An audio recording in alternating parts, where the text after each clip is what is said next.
Chapter 288. Sia's advantage over Diana was that she was completely a contemporary, and the optimization of her appearance was also based on her original appearance. Her appearance was more in line with the aesthetic standards of the contemporary era. I've been to many places in the past few years. Diana looked at the crowd nearby. Her thoughts had already drifted far away. The glory of Greece is no longer there. The traces of the gods walking in the world can no longer be seen. Even all the gods in the world have disappeared into thin air. I've traveled from Europe to Africa, then to Asia. After that, I've sailed to America. Hee hee. Diana chuckled and revealed the answer to Thea's puzzled gaze. I also saw Audrey Hepburn. Hee hee, I only borrowed her song. Thea was a little embarrassed. She felt guilty plagiarizing Hepburn's famous song. But she's now. Thea was about to ask Diana to introduce her to Hepburn when she suddenly realized that 100 years had passed. She probably wouldn't be able to meet this person anymore. Although she doesn't have any divine power, she's a great person. I once wanted to help her extend her life, but she rejected me. I could only let her pass away peacefully without suffering from the disease. Thea could see that Diana and Hepburn were close friends. I will accompany you. Compared to the previous 100 years of peace, Sia was extremely suspicious of how much suffering Earth would suffer in the next 10 or even 20 years. In the face of countless enemies, the length of one's lifespan was really meaningless. What's your job now? I inherited Hepburn's foundation. I fight for the rights of women and children. Diana seemed to be very satisfied with her job. Her expression was full of a sense of mission. So that's how it is, Sia thought to herself. No wonder I couldn't find her at the Louvre. Diana met Audrey Hepburn because of my Moon River, and then she went to help the poor. It's really a wonderful situation. What a pity. Thea's eyes dimmed. She originally wanted Diana to stay in Star City with her. Although she didn't have high hopes, she still wanted to try. Now that she saw how independent she was, it was better not to say such things. Both of them had strong personalities, so there was no possibility of accommodating each other. Asking Diana to give up everything to stay in Star City, or asking him to give up everything to help the poor. Thea shuddered as she imagined the scene. It was too beautiful. A group of dirty black children would grab her for candy. She would probably even take out her bow and arrows. Fortunately, now that the two of them had reunited, it would be easy for them to meet again in the future. The yellow light ring's speed was the fastest among all the lights, and Diana's speed could also exceed the speed of sound. The distance between the two of them was not limited at all. How are the people on Paradise Island? Thea withdrew her thoughts and focused on the present. Let Diana deal with the poverty alleviation. She didn't want her money. It was better to talk about the happy past. As expected, Diana's eyes lit up at the mention of Paradise Island. That was her home. Due to the rules of her clan, she couldn't talk about Paradise Island with anyone else. However, Thea had no problem at all. Although she wasn't a member of the clan, she was still one of them, so it was not a problem for her to talk about it. My mother built a rice barn not far from Mount Lee. You still remember that mountain, right? You threw the javelin quite a distance back then, and Antiope trained another female warrior. She's really good at fighting. Diana chattered on about the situation of the people on Paradise Island. She didn't let go of many trivial things, but these trivial things were more important to her than how many aliens they killed and how many African warlords they annihilated. Thea felt the softness in her heart and hugged her. Do you still remember the Godslayer? Diana asked softly. How could she forget? The Godslayer of Ares. For Sia, the only thing this stupid sword could do was to instill fire elemental magic into it during a fight. It looked cool, but it was actually useless. Yes, my mother said that the god of fire forged two swords. One is your Godslayer, and the other is the Vulcan's sword that I used in the battle just now. The Vulcan's sword is sharper, but my mother said that your Godslayer is better. Thea rolled her eyes at an angle where Diana couldn't see. Hippolyte, This be asterisk tch, must be full of bullsh asterisk t. The Godslayer is better than nothing. Just as she was complaining, a group of children ran past them and shouted, hurry up, the circus is about to start. Thea turned around and looked at Diana. Have you seen a circus before?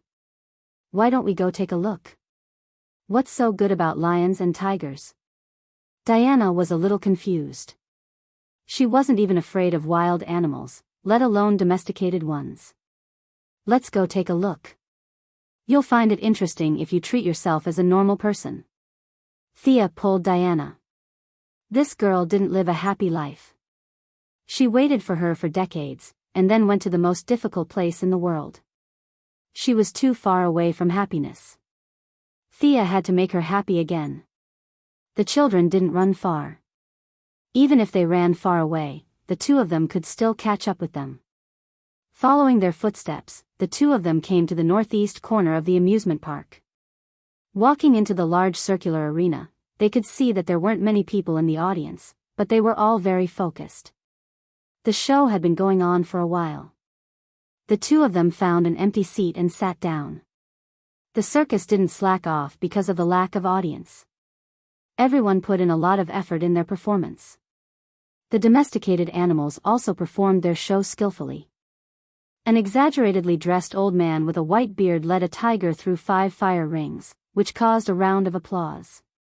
Thea and Diana also watched with great interest. It was easy for them to kill a tiger, but they didn't have the ability to domesticate it. Next, let's welcome our brave warrior from Gotham, the man who can dance with the Grim Reaper. Boston Brand will perform his trick.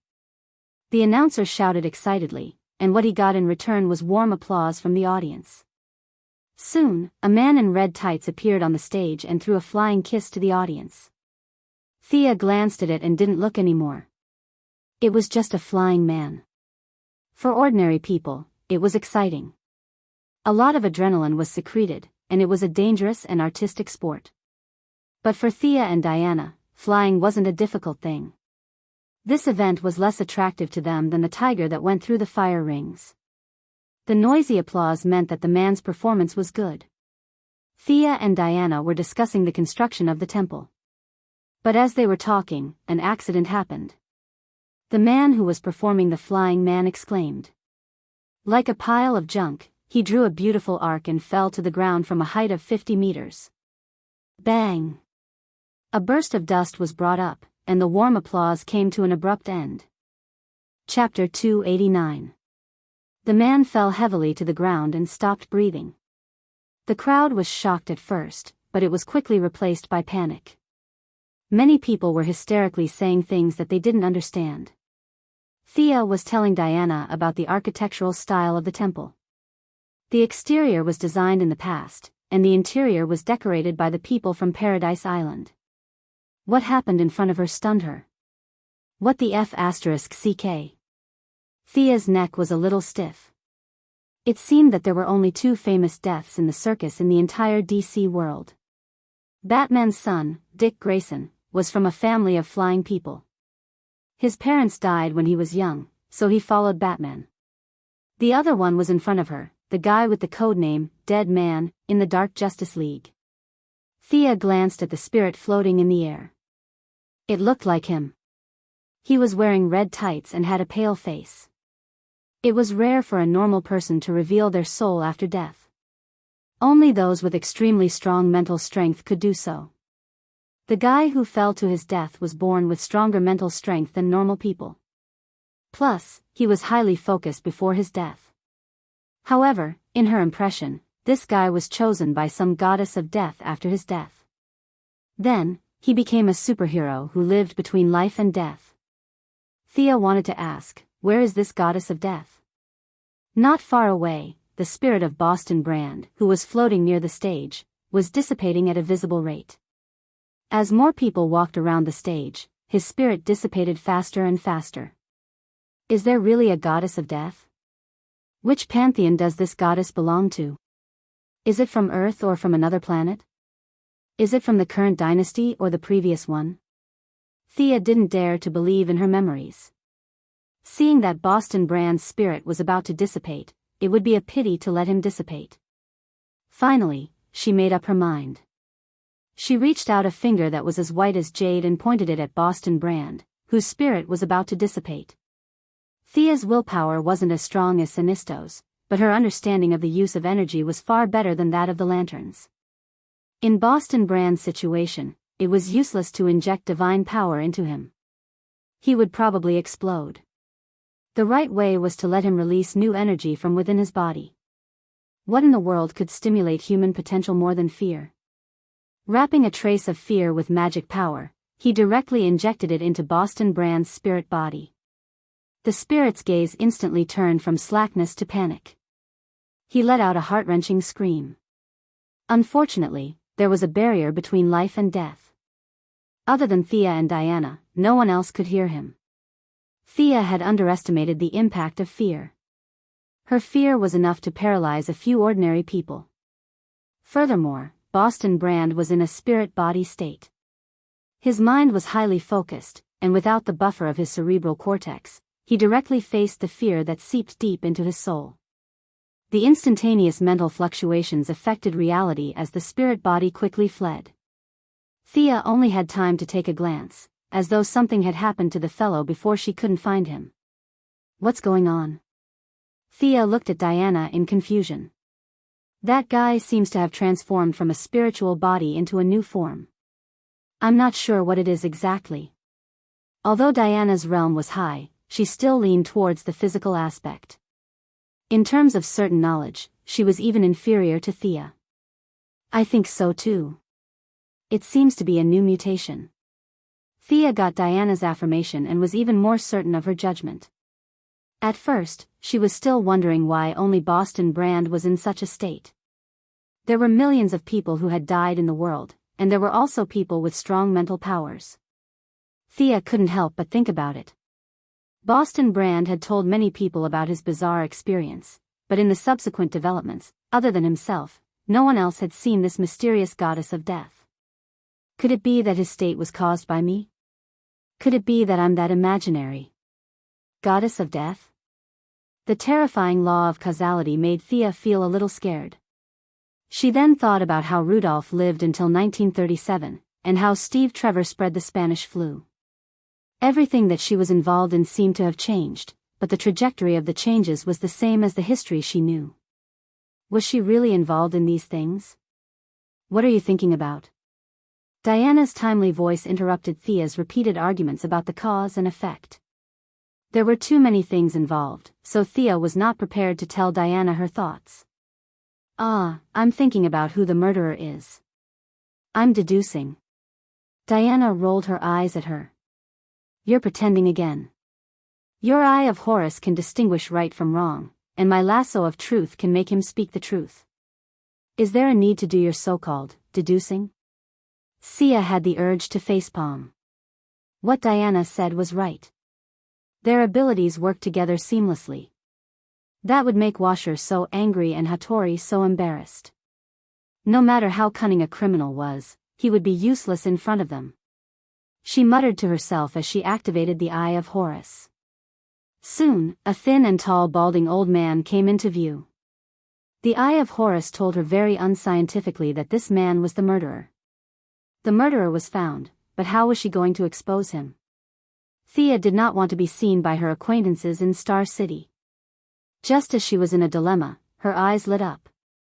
A large group of acquaintances had appeared. She cast an invisibility spell on herself and Diana, hiding in the crowd to watch the subsequent developments. Get out. Don't ruin the scene. It was Thea's old acquaintance, Detective Lance of the Star City Police Department, and Laurel's biological father. Among the male police officers, a female figure was even more eye-catching. It was the little beauty Shadow whom Thea had rescued from Purgatory Island. Shadow was wearing a neat police uniform and white gloves. After the accident examiner examined the body, she began to do her own forensic work. The victim was 28 years old, male, 183 meters tall. The cause of death was a fall from a high altitude. Detective Lance was very experienced in this kind of case. He quickly determined that the rope of the trapeze had been sawed off, and that he had fallen to his death during the performance. This could not have been done by an outsider, so he immediately gave the order. Take all of them away. In the past few years, with Xia's financial support, the Star City Police Station had sufficient funds and recruited young and strong police officers. The young people were bored to death in a place like Star City with good public security. When they heard the order, they went up and began to arrest people. Thea still had a lot to talk about with Diana. She did not want to see them waste time. She walked over to Shadow and set up a noise-canceling barrier. Shadow, it's me, Thea. Don't look back. I'm invisible. Shadow had seen many of Thea's tricks, so she was not surprised. She meticulously continued to examine the body. That balding and tall man over there is the murderer. Identify him. I have a way to make him tell the truth. Actually, Thea did not have a way. Any spell needed time, and there was no need for that. Under Diana's lasso of truth, no one could lie. Chapter 290. The process of Shadow testifying the suspect went very smoothly under Sia's instructions. Diana's lasso of truth was tied to his calf, but it didn't attract any attention. This person spilled the beans from a bamboo tube and told Sia about his experience. Brand asked for half of our circus's income. He's too greedy. He even signed contracts with 2 other circuses and caused a bidding war between 3 other circuses for personal gain. He seduced the senator's daughter and wanted me to apologize to the senator. He brought shame to the entire circus. The bald, lanky man was the person in charge of the circus. Under the lasso of truth, he loudly explained his motive. It could be said that he wasn't a bad person.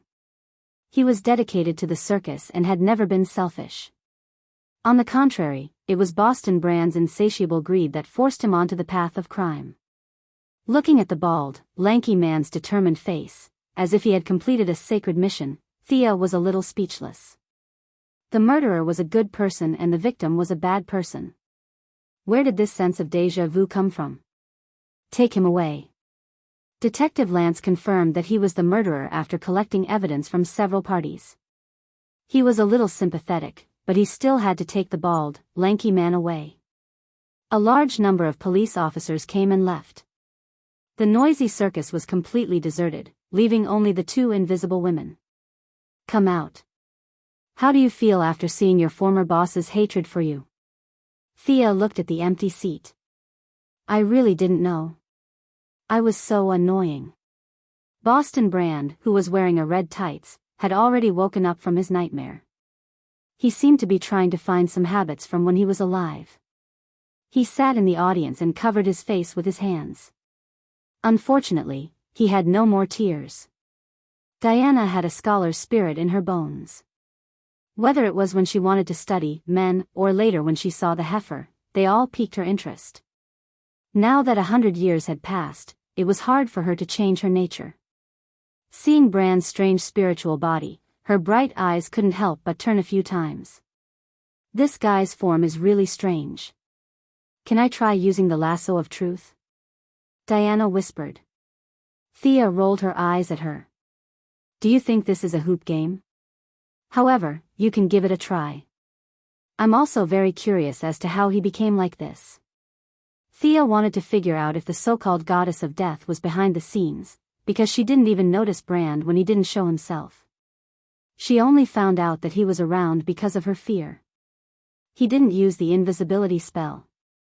Instead, he seemed to be hiding in a different dimension. Diana had previously thought that Thea had something to do with this person, so she hadn't taken action. Now that she had received the signal, she grinned as she took out a lasso. As though she was playing a game, she wrapped it around Boston Brand. Speak, who are you? How did you become like this? Diana was still dressed fashionably, but her aura was like that of a goddess of war.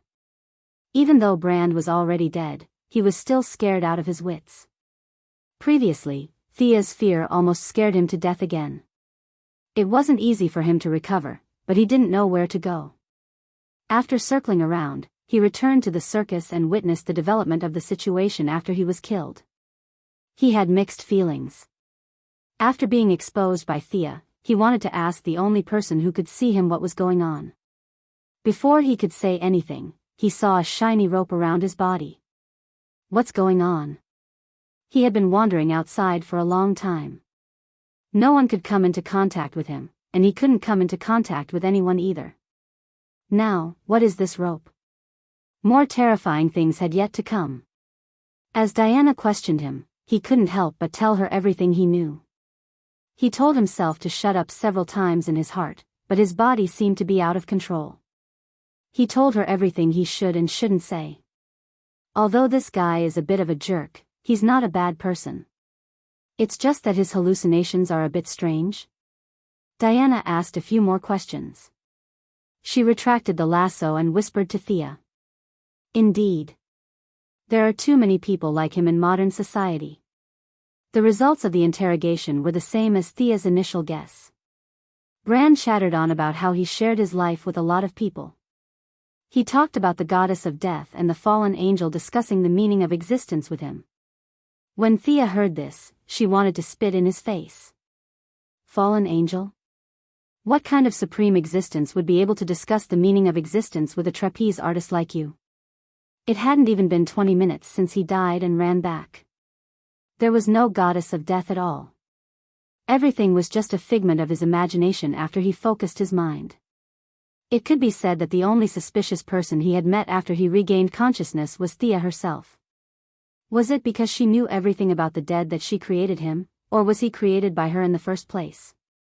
The complicated relationship gave Thea a headache. She waved at Brand and said, "Forget it. It's nothing. Go do your thing." Thea and Diana were on their honeymoon. She didn't want this guy to follow them around like a ghost.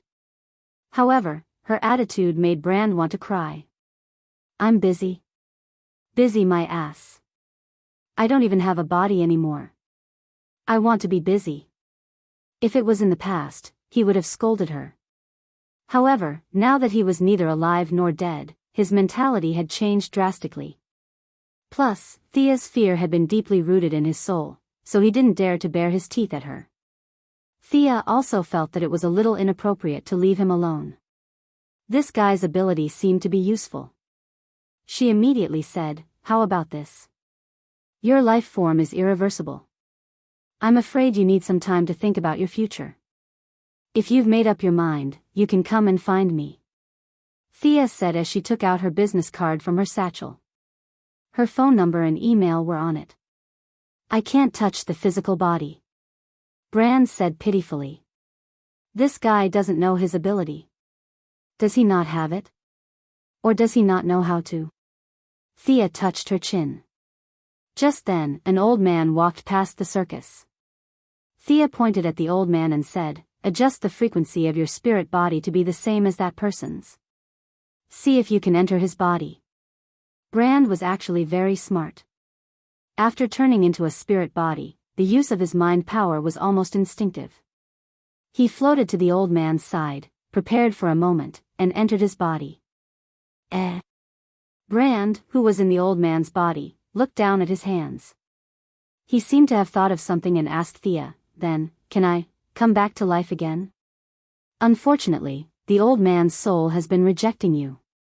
It's only because this old man's mind power is weak, and your mind power has been strengthened tenfold or even hundredfold after your death that he has no resistance to your possession.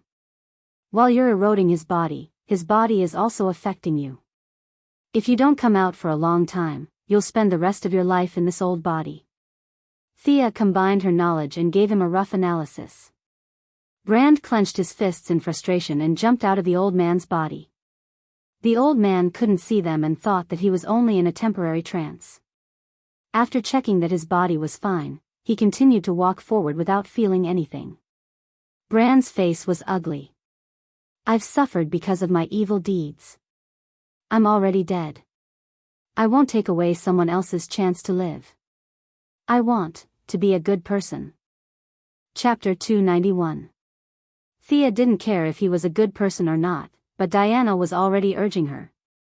Knowing that he couldn't come into contact with material things, she wrapped the business card with her magic and threw it in front of him. "When you decide what you want to do, you can come and find me. With that said, Thea walked into the distance with Diana in hand like an expert, leaving Boston Brand standing at the entrance of the empty circus, out in the northwest wind. The two found a luxurious hotel and had a friendly and passionate art competition. The initial battle could only be described as a crushing defeat. Diana, whose physical fitness was at the highest level in history, could only be described as crushing Thea. Thea had no choice but to use the doppelganger technique to fight Diana together, and only then did they maintain a draw. "Are you going to wait for me here or come with me to see Amanda?" After the indescribable competition, the two took a shower. Thea was drying her hair. Aubin Su's body still needed to be retrieved, otherwise, who knows what the scientists on Earth would do to him. "Is it the department that Steve Trevor later established?" "I'll wait for you. I don't want to get involved in human politics." Diana was also very tired. She was lazily wrapped in a nightgown and flipping through a fashion magazine. When she heard Thea's question, she didn't even raise her head. But that warrior's body should be transported back to his planet for a proper burial. "I support you on this." "Then it's up to you. When I come back, I'll definitely defeat you." After the two kissed each other intimately, Thea put on the yellow light ring and flew towards Washington. He had spoken to Amanda on the phone before, but when he saw her again, he could see that she looked terrible. Thinking about it, a third of Seaside City was destroyed, and nearly 10,000 people went missing. Of course, that was the official statement. As politicians who instinctively pushed the blame to others, they naturally needed someone to take the blame for them. On the surface, the blame was thrown to the dead Senator Hammond, but behind the scenes, the blame fell to Amanda. Amanda, who originally had the upper hand in the internal power struggle of the Heaven's Eye Society, was beaten down again, and she was once again evenly matched with Steve Trevor's forces. After the battle between Thea and Diana, they had fun for the whole day. In the end, there was a friendly match. Amanda had been scolded badly by the generals of the Department of Defense. She was born with dark skin, otherwise, she wouldn't have been able to withstand it. When she heard Lara say that Thea wanted to see her, she originally didn't want to see anyone. However, after thinking about the future, Thea was much easier to talk to than Batman. Moreover, the black-haired woman with a sword and shield who appeared today made Thea even more important in her heart. "Why are you looking for me in the middle of the night?" The female commander, who used to be tough and capable, was now exhausted. She forced herself to come to see Thea. However, Thea's first words made her nervous. "Is the body of the first alien still in your hands? I would like to request for this body to be sent back to his planet for burial." Amanda refused immediately. "That's impossible.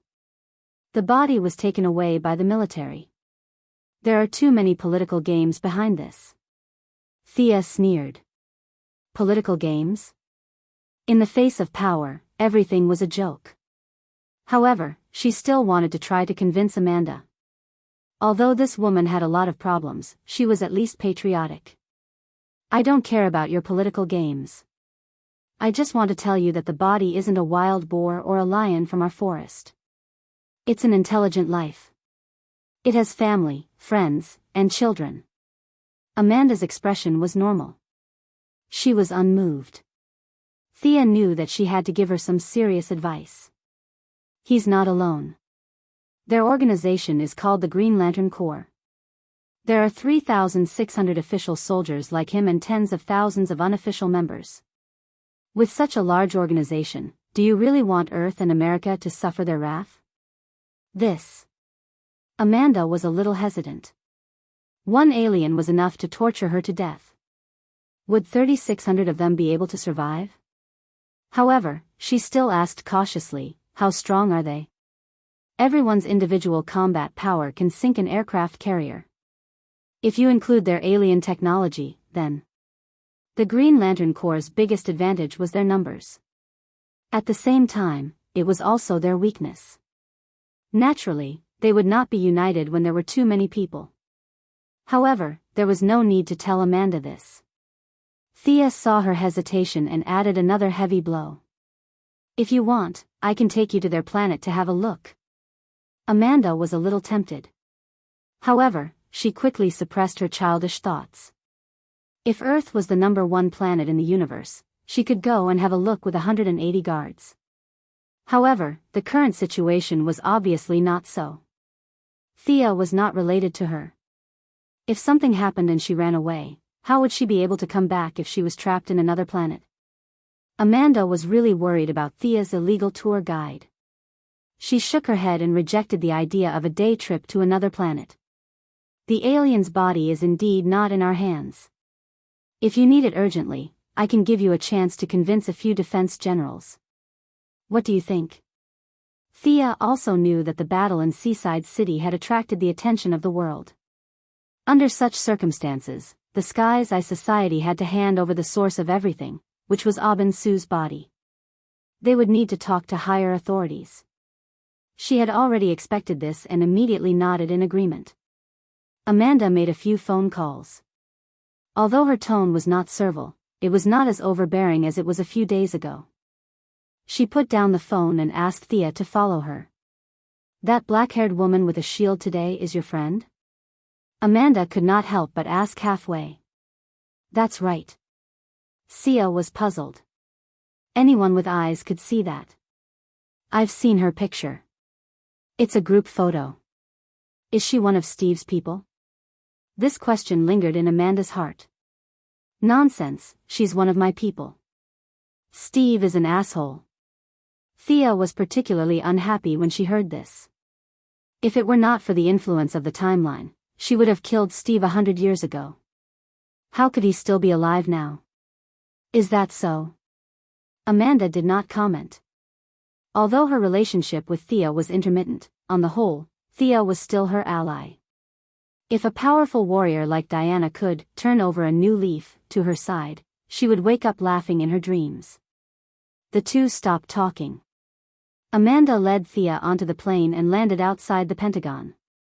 The two took a private car into the building complex. Thea was no stranger to this place. The Quinn Group was fully transformed.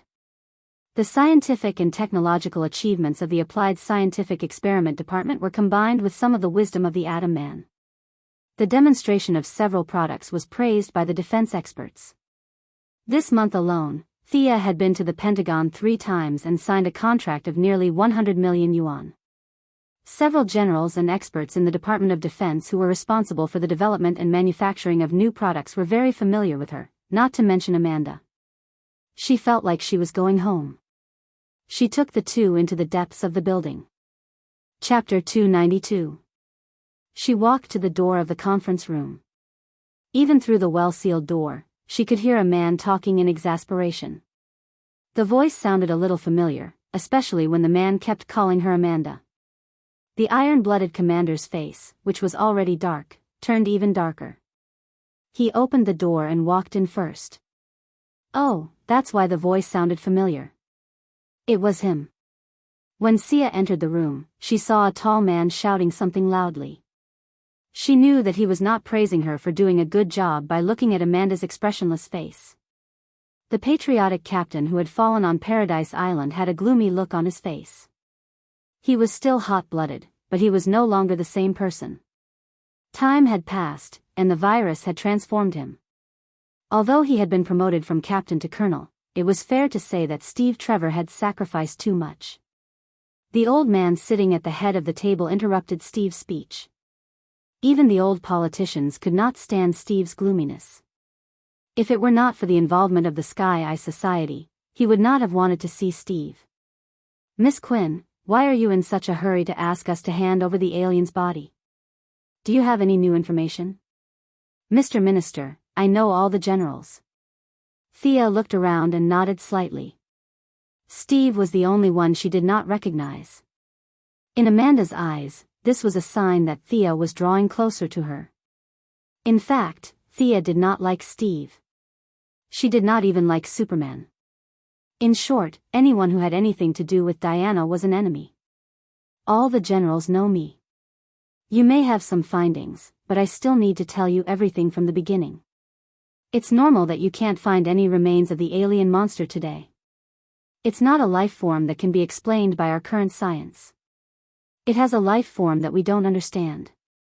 Today, I want to talk about something else. The body you obtained earlier was a soldier. Excuse me, if you say that we don't understand, shouldn't we do more research? The person who spoke was a lieutenant general. He interrupted Thea's rambling and asked in an unfriendly tone. This old man. Thea glanced at him. He was not only an acquaintance, but also a celebrity. Nominally, he was in charge of the logistics of the army, but in fact, he was in charge of the human strengthening project. Thea didn't know what the old guy's name was. She only knew that everyone called him General Ryan. His daughter was the famous death-courting expert, Louise Ryan. In the future, he would have a prospective son-in-law named Clark Kent. It was impossible to talk nicely to this kind of person. Only by slapping his mouth hard would he be able to reason things out. Thea said with a smile, General Ryan, I was just about to say that this corpse is not alone. His army monitors the entire universe. I am proud of the glory of Earth's civilization, but in their eyes, Thea paused.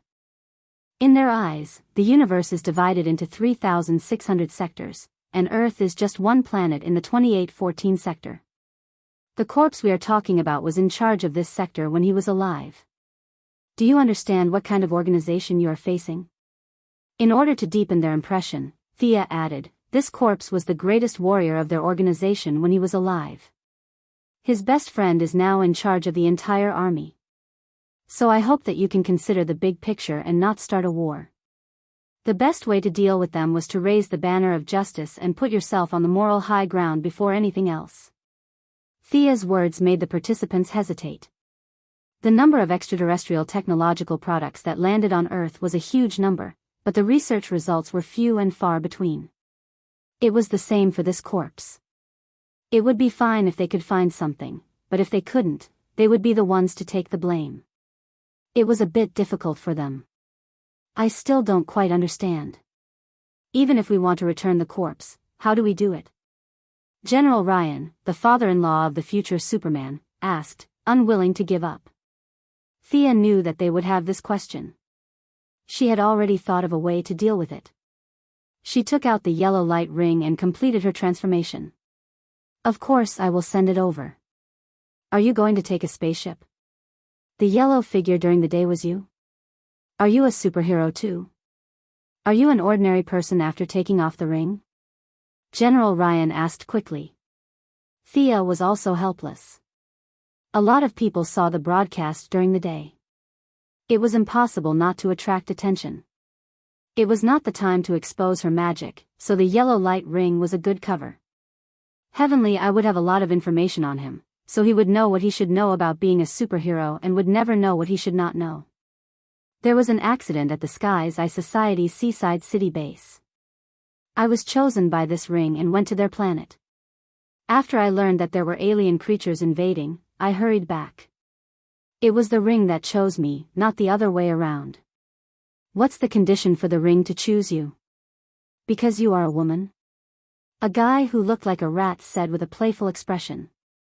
Thea secretly remembered this person's appearance and said casually, willpower. I have unparalleled willpower. However, her words did not attract the attention of a few people. What was willpower? It was an illusory thing. The ring is here. If you want to test your willpower, you can come up and enter the range of the ring's halo. Thea took off the ring and took 2 steps back. She made an inviting gesture. Their eyes lit up instantly. Why did they risk their lives to protect the alien corpse? Wasn't it to decipher the alien technology and live for a few more years? Now the opportunity seemed to be right in front of them. Can I fly as long as I wear the ring? A strong guy stood up and said. Sia nodded. It was not that she looked down on this group of people, but Batman was probably the only person on Earth who could wear a yellow light ring. This group of people would not be a match for the ring even if they joined forces. Sure enough, as soon as the first guy entered the 1-meter radius of the ring, he collapsed to the ground in less than 2 seconds. He had to give him medicine and call for first aid, and it took him a while to save his life. Who else wants to try? Let me make this clear in advance. If you are recognized by the ring, you will be sent to an alien planet to receive guidance. You have to think carefully. Sia's lips curved into a beautiful arc as she looked at them with a smile. Sure enough, after hearing what she said, these people who thought they had strong willpower immediately shrank back. They were not going to go to an alien planet. On Earth, they had become generals. Would they become slaves in an alien planet? General Ryan was still unwilling to give up. My subordinate claims to have an iron will. Can he give it a try? Thea had no objection.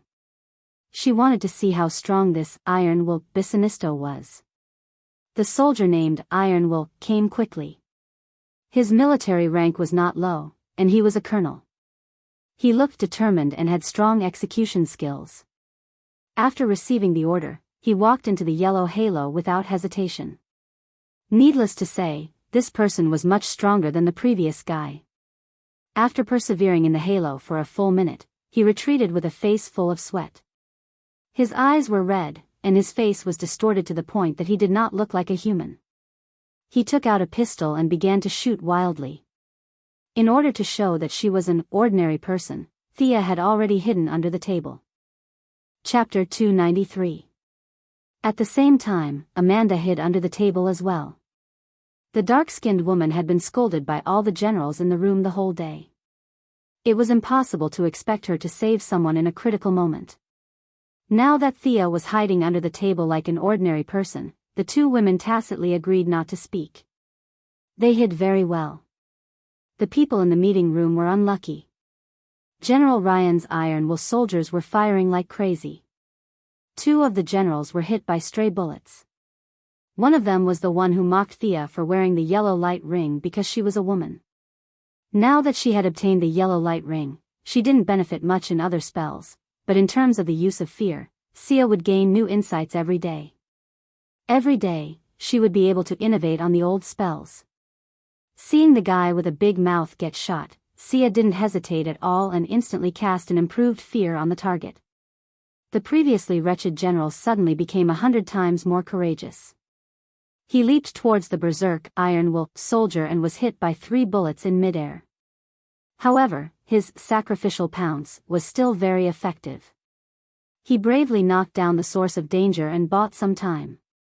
When the guards outside the door rushed in and shot the Iron Will soldier to death, the general who bravely saved his comrade had already been dead for 5 minutes. General Ryan was in a bad mood. How did he get involved in such a **** situation? His trusted subordinate killed a general of the United States in front of everyone. This was a tragedy that had never happened in the history of the United States. He also had enemies in the Department of National Defense. A few of them were looking at him with mischievous eyes. It was obvious that they were up to no good. Minister, Ryan ordered his subordinates to shoot and kill a respectable colleague. We have to seek justice for him, Minister, we have to punish him severely. Send him to the military court. The group of people finally got the chance to kick General Ryan while he was down. They were all excited and wanted to drag him out and execute him. Thea crawled out from under the table as usual. She did not care about the political strife. Diana was still waiting at the hotel. Their goal was to fight until dawn. She had to get the body as soon as possible. She was in a hurry to go back. She cleared her throat. Everyone, is there anyone else who wants to test their willpower? If not, let's go back to our original question. Yes, this is more important. When General Ryan saw that he had been forced into a corner, Thea's voice had saved his life. He hurriedly voiced his support. Now, he looked at Thea with a very affectionate gaze, even more affectionate than his own daughter. The Minister of Defense did not want to deal with Ryan either. There were too many twists and turns involved in this matter, and it was best to deal with it vaguely. Hence, he went with the flow and said that they should continue discussing aliens. Thea put away the ring, and the others finally breathed a sigh of relief. General Leon was in charge of strengthening the human body, and if his subordinates said that they had not been transformed, they would not believe it. After the transformation, their original reverence for extraterrestrial objects turned into fear. The leading defense minister pondered for a long time before saying into the intercom, get Dr. Sareth Stone to come to me." Not long after, a middle-aged black man in a white lab coat walked in. He was writing something on a tablet as he walked. "Call me if you need anything. I'm really busy." The black man did not take the room of generals seriously at all. He pushed up his glasses and said with a face full of displeasure, "Dr. Stone, we would like to ask about the alien corpse that was transported from Seaside City yesterday. Did you find anything?" The Minister of Defense did not have much respect for this expert who studied extraterrestrial technology. His tone was serious, as if he was ordering his subordinates. "What's the serial number?" The black doctor glanced at him with his eyes and continued to do his work. His attitude of not treating bean buns as food made the Minister of Defense's nose crooked. Damn it. He was so busy every day, how could he remember the serial number? Besides, what the hell was this serial number? This was what you called it in your laboratory. Serial number K35H97. Finally, someone resolved the Minister of Defense's awkwardness. A certain Major General with good eyesight quickly checked and reported the serial number that the black doctor needed. The black doctor checked a few times, and his thick nostrils made a muffled sound similar to a humph. "This corpse has no value. It's an ordinary carbon-based life form. Its physique is stronger than that of an earthling, but its strength is limited. Judging from the cell division, it has a lifespan of about 40 years on Earth." Several generals immediately withered. If it was only a little stronger than ordinary people, then there was indeed no need to study it. The Minister of Defense also knew that the military had a lot of extraterrestrial items that were plundered from all over the world. Since it had no value, he might as well do Thea a favor and let her take it away. "Miss Quinn, in that case, you can take the body." The Minister of Defense was so frightened by the gunfire that his legs were a little weak until now. He was ready to dismiss the meeting and go back to rest. But when he wanted to leave, the black doctor did not agree. When he entered the door, he looked at Thea for the first time and found that he did not know her. "Why do you want to take it away?" "This is my experimental field." He thought that Thea was in the same field. Thea had recognized this guy long ago. The father of the future, Steel Bones, an expert in extraterrestrial technology for the government and military. When his son Victor Stone was seriously injured, he used the extraterrestrial technology in the laboratory to save his son's life and created the superhero, Steel Bones. His technology laboratory, codenamed Red House, gathered all the extraterrestrial technology that could be found on Earth. It was normal that he did not like Aubin Sue's body now. But should she tell him about the extraterrestrial war and the story of Aubin Sue's brother-in-law and sister-in-law? Thea looked at the Minister of Defense hesitantly. "Dr. Stone, Miss Quinn's body is to be transported back for burial. Her affairs have nothing to do with you." For such a person who was dedicated to science and technology, it was useless no matter how much power he had. The Minister of Defense covered his forehead and explained. "Burial? Where are you going to be buried?" Dr. Stone stopped fiddling with his tablet and looked at Thea for the first time. The Minister of Defense was helpless. When he met such a person who wanted to get to the bottom of things, he could only choose to tell the truth. Transporting back to the original planet of this body. Hearing this, Dr. Sareth Stone was stunned for a few seconds, then he jumped up excitedly. "You can go to an alien planet? Can you take me to see it? Is it in the Milky Way? How many light years is it?" Thea and the Minister of Defense looked at each other and saw the speechlessness in each other's eyes. Thea meant that he should quickly pull this guy away. The minister's eyes said that he should just fool him with a few words. Dr. Sareth Stone ignored the strange looks around him and ran to Thea excitedly, almost squeezing Amanda. He swiped a few times on the tablet and asked expectantly, "Do you know these words?" Chapter 294. Yes. It's a language from planet Syria. It's about. With the help of the light rings translation function, Thea could understand all the languages in the universe that could provide fear and emotion. Naturally, she could understand the language in front of her. "What's it about?" Dr. Silas Stone asked anxiously. He had spent 3 days deciphering the language without eating or drinking, but until now, he still had no clue. Thea glanced around and took in the expressions of everyone in the room. Embarrassed, she said, "It's about how to reproduce more efficiently. They use some kind of tool to make it more efficient. Many words could not be translated in Earth's language." Thea explained ambiguously. Reproduce? The word entered everyone's ears and filtered the information through their brain. Those who reacted quickly looked at Dr. Silas Stone and smiled without saying a word. Those who reacted slowly were still pondering. Dr. Silas Stone stared at the tablet in his hand in disbelief. Then, he thought of the cylinder that he had been studying for 3 days. His son was already in his teens. It was easy for him to understand. Damn it. What happened to the high-tech aliens? The originally sci-fi scene suddenly turned into an indescribable object. The huge psychological difference made him almost run away. He calmed himself down. This was the only good thing about being black. He coughed lightly and said, "Then, can you help me take a look at these words?" Thea patiently chatted with him for a while. She had to admit that the country was really powerful. Many of the languages were lost in the universe. Without the help of the light ring, not many people could translate them. The people who collected the information gathered all the information they did not know.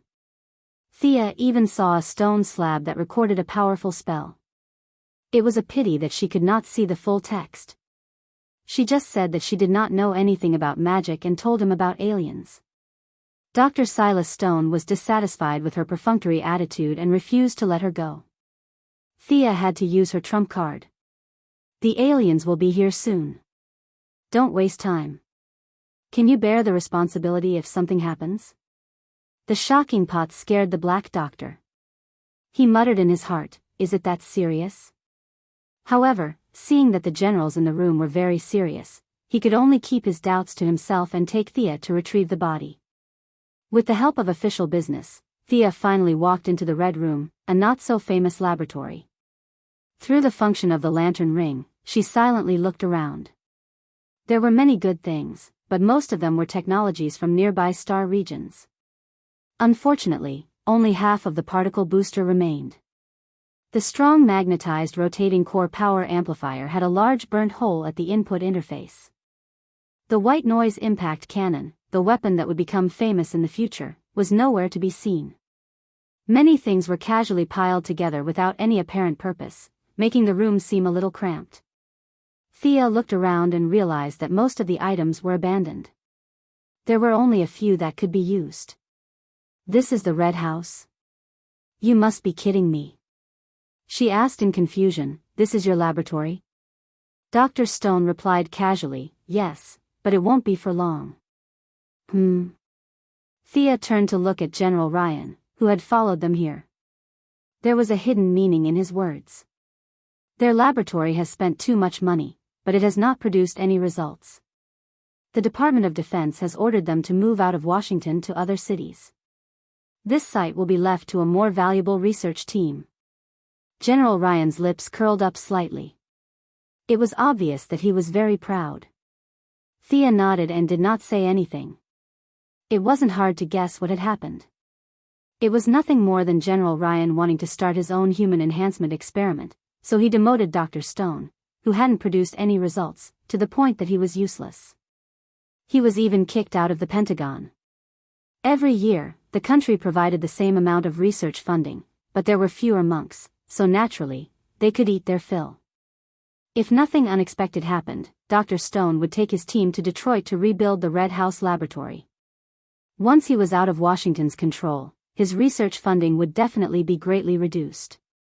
Could the Quinn Corporation inject funds and get a share of the results? All of this was still far away. Thea did not show any signs of urgency. She calmly followed them inside. The process of finding Abin Su's body was not smooth at all. The body was dismembered into 108 pieces like a jigsaw puzzle. 7 or 8 experimenters struggled for half an hour before they barely pieced together a human figure on the table. Looking at the more than 100 pieces, Thea looked at General Ryan gloomily. "General, is it really okay for me to take away such a body?" General Ryan, the father-in-law of the future Superman, kept rubbing his head. He was a little speechless. Thinking about it from another perspective, if Russia and the other indescribable countries dismembered him into more than 100 pieces and sent him back to the United States, they definitely didn't want to express their peaceful relationship as brothers. Which one of you dismembered him like this? What should I do? Send someone to explain it to me. Thea actually had a way to deal with the body. She could not simply draw a few magic circles to bring him back to life, but it seemed that she could still restore his flesh and blood. However, she was not going to leave so easily. At least, she wanted some benefits. General Ryan was silent as if he did not hear anything.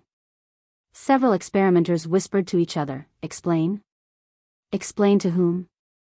Explain to whom?" Dr. Stone explained the situation to a few people in a low voice. Needless to say, the people hired in his laboratory were all very scientific. When they heard that they could go to outer space, their eyes lit up. However, soon, the harsh reality poured cold water on their heads. The few of them looked at Aubin Su, who had been dissected into 10 by 10 pieces of meat. Was this a problem that could be solved by explaining? Dragging such a body to outer space? Are you sure you are not declaring war but returning the body of a brave warrior? They waved their hands desperately. One said that he was going back to his hometown to get married next month, while the other said that his father had just died and he could not leave. To be honest, Sareth Stone was very tempted. However, he was stopped by his loyal students. "You'd better stay on Earth." After haggling with them for a while, she received a lot of military orders and a promise to organize the science and practical department of the Quinn Group to visit the Red House laboratory. Then, Sia took a big bag and put the body away. Leaving the Pentagon alone, she flew into the sky under the cover of the night. When she returned to the hotel, Diana was waiting for her. Thea threw the body into the dimensional ring and told the moose not to eat it. Thea started a new round of competition with Diana. Thea jumped up and used the KGB fighting skill to clamp Diana's neck with her legs. Diana did not show any weakness. She used the Sambo self-defense skill, clamped Thea's head with her legs, and fell to the ground. "I won't lose." Thea's voice came from between her legs. It was a bit distorted. "My body's endurance is much better than yours. You're going to lose." Diana announced her victory in advance. Chapter 295. Both of them tested each other's strength. Diana's stamina was unparalleled. With her warrior's physique, it shouldn't be too difficult for her to defeat Thea, who was an archer and a sorcerer. However, Thea had been baptized by the yellow light ring and her spirit had become much stronger. She gritted her teeth and persevered until Diana couldn't hold on any longer.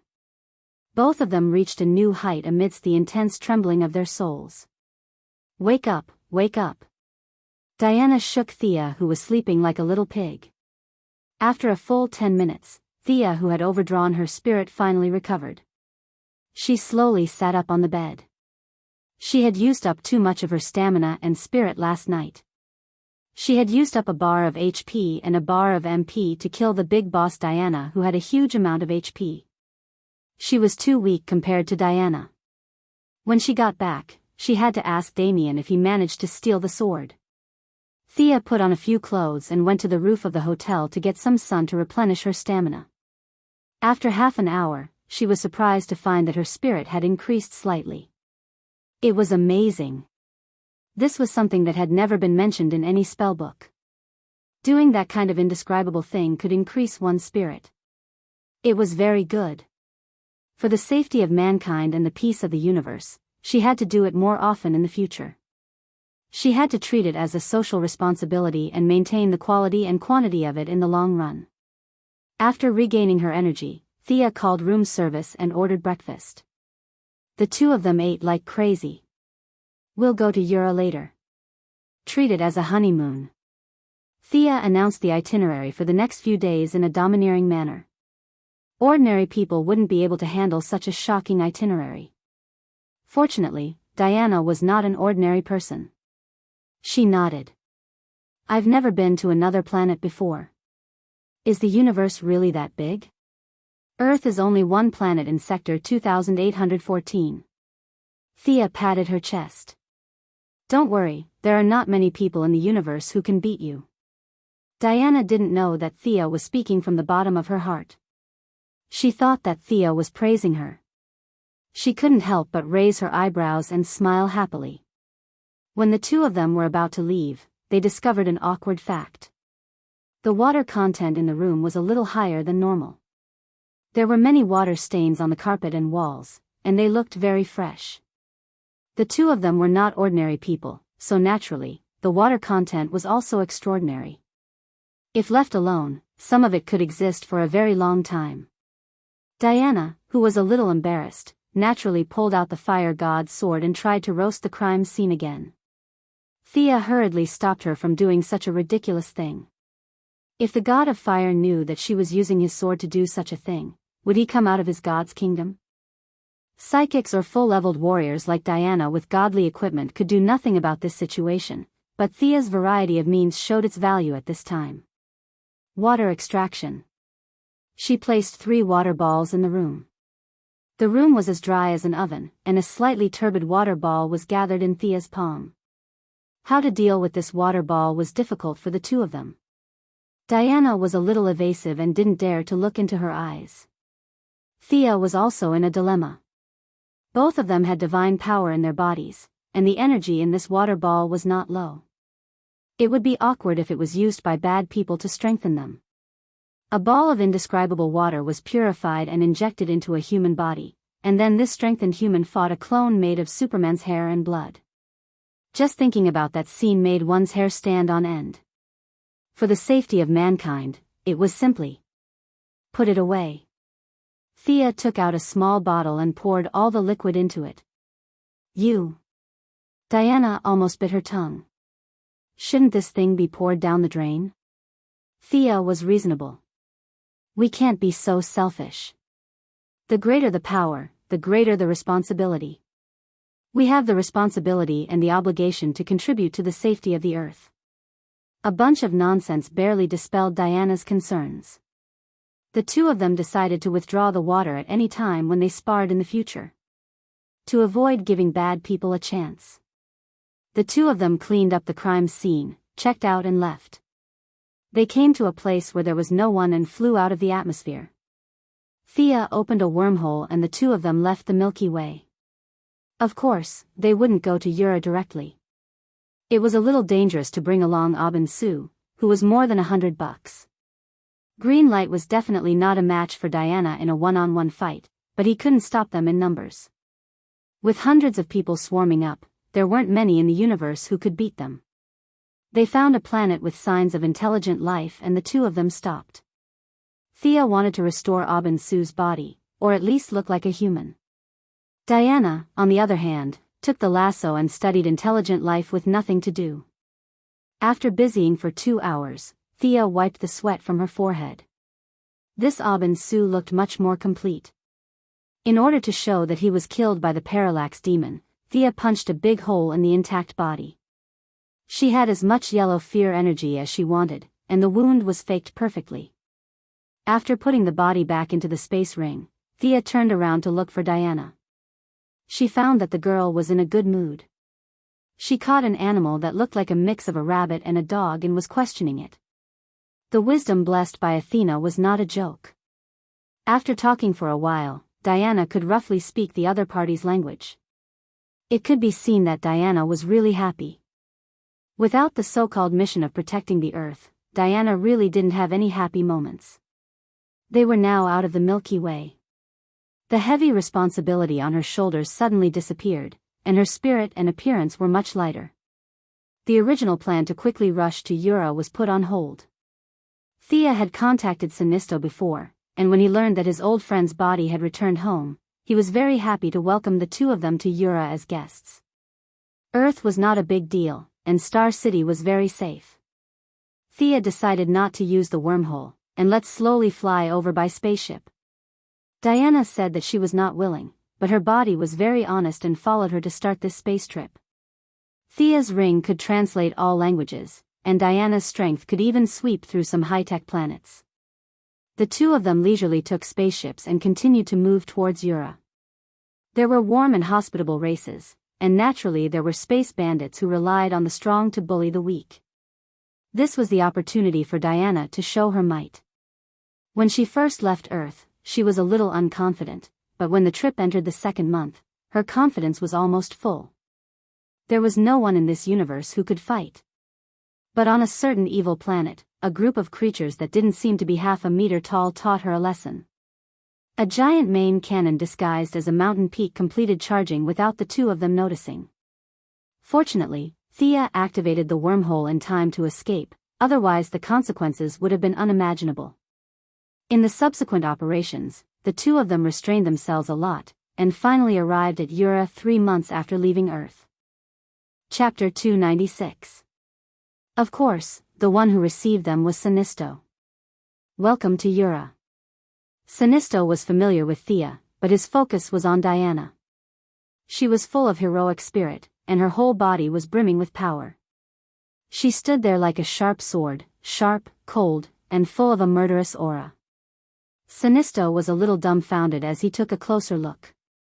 There was no light ring, no technological equipment, and no need to amplify her emotions 10 times or 100 times. This woman's fighting spirit was about to overflow. Were Earthlings this terrifying? The two did not fight, but based on his intuition, Sinisto felt that he might not be able to defeat this black-haired woman.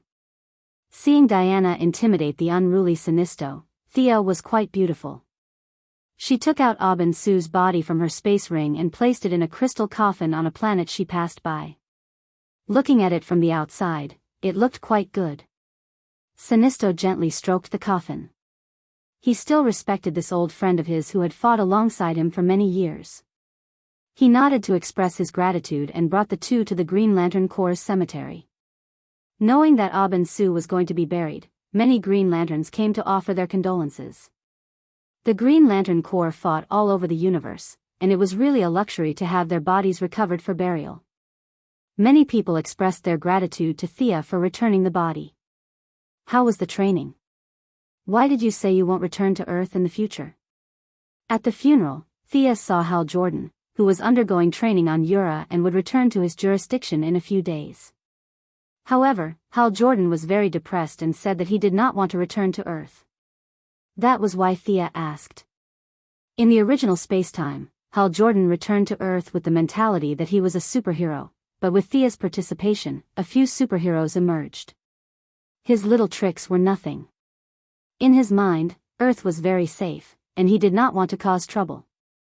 After explaining a few words to Thea and preparing to leave, Sinisto came back with a sad look in his eyes. Although his relationship with Thea was not considered friendly now, it was no longer as stiff as before. You're definitely not just returning the body, right?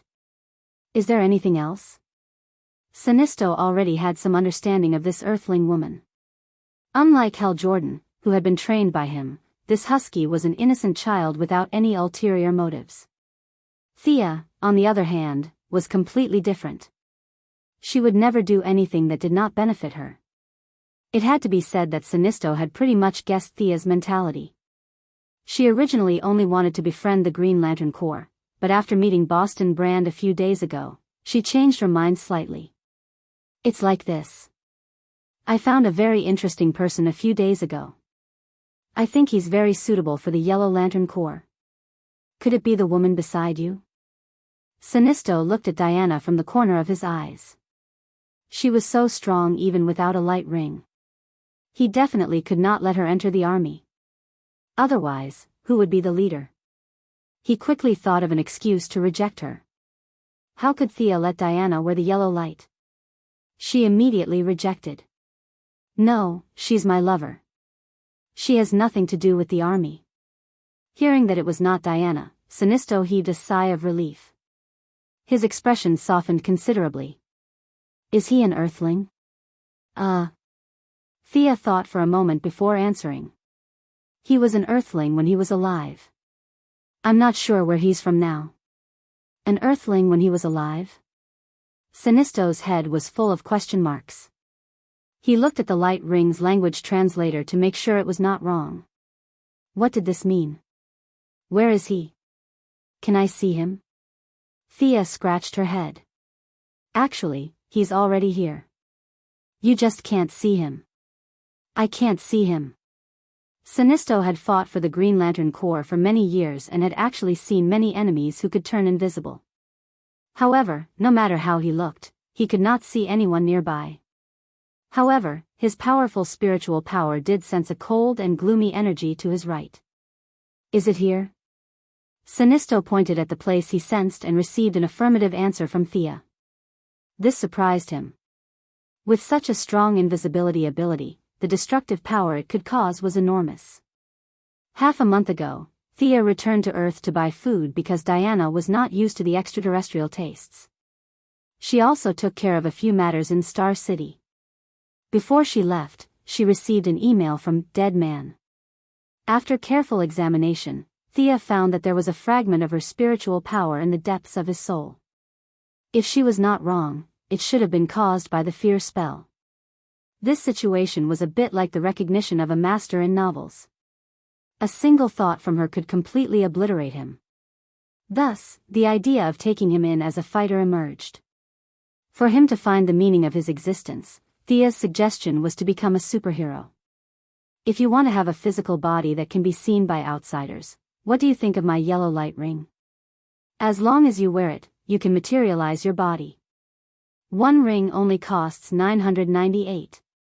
After some persuasion, she gave Boston Brand the codename, Dead Man, and stored him in the space ring before bringing him to Ura.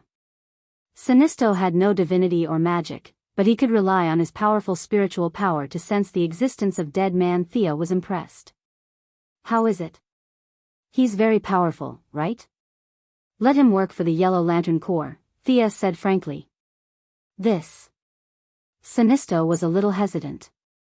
To be honest, Dead Man's ability was definitely powerful. If he had not been introduced by Thea, Sinisto would have agreed immediately. However, he really did not have a good reason to refuse.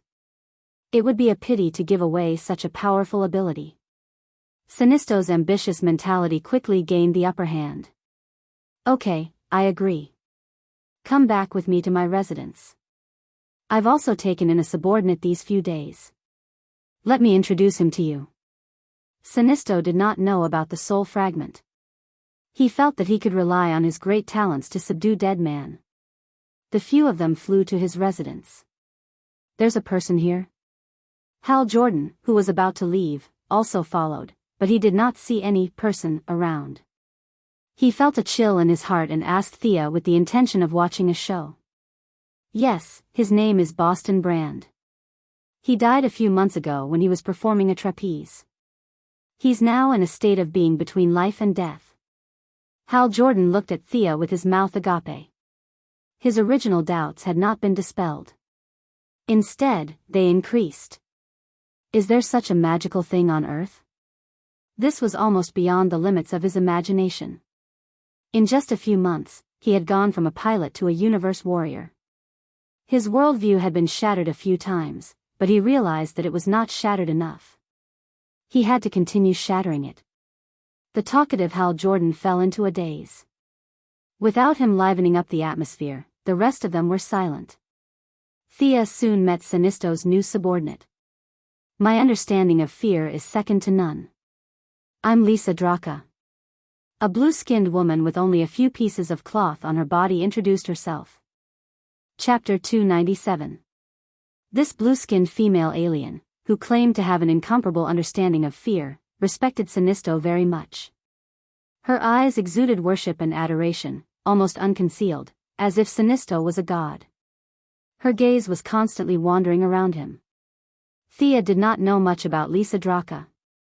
She only remembered that she was a general of the Yellow Lantern Corps in the original spacetime, responsible for training recruits. She was extremely loyal to Sinisto.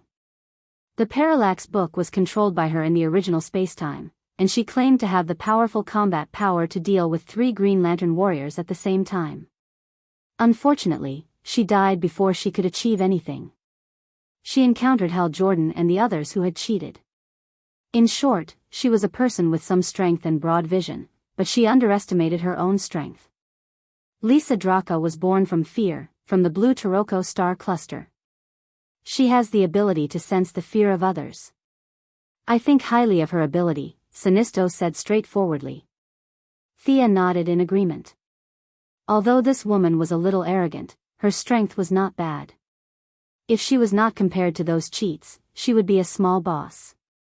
She understood Sinisto's intention and summoned the parallax book. The appearance of the giant golden book in front of them caused different reactions. Thea and Sinisto could each control fear, so the power of the giant book had no effect on them. Diana was slightly uncomfortable, but she quickly resisted it. The mental state of the dead was different from that of ordinary people. He had a piece of Thea's mental fragment, so he was immune to the power of the parallax book. Lisa Draka's claim to have an incomparable understanding of fear was not an exaggeration. Her face was extremely ugly, and she bit her lip hard, but she held on and did not embarrass her boss Sinisto. Hal Jordan, who came as a spectator, was in big trouble. Countless scenes of fear echoed in his mind. Just the scene of his father's plane accident when he was young appeared more than 10 times. The intense fear was eroding his central nervous system. If he could not hold on, he would turn into a fool in front of everyone. Thea was shocked. They were from the same hometown on Earth, so she could not just watch him die without knowing why. If the members of the Ring of Lights could only watch, they would be pulled away if they could hold on. In the past, her spells would be at a loss in such a situation. But now that she had mastered the emotion of fear, she cast an improved version of the anti-fear spell on him. Hal Jordan finally regained consciousness. He gasped for air and lay on the ground, unable to get up. She deliberately observed Lisa Draka's expression. This woman, who used to be the boss of the world and Sinisto's number 2, didn't dare to ignore Thea, who held the parallax book. She lowered her head slightly to show her respect. Not bad. I agree to let her join the Yellow Lantern Corps. This was a tacit understanding between her and Sinisto. Both of them were very cautious when recruiting new members. Without Sinisto, there would be no new Yellow Lantern ring, and without Thea, there would be no official member. However, both of them had plans for the future of the Yellow Lantern Corps. This conclusion could be drawn from the fact that they recruited new members almost simultaneously. Is there a new function in your book? Sinisto extracted the yellow energy. This energy was much larger than when they first met. The fear of the parallax demon was absorbed into this energy. Yes. Any intelligent creature that touches or looks at the parallax book will be intimidated by fear. Even if they manage to overcome the fear, their speed will be greatly reduced. Conquering fear will increase one's speed, and being affected by fear will slow one down. Thea explained the ability of the parallax book to Sinisto. This guy was the first person to recognize the Yellow Lantern ring, so the book had no effect on him at all. This book had a lot of restrictions, but if used cleverly, it could result in great results. Thea initially thought of the few weak-willed speedsters. They ran all over the mountains like wild donkeys every day, so this book was the most suitable to deal with them. After understanding the effects of the parallax book, Sinisto lowered his head to create the lantern ring and said, "Why don't you let your new subordinate fight with mine?" This guy was indeed very competitive. He never forgot to compete. Thea did not mind. She also wanted to see how strong the dead man was. She immediately nodded. "Sure, as you wish." When Lisa Draka heard that she was going to fight, she was not afraid at all. She stood alone in the middle of the field and waited for nearly half a minute. She was completely dumbfounded. Didn't he say he wanted to fight? Where is he? Who wants to fight with me? Is he here? In fact, the dead man had already entered the field. He just did not make the first move because he saw that she was not moving. Sinisto's speed of creating the lantern ring slowed down significantly. He was also concentrating on sensing the dead man's location. He also felt that this kind of invisible enemy was too troublesome. Even if they had earth-shattering power, it was useless if they could not hit the opponent. In the face of an unknown enemy, an invisible enemy, no matter who it was, they would feel fear. Sinisto could not help but glance at Thea. The guy she had chosen really fit the Yellow Lantern Ring's motto. Only the dead man could instill fear in the enemy. I'm fighting an invisible person? Lisa Dracker saw her boss Sinisto's serious face and knew that he was not joking. The enemy had already entered the field. It was just that she could not see him. However, no matter how she sensed, she did not feel anything unusual around her. She looked left and right to guard against the enemy's attack. Her expression was no longer as calm as before. Although she had not put on the Yellow Lantern Ring, she had caught Sinisto's eye not because she was brave but because she had some skills. Lisa Dracker's expression became extremely ferocious. The veins on her forehead bulged, and her eyes rolled back. She panted heavily and looked around. Suddenly, she wrapped her fist with mental strength and punched to the side. Under Thea and Diana's gaze, the dead man was sent flying more than 2 meters away by her punch. He rubbed his chin and floated in the air, seemingly in disbelief. Sinisto's expression was very smug. Thea also asked, "What's your subordinate's ability?" I feel that her eyes are very strange. Thea relied on her eyes to make a living, so she was very sensitive to such abilities. Lisa Dracker has some ability to foresee the future. Unfortunately, it's limited. She can only foresee things related to herself in a small area for a short period of time. Since Sinisto had asked her to use it, he did not intend to hide it. To a certain extent, Thea's relationship with him was closer than his relationship with the Green Lantern Corps. There was no need to hide such obvious abilities. Sia nodded. She scoffed at Sinisto's ability to foresee the future. Lisa Dracker's ability was at most a prediction, but it was far from being able to foresee the future. Chapter 298. Not only was there a difference in their abilities, but even such a low-level prediction was a huge burden on a mortal's body. Looking at Lisa Dracker's expression, which looked like she was about to spit out her organs in the next second, it was obvious that this move was severely draining her energy and even her lifespan. Although she was Sinisto's subordinate, Thea could not let her consume so much energy. She signaled the dead man to attack and decide the outcome in one move. Having received her instructions, the dead man chuckled and jumped into Lisa Dracker's body with a high platform dive. Sinisto immediately noticed the abnormality. Thea cast a magic eye on him so that he could see the battle between the dead man and Lisa Dracker. This is... Sinisto knew that Thea had some abilities beyond the light ring, so he was not surprised. He was surprised by the dead man who had half of his body in her body and was still trying to enter her body. He had a pale face, dark circles under his eyes, and was wearing a bright red bodysuit. Half of his body poked out from the blue-skinned Lisa Dracker's back. At first glance, one would think that he was a deformed person. Sinisto could see because of Thea's magic, but Lisa Dracker, a living alien, did not know magic. She only felt that something was desperately trying to enter her body. She knew that it was not a good thing, so she naturally tried her best to stop it. However, the dead man's move was extremely overbearing. Against ordinary people, like Nightwing, he could possess them directly. Batman's willpower was the best in the world. Although he was quickly chased out, he was still possessed for a few seconds. Now, facing Lisa Dracker, whose willpower was not as strong as Batman's, because he had not used this move many times and was not used to it at first, his spiritual attributes quickly suppressed Lisa Dracker's defenseless soul and completed a preliminary occupation. This ability? This is too strange. Sinisto, who had seen many things, was truly shocked. This was an unsolvable ability.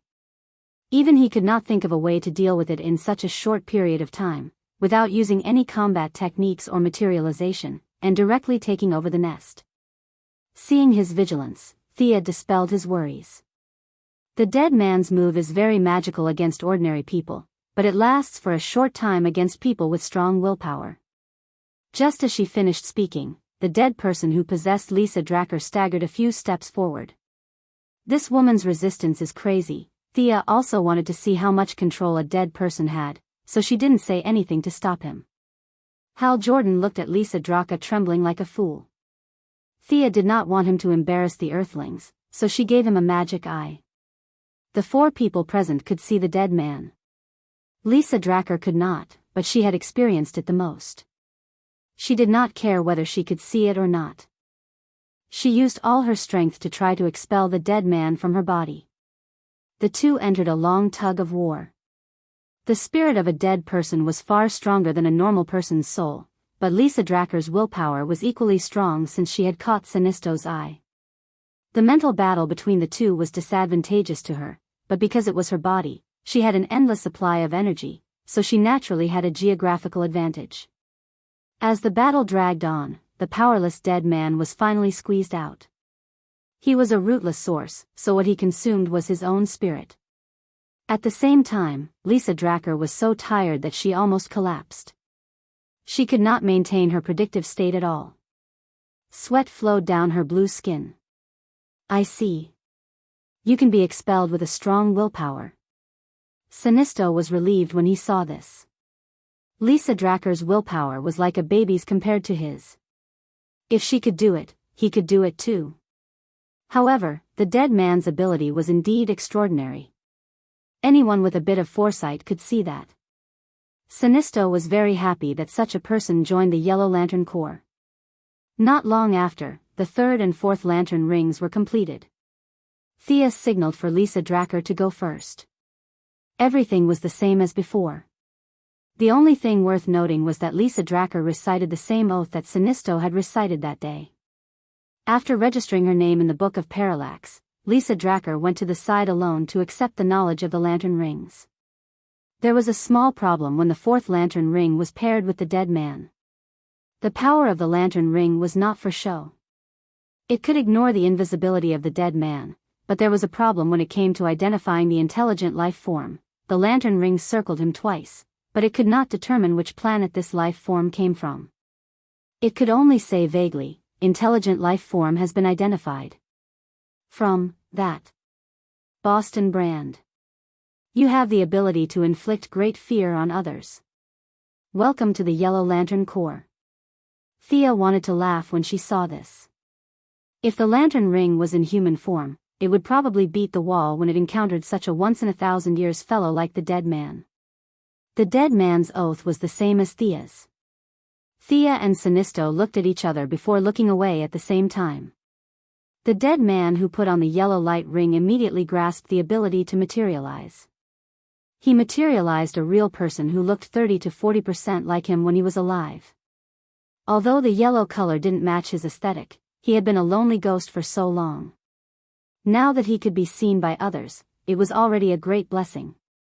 A little color was not worth mentioning. The lantern ring's function for him was to relive the feeling of being a human, and to use fear to break down the resistance of the other party when he occupied the other party's body. The dead man who materialized touched everything and seemed to be very satisfied with the objects he could touch. Hal Jordan was a little afraid of him at first, but after a few words, they found that they were surprisingly compatible.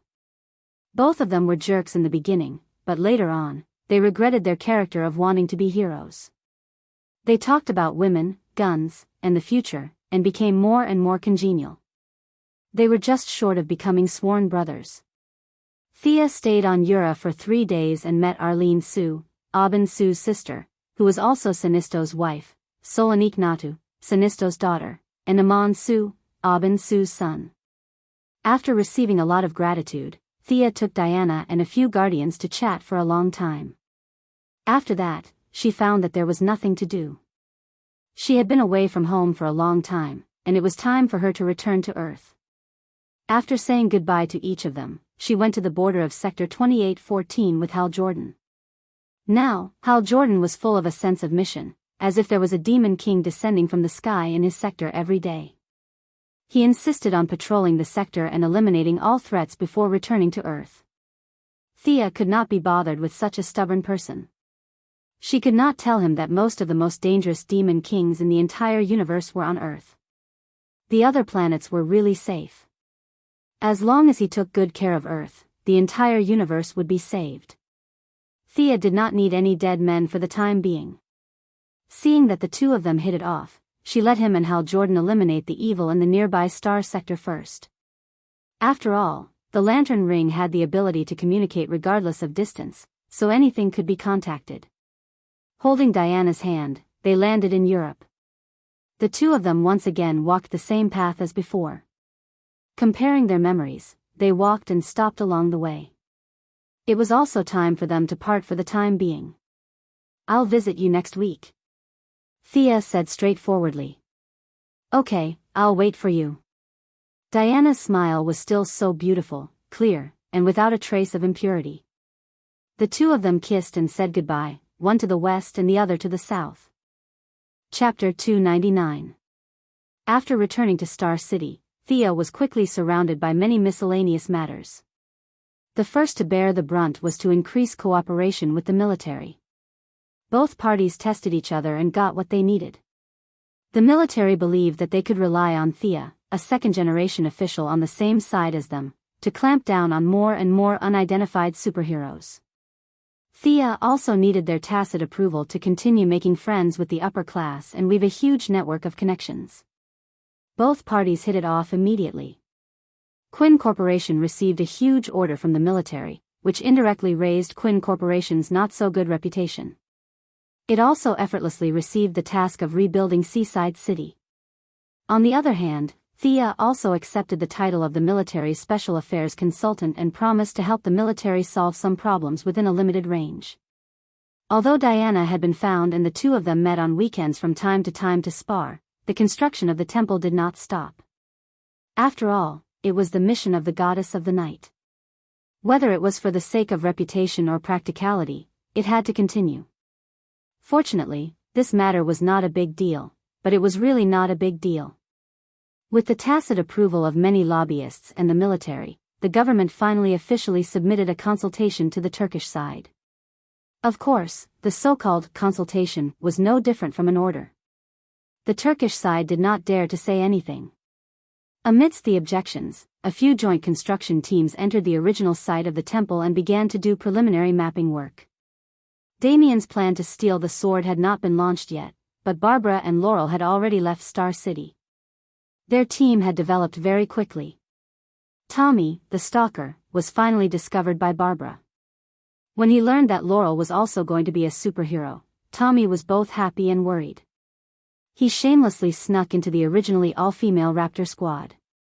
Not long after, he rescued Helena, who was being chased by her biological father. The few of them fought bravely and defeated the Italian mafia. Helena, whose boyfriend was killed by her biological father, was very confused. She gave herself the code name, Huntress, and joined the small team in confusion. Thea was worried about them and flew to Gotham overnight. She saw that the team's cooperation was actually quite good. Barbara and Laurel were in charge of close combat, while Tommy and Helena were in charge of long-range combat. Among the four of them, Barbara had the most skills and experience, so she was naturally the leader. The Raptor squad officially made their debut, and the few of them had the intention to replace Batman in protecting Gotham. Everything was on the right track. Thea began to reflect on her own enhancement. Now that she was not lacking in attacking methods, her speed was also extremely fast with the help of the light ring. The only thing that troubled her was the problem of defense. The forging gods of several divine systems were all famous for forging divine weapons. Very few of them would spend their divine power to forge armor. Thea thought about it repeatedly and decided that she could only forge this armor herself.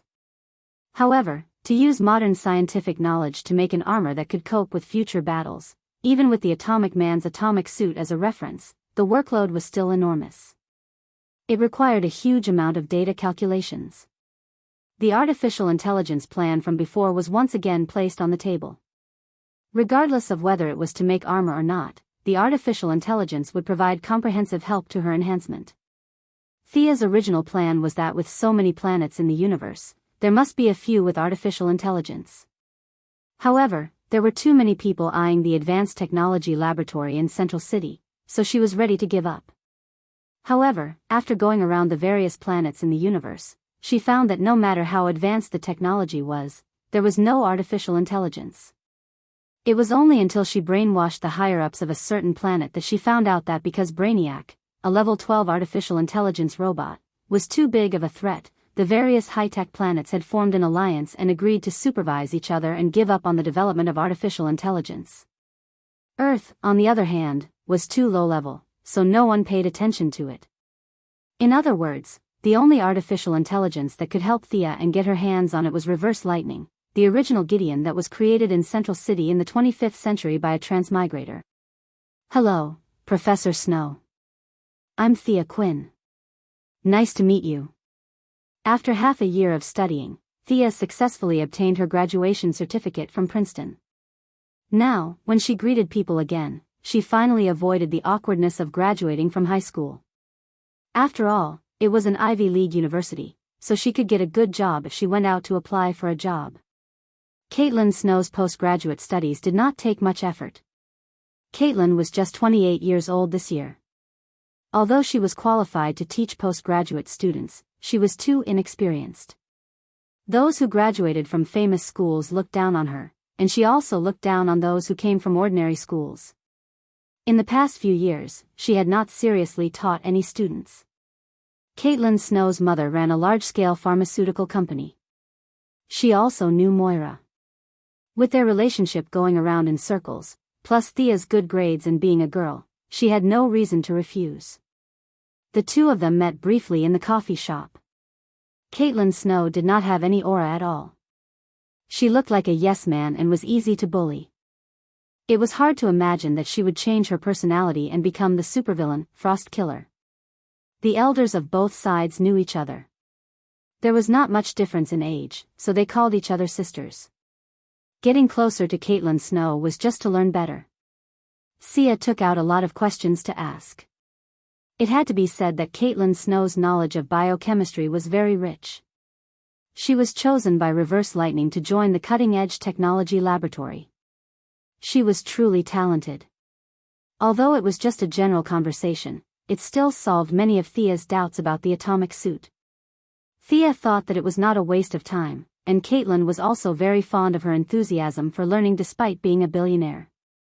It could be said that both sides were very satisfied with their first contact. After learning from Caitlin Snow for less than a month, the cutting-edge technology laboratory that Thea had been looking forward to finally opened its door to her. Unlike the laboratory of the future where there would only be 2 or 3 big cats, now there was a crowd here. Everyone was busy. From time to time, there were doctors in white coats and thick bottle-bottomed lenses discussing loudly. Many big names in the research field ignored Caitlin Snow, a newcomer. As for Thea behind her, they ignored her even more. They only cared about academic results. Thea's beauty made them despise her. She was so beautiful, she was definitely not here to do research. Only a few young interns secretly glanced at Thea, but they did not dare to look at her too much. Welcome, Dr. Snow. Welcome to study, Miss Quinn. Reverse Lightning, disguised as Professor Harrison Wells, was the person in charge of the laboratory and received the two of them. With a graceful demeanor and a pair of glasses, he looked like a well-educated middle-aged man. Reverse Lightning grasped this role very well. There were no flaws in his facial expressions, language, movements, gestures, and so on. All the people who talked to him did not know that the original Professor Harrison Wells had died and was replaced by a time traveler from 500 years in the future. Chapter 300. Thea didn't hide her identity. It was easy to arouse suspicion if she did. She was frank and open. Those who knew her identity would naturally know, and those who shouldn't know would never know. The Quinn Group also donated funds to the cutting-edge technology laboratory. She acted neither servile nor overbearing and spoke very politely. Dr. Wells, your place has really opened my eyes. I'm very honored to be able to study here. Her tone was mixed with a hint of arrogance, which was also what she meant. Young tycoons in Europe and America, like Adam Knight Palmer, were talented and devoted to learning, but most of them were ignorant and looked down on others. Oliver and Tommy were typical examples. The elegant Harrison Wells did not care about her arrogance at all. He smiled like a spring breeze and said, I hope you didn't come in vain. Our laboratory is very good. After that, he shook hands with the two and ended the conversation. He had a lot of work to do. To some extent, Thea's real identity played a role in him being able to take time out to meet the two. After the person in charge of the laboratory met the two in person, they still had to work. Even if the president's daughter came, they could not afford to be idle. Caitlin Snow was assigned to the biology team. The team leader was an old virgin of African descent. When she saw their appearance, she snorted. Thea was dressed normally today, but it was hard for her appearance not to attract attention. Caitlin was a little dogmatic and strictly followed the workplace rules. When she arrived at the laboratory, she was still wearing a tight skirt and thin high heels. Plus, she looked very easy to bully. It was impossible for the old virgin to hit it off with her at first sight. From today onwards, you'll be in charge of this place. The old virgin who looked like Pigsy's second aunt led the two to the northwest corner of the laboratory. She pointed to a row of bungalows and then walked away with her huge hips swaying. The two looked at each other. Caitlin was not a fool. If she did not feel anything when being targeted, there must be something wrong. However, she really did not know how she offended the old virgin. For a moment, she was a little confused and bit her lip. Thea did not care. In this society, people judged people by their appearance. Superficial people were everywhere. She could not be angry. Let's go in and take a look. Thea was not afraid at all. Even if it was an alien teleportation portal, she could still fly back. She pulled Caitlin along and walked in. Those who did not know would think that she was a teacher and Caitlin was a student. As soon as they entered the room, the pungent smell almost made the two of them fall over. Damn it. Thea gritted her teeth and looked at the hundreds of cages in the room and the orangutans in the cages. The aura of anger and fear leaked out a little. The originally noisy gorillas miraculously quieted down, and a few of them even made the sound of teeth chattering. Let this old lady raise gorillas. Thea tried her best to calm her emotions. She was afraid that a red light ring would fly out from the depths of the universe. That would be interesting. In his heart, he tried his best to tell himself not to be angry. Being angry would hurt his liver and a bunch of other messy things. The last person who angered her to this extent was Senator Hammond from Seaside City. However, he was still a person in power. This old African virgin was nothing. Their original plan was to get the AI and run away. However, the first step had gone wrong. Their appearance had attracted hostility, and they were sent to a place that was so far away from the laboratory. Although this experience helped Caitlin gain a lot of sympathy from the male researchers, it did not help Thea at all.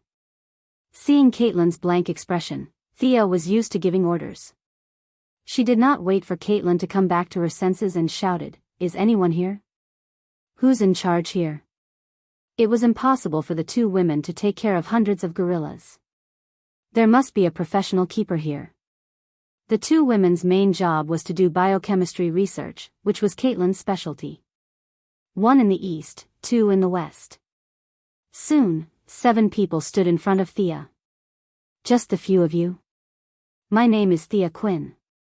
This is Dr. Caitlin Snow, who has just taken over this place. You can come to us if you need anything in the future. If there's nothing else, you can go about your business. Thea introduced herself casually. Let alone 7 people, even if there were 70,000 people, she wouldn't have any stage fright. Among the 7 people, there were 3 women and 4 men. They looked young and childish. The young man in the lead wanted to say that these gorillas were very irritable and should apply for some tranquilizers from the laboratory. However, when he was about to say it, he found that the place was quiet today. He hurriedly turned his head and found that all the gorillas were obediently waiting. Some of them were even lying face down on the ground. What the hell was this? It was so quiet. Did they need to apply for tranquilizers? He looked back at Thea, who was as beautiful as a peach. In order not to be treated as a fool, he swallowed his words. He put on what he thought was his most charming smile and introduced the current situation of the management here to the 2 women. Thea had heard of it. She had always been thinking about the AI. It was none of her business whether these gorillas died or not. If she was annoyed, she would even lock reverse lightning up with the gorillas. Caitlin listened attentively. She asked questions from time to time and made special notes. The two women followed the young man inside. Thea took a banana from the table and threw it into the cage when she saw a gorilla that she liked. Although she had not specifically practiced darts, the basic skills were there for all to see. The banana drew a beautiful arc as it passed through the gaps of the iron cage. The young man watched as a banana hit the gorilla's head with a bang. In the past, the gorillas would have been furious, but today, they were all well-behaved. Some of them even looked at Sia with a fawning expression after being hit. F***CK. The young man felt that this scene was a little different from his past experience of rearing gorillas. Were these gorillas all wretched? He had treated them so well that they would bare their fangs at him for no reason. Now, Thea was casually throwing bananas at the young gorillas, but none of them dared to fight back. The young man felt that he had found the trick to rearing gorillas. Thea did not know that her casual action had set a bad precedent for the young man who was determined to be the best breeder in the world. She casually walked past a row of young gorillas. With her powerful visual memory, she remembered the names of the gorillas even though she was not paying attention. Henry. Gertrude. Cohen. She took 2 steps forward and suddenly realized what she was looking at. She stopped in her tracks and walked back to the nameplate marked with Gertrude. She looked at the skinny and listless gorilla inside. Gertrude. Thea could not believe it. Gertrude was the nemesis of the Flash, a highly intelligent gorilla with telepathy and mind control. This guy's future achievements would surpass 90% of the Earth's villains. But was this really the gorilla she knew? Chapter 301. In the future, Jared was 5 meters tall and weighed several tons. It was impossible to say that he was weak. Thea only remembered that Jared gained the ability to control minds after he was secretly experimented on by the military and Reverse Lightning. Even Reverse Lightning used him as a trump card. Jared was cruel to all of his enemies. He was only slightly nicer to Caitlin. Was it because Caitlin was arranged to be here in the original time and space that they met? Thea probed with her psychic power and was a little disappointed. She could not find anything unusual about the little ape in front of her. Was it caused by anger? Thea threw another banana at the ape's face. The little ape rubbed its face and lay on the ground weakly, not daring to resist. Did she remember wrongly, or was it a mutation caused by the experiment? Or was it someone with the same name? There were too many possible reasons. Thea made a mental note of her doubts and planned to verify them in the future. When it was almost time to get off work, more than 10 researchers, both male and female, asked the 2 girls to have a meal. Thea was not interested at first, but Caitlin did not want to refuse such a welcome dinner. She almost begged Thea to go with Caitlin. Along the way, several male researchers with excessive hormone secretion tried to show off their talents, trying to attract their attention. Thea looked at a Latino man who did not speak much. His name was Cisco Ramon, a superhero codenamed Shockwave, in the later stage. His ability was to open a passage between different dimensions and attack enemies with powerful vibration waves in battle. Of course, he did not have any superpowers now, just like Caitlin Snow. However, his value, even in the later stage, was not reflected in his fighting ability, but in his mind and wisdom. Many of the technological weapons he invented were not inferior to Batman's. Even the original version of Captain Frigid's freeze gun that Thea obtained from the future was his work. Thea picked out a few questions about the freeze gun and chatted with him, but soon Thea could not continue. Cisco Ramon was staring at her face and did not listen to her at all. Ah. You're talking about the pressure reducer, right? This. I think we can do it this way. Someone beside him nudged him, and only then did Psyker Ramon snap out of his daze. It had to be said that this person was really smart. He actually remembered Thea's problem even though he was in a daze, and racked his brains to think of a solution for her. This frost gun was designed by him in the future. Naturally, it was very compatible with the knowledge he had learned. Captain Lang Han's IQ and EQ were very high, but he only graduated from high school. There were very few places that could be modified. Cisco Ramon only felt that the questions this unbelievably beautiful woman had asked him were all questions he was best at. At first, he was still a little nervous, but when it came to topics he was good at, he did not have to use too much of his brain. From the beginning, he could draw inferences about other things from one example to the next.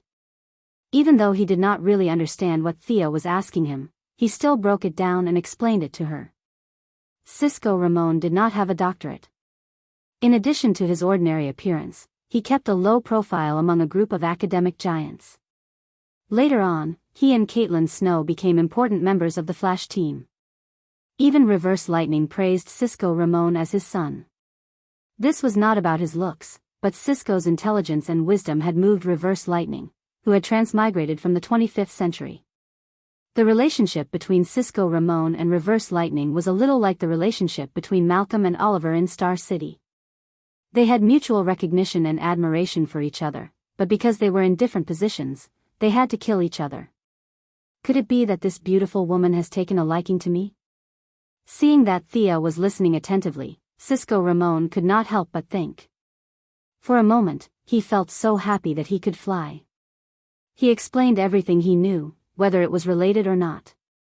Thea felt that she had learned a lot. After all, Captain Lang Han was the original creator of the frost gun. He was able to analyze the principles behind many things that Captain Lang Han did not know. She believed that as long as Thea summed it up, she would be able to create the frost gun when she returned. When you heat the aziridine to 100 degrees Celsius, and at the same time add the ring 3 structured polymers. Can you do this? After asking about the frost gun, Thea began to ask about the atomic suit. To some extent, these questions had already surpassed Cisco Ramon's knowledge. The atomic suit's technology, which even Reverse Lightning admired, was not something that Cisco, who was still a rookie, could explain. However, Cisco Ramon was also a genius. He was able to use his existing knowledge to explain many of the atomic suit's technical principles. Although it was not the correct direction, it was still an eye-opener for Thea. As Thea continued to throw out profound questions, Cisco Ramon's wild imagination was suppressed by the spirit of science. He regained the seriousness of a scientist and began to discuss with Thea in detail. At first, the people in the advanced research lab were just there to watch the show. However, as the content of the discussion became deeper and deeper, the few people who thought that they were scientists also joined in. This made Ronnie Raymond, who had been preparing for dinner all afternoon, feel a little depressed. Shouldn't they be talking about fashionable men and women? You guys are here to cause trouble by discussing all kinds of chemical reactions in the bar. More importantly, he had seen Thea's picture before. When he saw the people around Thea fawning over her, he could not help but sneer. These idiots don't know anything. The chairman of the Quinn Corporation is worth billions. Why would she be interested in ordinary people like you? Ronnie Raymond's family background could barely be considered top-notch. He had access to a lot of rumors, both true and false. The most popular rumor in the small circle was that this Thea had bewitched Bruce Wayne of the Wayne Corporation. The two of them were working together to build some kind of temple. Many people overinterpreted the rumor and thought that the temple was fake. Why would they need to test the reaction of the higher-ups? It was an obvious thing. The Wayne Corporation and the Quinn Corporation were going to form a marriage alliance. The alliance of the two giant corporations would attract the interests of all parties. Therefore, they made up a story about building a temple to test the reaction of the higher-ups. Competing with the playboy Bruce Wayne? Ronnie Raymond had never thought that it would be so challenging. Thea was not on his list of targets. His target was Caitlin Snow. The two of them had similar family backgrounds and were about the same age. Most importantly, Caitlin Snow looked weak and easy to bully. She was the most suitable candidate for him. Thea went on dates with Diana on weekends. In her free time, she studied magic and the new armor. She did not care about the gossip at all. Batman thought that this kind of thing was not worth mentioning and did not take it seriously at all. Therefore, the rumor had been spreading in a small circle and did not cause a big stir at all. Some people even thought that they had inside information and wantonly stocked up on the stocks of the two companies. Of course, this was a story for later. Chapter 302. Cisco Ramon didn't know the secrets of the so-called upper class. He only knew that a beautiful girl was listening to him attentively. Although he was born a commoner and looked ordinary, his heart was about to jump out of his chest. He didn't think too much about Thea's ridiculous questions. He only hated himself for not reading more books and learning more knowledge. Thea nodded silently. After Cisco explained with all the knowledge he had learned in his life, and with her efforts during this period of time, she finally understood about 50% to 50% of the Atom Man's suit, but this was the limit for now. The current Cisco Ramon was still a far cry from the Atom Man in his prime. Plus, the two had different research directions. To be able to explain to this extent was already a testament to his research ability. Unfortunately, this guy was going to be a celebrity in the future. Knowing his achievements, Reverse Lightning would never let him go. Otherwise, he would definitely be a good helper in the Quinn group. The gathering didn't last long and soon dispersed. After all, there was a lot of work in the laboratory, and it was enough for them to get to know each other. Cisco Ramon didn't call for a cab. His left and right legs were trembling as he walked back to his apartment. He rubbed his face hard. He couldn't remember what he had said the entire night. All he remembered was that he had discussed applied science with a beautiful woman for half a day. Hating his lack of knowledge, he took out 2 books and prepared to read more. Unfortunately, after 10 minutes of reading, he didn't understand a single word. He took out his computer and prepared to search for Thea's information in case he needed it. He could become good friends with Felicity in the future, and his computer skills were also good, but the information he found still made his heart sink. His mother was the mayor, and he was the chairman of a listed company. He could find a recent photo of Thea and the new mayor of Seaside City at a press conference at the site of the city reconstruction. In the photo, Thea was dressed more maturely than she was tonight, but there was no mistaking her appearance. It was the same person. Sigh. Cisco Ramon threw himself on the sofa. No matter how talented he was, he knew that the gap between the two was boundless. They were not people from the same world at all. His budding good feelings were splashed with sulfuric acid by the cruel reality. This was the true portrayal of his heart. Although he knew it was impossible, he still secretly observed Thea for 2 days. One weekend, he accidentally saw Thea kissing a classic beauty with long legs. Only then did he completely give up on this muddle-headed relationship. That woman was also breathtakingly beautiful. Psycher couldn't tell which of the 2 women was prettier, but he knew that he had no chance. Cisco Ramon walked back to the laboratory alone, still feeling gloomy about the scene he had seen. Damn it, 2 such beautiful women together. What a waste of resources. Since such a beautiful and rich woman was working hard to study, then a poor person like him who could not be seen in a crowd could not slack off. Psycher Ramon turned his grief into strength as he put away his frivolous personality and began a new round of learning. Thea didn't know that her unintentional actions had caused some misunderstandings. In fact, even if she knew, she wouldn't care. Every weekend, she would go out to play with Diana and travel all over the Earth and the Milky Way. The situation in the cutting-edge technology laboratory was still not optimistic. Thea collected Reverse Lightning's fingerprints and found the secret door where the artificial intelligence was hidden. However, there were too many people in the laboratory. According to her observation, even Reverse Lightning couldn't find a chance to enter the secret door, let alone herself. The opportunity had to wait. Thea stayed in the laboratory for 2 days a week, learning from Caitlin and discussing the latest research results with Cisco Ramon. When she was free, she would throw bananas at Gritter for fun. When Gritter saw her enter the door, he had a conditioned reflex of covering his head. Was this guy really the big villain or not? This thought came to Thea's mind several times because no matter how she looked at this little ape, there was nothing special about it. Its body was thin and small, and its personality was weak. Even among primates, this ape's intelligence was considered slow, let alone telepathy. Looking around, Thea made sure that no one was paying attention to her. She stretched out her psychic feelers, ready to see if this ape was the one she remembered. Out of caution, she only used 30% of her strength. However, Thea underestimated her current strength. As soon as her psychic feelers entered the ape's brain, she heard a plop sound.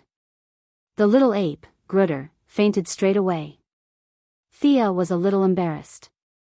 Recently, she had been practicing with Diana more and more frequently.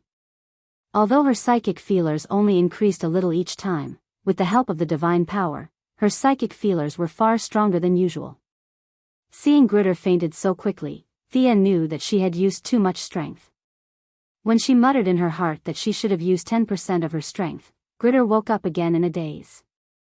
Although the little ape's eyes were still blank, Thea's psychic feelers found that there was something different about it. This ape was stimulated by her to the point that it had a little bit of intelligence. It was not a psychic attack, and it did not even have basic logical thinking. However, this ape had surpassed its peers in terms of intelligence. What the hell is going on? Thea couldn't believe her memory. She was the one who saved the dead man. Could it be that Grutter's telepathic ability was also accidentally created by her? She thought of the sentence that Grutter always said, "Grutter doesn't like bananas." If this had nothing to do with Thea throwing bananas at him every day, Thea would not believe it. Cause, result, past, and future? All kinds of thoughts kept colliding, and for a moment, it was a little creepy. Did she get the memories and change their fates, or did she change their fates in the first place? Thea did not know. She could only continue to pay attention to the follow-up development. Although it was a little hard to believe, Thea still found that Grutter was becoming more and more different from his peers. The confusion in his eyes was gradually dissipating, and his body was getting stronger. When the keepers fed him, he could use some simple pleasing expressions and body movements to get more food. All signs indicated that this ape was on the path of rapid evolution.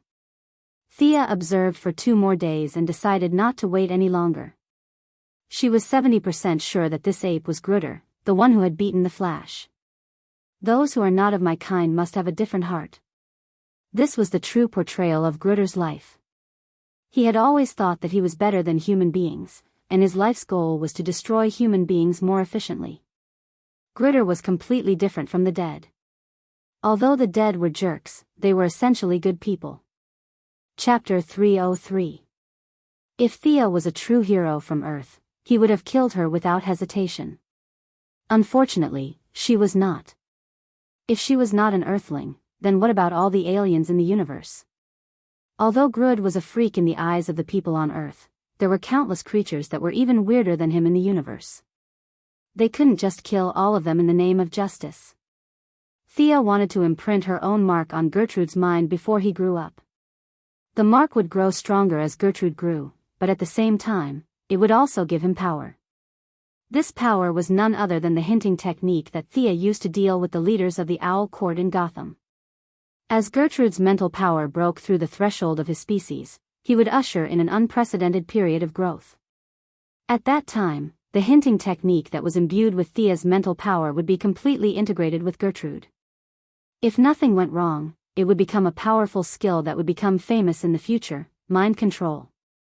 It's hard to imagine. I really created this guy. Thea muttered to herself. Everything was so strange. It was her secret intervention that created the gorilla that would shake the entire central city in the future. Gertrude was not a mutation caused by the military's experiments. It was understandable that the military had done thousands of experiments, but why was Gertrude the only one that stood out? It was because there was a mastermind behind it, and the military was just a scapegoat. Without any self-awareness of being the mastermind behind it, Thea's psychic implantation was unusually smooth. Gertrude's resistance was weak and almost non-existent. Her psychic implantation was like a fierce robber. She kicked the door open and moved into the best house. No matter how much the robber yelled, he would not make a sound. Thea did not stay in Central City for long. She hurried back to Star City because Malcolm had returned from his trip around the world. Malcolm, who had been working hard, did not look as gloomy as before. His originally white skin had a tendency to develop in the direction of tanning. "I've gained a lot. "I've found an important clue about the Merlin family." This was the first sentence that Malcolm said when they met. Now, that necklace was nothing to Thea. She had already completed her foundation. The first half of the necklace was a wind elemental acceleration spell, while the second half was a water elemental healing spell. With Thea's current attainments in magic, she could easily cast it. However, seeing how serious Malcolm was about this matter, she did not say much. "You seem to have a lot of connections with the military now," Malcolm asked worriedly. "Cooperation with the military is inescapable for the development of the Quinn Group. On the other hand, it can also deepen my mother's foundation in the political world. They complement each other," Thea answered with certainty. The United States was a global hegemon, and its military was far more powerful than what the media had reported. Although she knew that there would be a lot of trouble, this was the price to pay for climbing to the top. Malcolm stared into her eyes for a long time before nodding. "All right, I trust your judgment." He then took out a stack of documents and handed them to Thea. "What is this?" Thea flipped through the documents. "The shares of the Merlin Group." "You want it?" "Yes, your achievements far exceed mine. The Merlin Group is just a past for me. It's also a burden for Tommy. Although I don't know what your plan is, it'll increase your weight in the military." Malcolm's face was solemn when he said this, but his words were full of love. Even though Thea did not show her feelings easily, her eyes were still a little red. She did not know whether she should accept this gift or not. "Take it. I'll stay in England for the next few years and continue to investigate. Tommy. I think he's doing well in Gotham. I still have a lot of property that he inherited. It should be enough for his daily expenses. My daughter, you are my pride. You are a gift from the gods. There's not much I can do for you, but you must accept it. Don't expose our relationship. You know how much Tommy loves his mother. If he knows the truth, our relationship as father and son will be over. You must keep it a secret." Thea's nose twitched. The father-son relationship was just an excuse. Malcolm was afraid that her identity as an illegitimate daughter would be a stain on his reputation. He used a casual tone to cover up their relationship. "Daddy." Thea could no longer control her emotions. Even though she felt sorry for old Robert, she was still touched by Malcolm's fatherly love. All right. You're so busy. Take the documents away. We'll hold a press conference in a few days." Malcolm shoved the documents into her hands and pushed her out of the room. Thea smiled. The old man was not good at expressing his feelings. His eyes were red around the rims, even though he was speaking harshly. Thea went through the documents when she returned to her residence. They were notarized documents for the gift of shares. She just had to sign it and it would take effect immediately.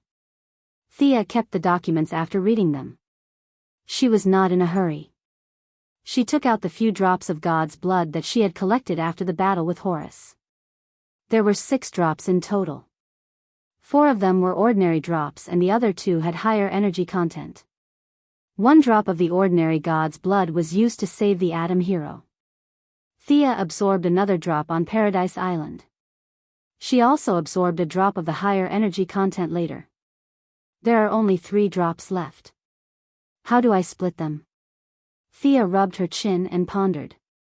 She had originally planned to give 1 to each of her parents and the rest to herself. However, the god's blood was no longer of much help to her body. Even if she sparred with Diana a few more times, the effects would be better than the god's blood. She decided to leave 1 drop for Tommy. Although he did not know about their relationship, he had given up the Merlin Group. No matter how she looked at it, she should compensate him. However, the drop of high-energy god's blood gave Thea a hard time. The energy was too high for ordinary people to absorb. No matter who she gave it to, they would die. Thea could only continue to flip through the magic books and consult Psyker in Central City. Finally, she came up with a way to combine magic and technology. Whether it was Malcolm or Moira, their bodies had already entered a period of decline. Even absorbing ordinary god's blood was a very troublesome matter. Psycher did not know what she was going to do, but he still came up with a good idea. A drop of God's blood would be divided into 12 portions and injected intravenously every month. After a year, 70 to 80% of the God's blood could be absorbed. As for the drop of God's blood with higher energy content, Thea divided it into 24 portions. She gave half to Tommy and the other half to Oliver. Two young people who practiced martial arts would not explode if they absorbed a drop of high-energy God's blood together. What's this? Malcolm was curious about why Thea had not announced the news. Anyway, he had finished the handover with several CEOs and subordinates. At this time, he was packing up and preparing to leave for England to continue to pursue clues about the descendants of the Merlin family. Thea came to him and asked him to dismiss the servants. She handed him a silver-white suitcase. Chapter 304. Although he didn't see where Thea took the suitcase from, he still opened it and stared at the syringe in a daze. Spiral structure, blue liquid, and a silver-white suitcase. Are you sure this isn't the T-virus from Resident Evil? What's this? Malcolm wanted to know the answer even though he had a few guesses. It's the blood of a fallen god. I divided the original drop into 12 portions. You can absorb one portion every month. It will strengthen your body and prolong your life. Don't you need it yourself? Of course, Thea couldn't tell her father that she had sex with a long-legged beauty every week. The cumulative effect of 2 or 3 sessions was no worse than directly absorbing the blood. She didn't answer directly. One for you, one for Mother, and one for Tommy. I'm not sure if he'll get superpowers, but his body will definitely recover to its peak. Malcolm rolled his eyes and patted Thea's shoulder. You're so considerate. He put away the suitcase. I'm leaving. You can give Tommy his portion. Malcolm didn't inject him directly because he knew his son too well. Unless he knocked him out and injected him directly, he would definitely give him to Laurel after explaining the use of the blood. When the time came, he would leave his share to Malcolm. Malcolm felt that as a middle-aged man, it did not matter whether he lived a few more years or not. His goal was to make his children healthier. Thea didn't think there was any problem. After sending Old Ma off, she took the signed documents and rushed to the Merlin Group with a bunch of lawyers and accountants. Malcolm was very free and easy to let go of the Merlin Group. Of course, he couldn't tell others that he was an illegitimate daughter. The father and daughter had a unified statement that Thea had bought his shares. Several of his trusted subordinates knew the result in advance, but they didn't know the reason. In order to prevent them from hindering Thea from taking over the group, Malcolm withdrew all his subordinates. Now, only a few executives were left in the Merlin Group. What? Merge with the Quinn Group? The president of the Merlin Group submitted his resignation to the board of directors 3 days ago.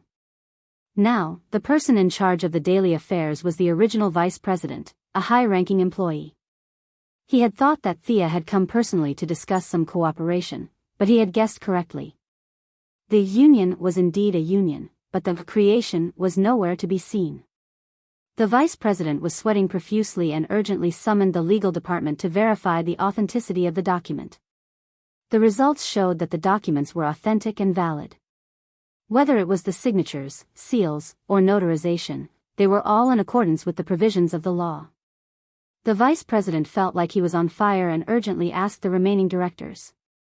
Although they didn't agree unanimously, Thea had more than half of the shares. In other words, as long as Thea wanted to, she could complete the merger of the two companies. Thea was here today to do this. Otherwise, why would she bring so many lawyers and accountants with her? Was she here for a vacation? Start the process of merging now, immediately. The vice president worked for a salary, so he couldn't find any reason to object.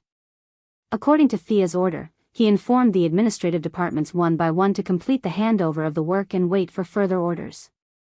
Of course, the merger of the two companies wouldn't be so simple. Thea just stopped Merlin's business first to ensure that there wouldn't be a large outflow of funds. She still had to negotiate with a lot of directors. Yes, a lot of directors. Originally, the directors of Quinn and Merlin might have to withdraw from the board of directors because of the merger and the dilution of the shares. However, Thea had to appease these people. There were also many people who held shares of the two companies at the same time and joined the board of directors because of the merger. For example, Felicity, the vice president of Quinn, now looked at Bruce Wayne as if she had seen a monster. Bruce Wayne personally held scattered shares of most of the companies in the world. This time, the merger of Quinn and Merlin had actually reached the point where he could join the board of directors. When he received Thea's call, he had to come, whether it was for business or personal reasons. Batman gave Felicity a subtle look, telling her not to say anything, and walked into the conference room calmly. "Welcome, Bruce." Thea was at the door of the conference room, welcoming all the directors who came to the meeting. The two of them were very close in private. Batman had already written 2 pages of entries about Thea in his little black notebook. However, on the surface, they knew each other because of the temple incident. Thea welcomed him indifferently. Bruce Wayne showed his playboy attitude in front of others and chatted with Thea for a while. "Welcome, Mr. Luthor." Not long after Bruce entered, a young man with long hair came to the door. The man's eyes were very bright, showing extraordinary wisdom. Thea glanced at the top of his head without batting an eyelid. This person has good hair, why would he become bald in the future? "Miss Quinn, you've done a lot. You've completed the merger quietly. It seems like I won't be able to keep my title of business tycoon for long. Oh, let me introduce you, this is my sister, Lena Luthor. She will hold the shares of the new group for me in the future." Lex Luthor didn't know why Thea was looking at his head, but he didn't care. He mocked Thea a little, then introduced his sister and hid behind the scenes. He also clearly expressed his support for the merger.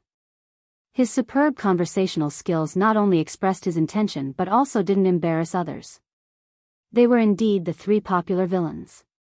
The wise Lex Luthor, the crazy Joker, and the tenacious Sinisto. The 3 of them were full of strong personal style. Thea had always been looking forward to this Superman's nemesis, but they were in different camps.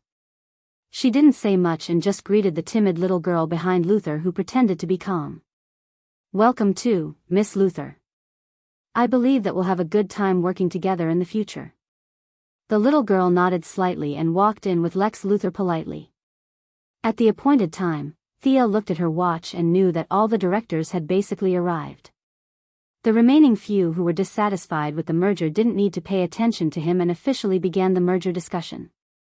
After the merger of the two groups, Thea personally held 31% of the shares of the new group, and no one else held more than 10%.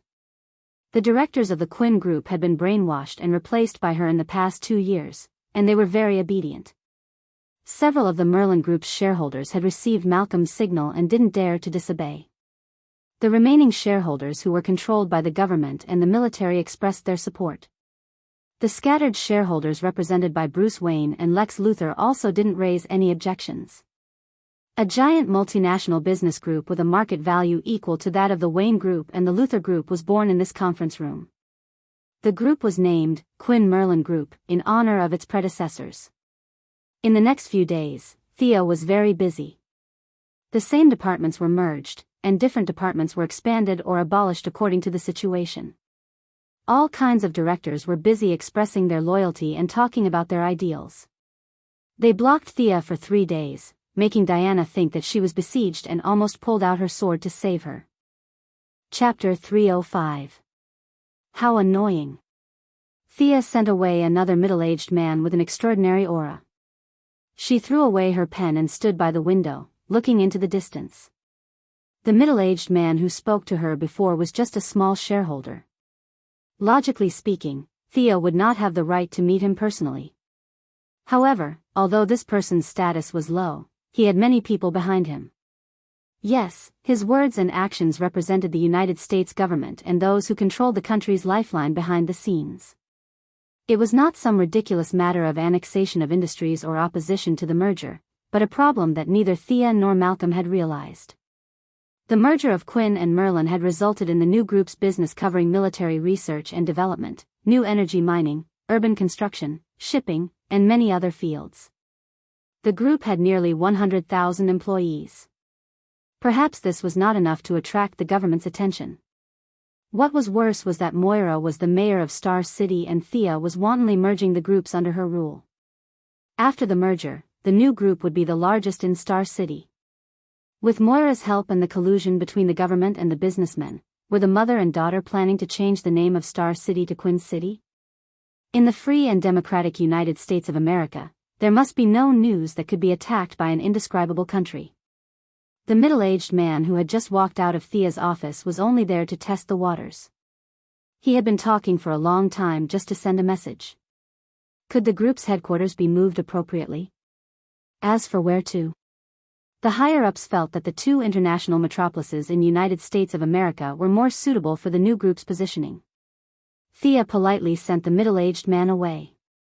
She was now a big shot who could shake the ground with a stomp of her feet. It was impossible for her to agree to a small fry's request immediately. There were a lot of problems involved. Looking through the floor-to-ceiling window at the construction workers in the distance, Thea let out a sigh of relief. Damn it, what kind of international metropolis is this? Isn't it just Gotham and the metropolis? These two places.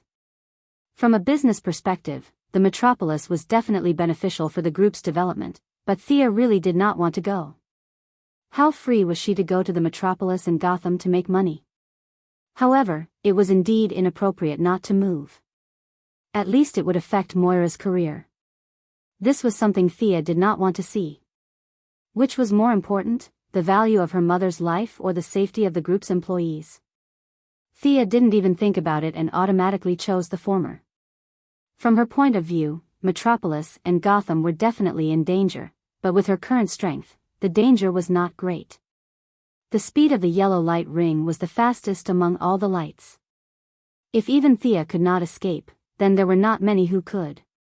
He told his assistant to check if the corporation had any land in the metropolis or Gotham. The new headquarters had to be built tall and big. Once the news spread, the government would know what he meant. They would also take care of him within the rules. Fortunately, the relocation of the headquarters could be delayed for a long time.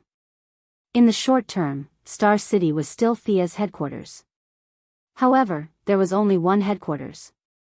Should he choose Metropolis or Gotham? Although Gotham was very familiar, Thea did not like the weather there. Although they did not stop the rain, the clouds accumulated too quickly. If they relaxed for a few days, the sky would be filled with dark clouds again. Although Thea could absorb sunlight and moonlight, she could not absorb sunlight that was blocked. If she stayed in Gotham for a long time, her speed of strengthening would be much slower. On the other hand, the Court of Owls was involved in all aspects of Gotham. Logically speaking, if she brought a large corporation there, it would definitely cause conflict. If the conflict was small, it would be easy to expose the fact that she secretly controlled the court. If the conflict was big, it would be too troublesome to fight with her own people. After considering all the factors, Thea gave up on Gotham and prepared to move to Metropolis. The government was very happy to hear that she was going to move to Metropolis. They did not know about Thea's concerns. From their point of view, they also hoped that Thea would go to Metropolis. Gotham was chaotic and disorderly. Wayne Enterprises was controlled layer by layer.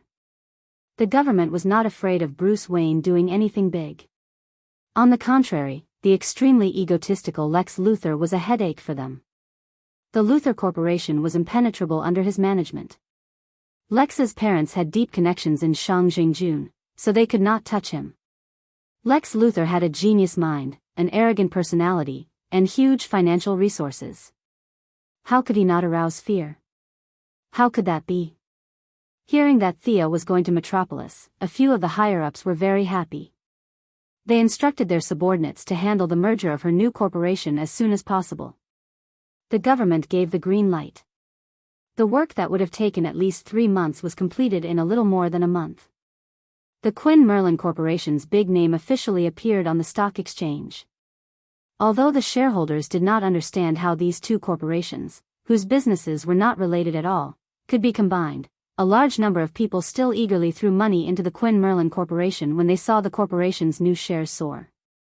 Because of the government's influence, either overt or covert, Thea's personal value reached an all-time high. It even approached Bruce Wayne for a while. Many calm shareholders quickly figured out that something was wrong and sold a portion of their shares.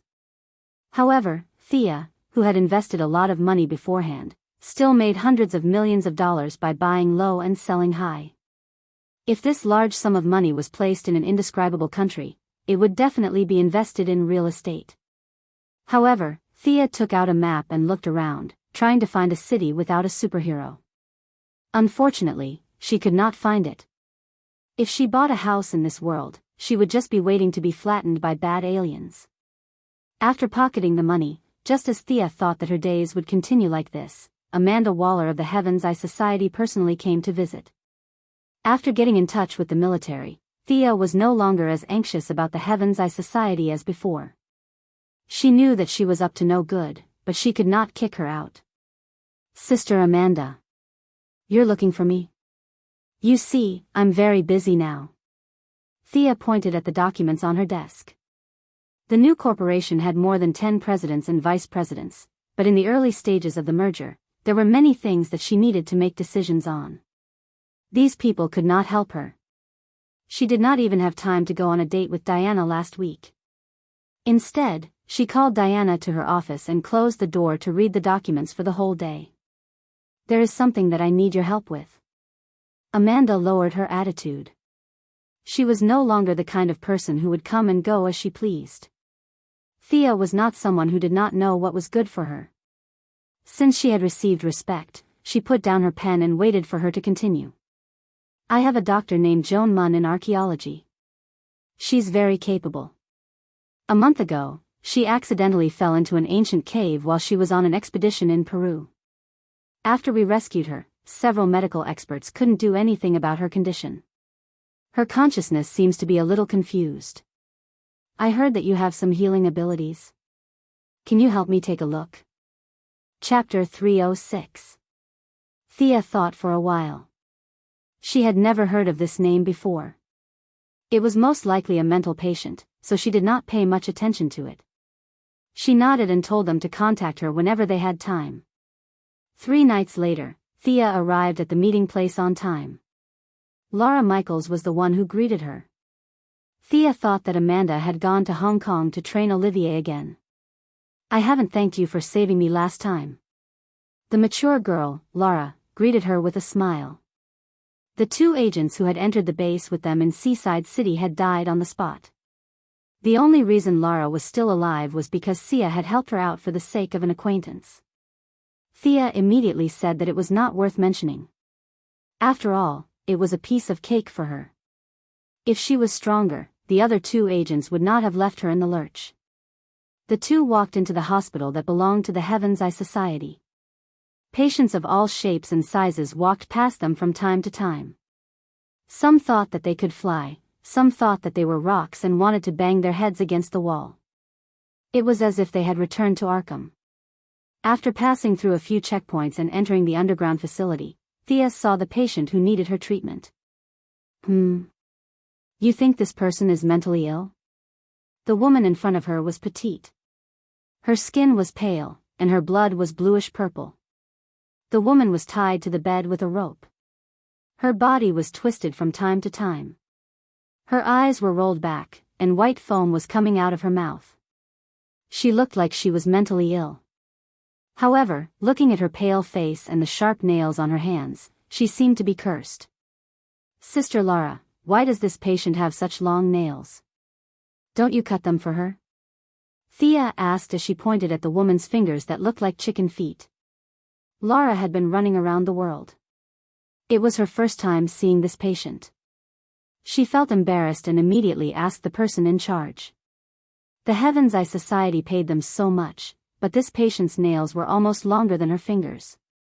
Was this how they lived? "I'm innocent. Miss Laura, we hold her down and cut her nails every day, but she grows really fast. We can't do anything about it. If you don't believe us, we have video evidence." The person in charge was a fat woman who weighed more than 100 pounds. When she heard Lara's question, she kept saying that she was innocent. She swore to the heavens that she did not do anything wrong. It was the patient who grew fast. How can it grow so long if you cut it every day? Thea didn't say anything. Lara stared at the fat woman with an unfriendly expression. This woman seemed to have eaten a lot, and her face was oily. Where did the money come from? It must have been secretly embezzled. The fat woman's expression was very vivid, as if she had been greatly wronged. She patted her chest loudly and insisted that she had been cutting it every day recently. Lara laughed coldly. You've been cutting it every day recently because we gave you 3 days' notice. In order not to make a fool of herself in front of Thea, an outsider, Lila suppressed the anger in her heart and prepared to teach her a lesson later. Thea didn't care how much money they were greedy for. She just wanted to finish the mission as soon as possible. Do you have the patient's brain scan report? The fat woman stammered and couldn't say anything. Lila was completely furious. Are you kidding me? It's such a reasonable request, and you can't even afford to take a look at the film? Did you not take a picture at all? You reported that this woman was crazy, but you didn't treat her at all. Let me explain. The fat woman saw that Lila was about to explode. She immediately took out a stack of films from another drawer with a movement that didn't match her body shape. There seems to be a shadow in this patient's brain. Our detection equipment can't distinguish it at all. Lila pulled it over and took a closer look. The fat woman wasn't lying. Whether it was the angiogram or the CT scan of the head, they all showed an ink-like black shadow. Thea, take a look. Lila flipped through the films and handed them to Thea. Thea flipped through them and thought to herself. If the fat woman didn't sell the new equipment and bought an old one from an Indian hospital to make up the numbers, these images showed that there was something wrong with this woman. Even if the clown woman was crazy, she could still scan the brain's brain. This black shadow, was she still human? Since science couldn't be relied on, magic could only solve the problem. Although Thea consciously avoided using magic in her daily life, she still had to use it when necessary. She opened the eye of Horus and scanned the patient's brain. The moment her eyes made contact with the black shadow, a large number of scattered memories followed her line of sight and entered Thea's mind. Sacrifices, blood, a large number of villagers who died of illness, mountains in the distance, and chaotic fragments of memory attacked Thea and made her take a step back. What is this? As if some kind of signal had been activated, Thea's spying ability of the Eye of Horus triggered the dissatisfaction of the monster in the woman's body. A mist of magic quickly spread around. Lila, who was still alert, immediately took out her pistol and asked in a stern voice. The fat woman was a little slower than her. Ghost. The fat woman screamed and hid under the bed in fear. Unfortunately, she usually ate too well, so her whole body was short and round. Her head and upper body could barely fit in, but her huge butt was still exposed, making people have the urge to kick it. As the monster's magic spread, the lights in the entire underground area went out. Several armed guards outside the door quickly rushed in. As for whether they were here to protect Lila or the fat woman, no one knew. Charming witch? What kind of name is this? It took Thea some time to process these memories. She was very experienced in brainwashing people. She discarded the meaningless trifles and tried to find the memories of the time, places, and people. After that, she sorted out the whole life track of the victim. The result made her speechless. This woman turned out to be a pure magic user. And if she remembered correctly, this woman was the boss of the movie Suicide Squad. This woman was the only magic user that Thea had dealt with in a long time. Thea did not dare to act rashly. From the memory, she judged that the woman had lived for hundreds of years. In theory, she had a lot more magic power than herself, but she did not seem to be very good at it. At this time, the charming witch was wearing a crescent moon headdress. Her whole body was as black as ink, and her messy hair was scattered over her shoulders. She curled up in the corner of the room and looked at Thea with dull eyes. She knew that she had suffered. Joan Mun had interrupted her sleep. Joan Mun was just an ordinary person, and she did not have any magic power at all. Both of them were in pain when she possessed her. Now that she was stimulated by Thea's Eye of Horus, she was not prepared at all and appeared in front of others. The plan had not yet begun, but it seemed that there was a possibility that it would go wrong. Thea was afraid of her strong magic power, and the charming witch's body was stiff, so her magic power was not working well. The two of them were in a stalemate, and neither of them dared to make the first move. Chapter 307. What is this? Lara's hands trembled uncontrollably as she held the gun. Although the room was dimly lit, she could still see the charm witch's green eyes. This is the monster that possessed your female doctor. Perhaps she was once a human. If I'm not mistaken, she should have used West African voodoo techniques to make herself neither human nor ghost. For centuries, she has been calling herself the Enchanted Witch. There were too many people in the room, so it was not convenient for Thea to transform her light ring. She took out her divine longbow and knocked a lightning arrow to guard against any possible attacks. Lara gestured to the few guards behind her, asking them to leave first. The house was too small, and the group of people who rushed in seemed to be very loyal, but they were all fat and strong, blocking the door tightly. Lara did not need their loyalty now, she just wanted to get out quickly. She whispered to Thea, "Can you deal with this black thing?" "More or less." "You should leave first." Thea observed for a while and found the problem with Lara's body. She was definitely stronger than Thea in terms of magic power, but her body was stiff, and she did not know how much power she could use. If Lara was invincible, why would she be so cautious in the corner? Lara did not need her to tell her. She wanted to go out long ago. However, she could not go out with a few idiots blocking the door. She gestured for a long time before she remembered that it was pitch black, and these people could not see at all. She was also afraid that she would expose her position and attract the attention of the thing. She was very annoyed. Lara did not go out, but raised her gun to guard. Thea was fully focused on the charm witch and did not know the truth behind it. She was quite touched. This big sister looked cold, but she was actually very warm inside. "Can you understand me?" Thea could not stay in this stalemate, so she had to break the silence. Unfortunately, she tried several languages, but the other party was indifferent. She just curled up in the corner and looked at them silently. "You don't have a vocal organ? You still don't understand? Can you go back to that body and communicate with us?" Thea suggested as she pointed at Jean Mun, who was no longer struggling on the bed. However, the man continued to ignore her. As Thea spoke more and more, the man glared at Thea fiercely like a wolf. They were both magic users, so it wasn't hard to guess what the other party was thinking. "What, you've taken a fancy to my body? You want to absorb my magic to rejuvenate yourself, don't you? Stupid." Thea had already killed 1.5 gods. Why would she be afraid of a witch whose body was already half frozen? Sensing that the other party's malice was becoming more and more obvious, Thea knew that the negotiation had failed. She raised her bow and shot out a lightning arrow. Originally, a female revenge arrow was the best choice to deal with her, but he didn't know if this girl had never done anything bad or never had a boyfriend. The vengeance arrow had no effect on her, so Thea could only switch to the lightning arrow as the first attack.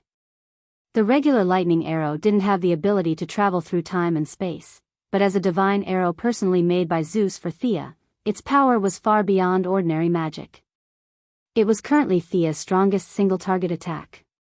The arrow seemed slow, but it was actually very fast. A large number of electric arcs were constantly generated along the arrow's path. When it hit the charm witch, it even hit a huge ball of lightning. The light of the lightning temporarily dispelled the dark magic in the room. They squinted their eyes and finally saw the face of the witch. Hiss, the sound of people sucking in cold air echoed in the room. The fat woman magically hid in a group of guards and looked at the witch's dead eyes. Her heart trembled. "This is a monster. I won't work in this hospital anymore." Thea didn't have time to pay attention to their thoughts. She only knew that her arrow couldn't kill the witch. Instead, the witch's zombie body resisted most of the damage. She didn't stop. She continued to draw her bow and arrows. Fire arrows rained down on the witch's head. Depressing. Thea was a little unhappy. She was also good at dark magic and mind control magic. Their skills even overlapped to some extent. If there were no outsiders, it wouldn't matter. However, there were a lot of onlookers. If she fought with the witch head-on, her heroic image would be damaged. The only thing she could do now was to rely on the magic arrows of the divine longbow to quickly deplete the witch's magic power. Under Sia's torrential rain of bullets, the few ordinary people in the room regained some of their vision. What else could they say? They ran for their lives. Some of the mentally weaker ones threw away their guns and ran while shouting, "There's a monster, run!" The whole underground facility was in chaos. The panic quickly spread to the buildings above. "I'll go up and stabilize the situation. Reinforcements will be here soon." Layla finally found a good excuse and ran out after telling Thea. Thea nodded. She didn't expect her small pistol to do much damage anyway. Without her, it was more convenient for her to use her skills. Seeing Layla disappear into the elevator, Thea finally played her trump card. Clone. Her clone was telepathically connected with her and began to cast spells with her. All kinds of debuffs were applied to the witch and buffs were applied to Thea. After putting on the yellow light ring and conjuring chains to bind the charming witch, Thea didn't stop shooting arrows at all, one after another. By the time she shot her 11th arrow, the enchanted witch's body began to expand rapidly. She summoned a large amount of magic power and broke free from the chains. She had no choice but to resist. Although she had a strong body and 100 points of fire damage could only deal 30 points of damage to her, there were too many of them. Especially when Thea's clone was so agile. It was 2 against 1. "You're too shameless." She suppressed the greed in her heart and began to fight back. The witch had an extremely rare teleportation ability. She instantly appeared behind Thea and clawed at her heart. "That's all you got." Thea's fighting ability was one of the best in the world, and she had been guarding against the witch's attacks. Facing the witch's black claws, she pulled out the God Slayer and infused it with fire magic to block the claws. She then turned around and slashed at the witch's neck. Whoosh, the sword missed and there was a violent vibration in the air. The witch appeared on the other side of Thea and clawed at her face. Thea could only take 2 steps back to increase the distance between them. What a strange ability. The witch's fighting ability was not worth mentioning, but this teleportation ability made Thea suffer. She constantly used her agility to dodge, and it was inevitable that she would be careless after a long time. When the witch teleported for the 4th time, Thea finally discovered the principle of this ability. She could appear in any corner where her magic was. In other words, as long as the magic in the air was dispelled, her teleportation ability would naturally be broken. Chapter 308. The traditional way was to use a large amount of light magic to neutralize it, or use fire magic to burn it. Of course, it was also possible to change the battlefield and fight somewhere else. Thea could do all these methods, but she was purely helping out today. There were still a lot of things to deal with in the group, and she really did not want to waste time fighting a war of attrition. The doppelganger waved her hand and forced the charm witch to retreat with 3 light beams. She took out a dark, sci-fi weapon from the space ring. This was a combination of the technology of Captain Frigid and Mr. Freeze. It was the latest development of the freeze gun.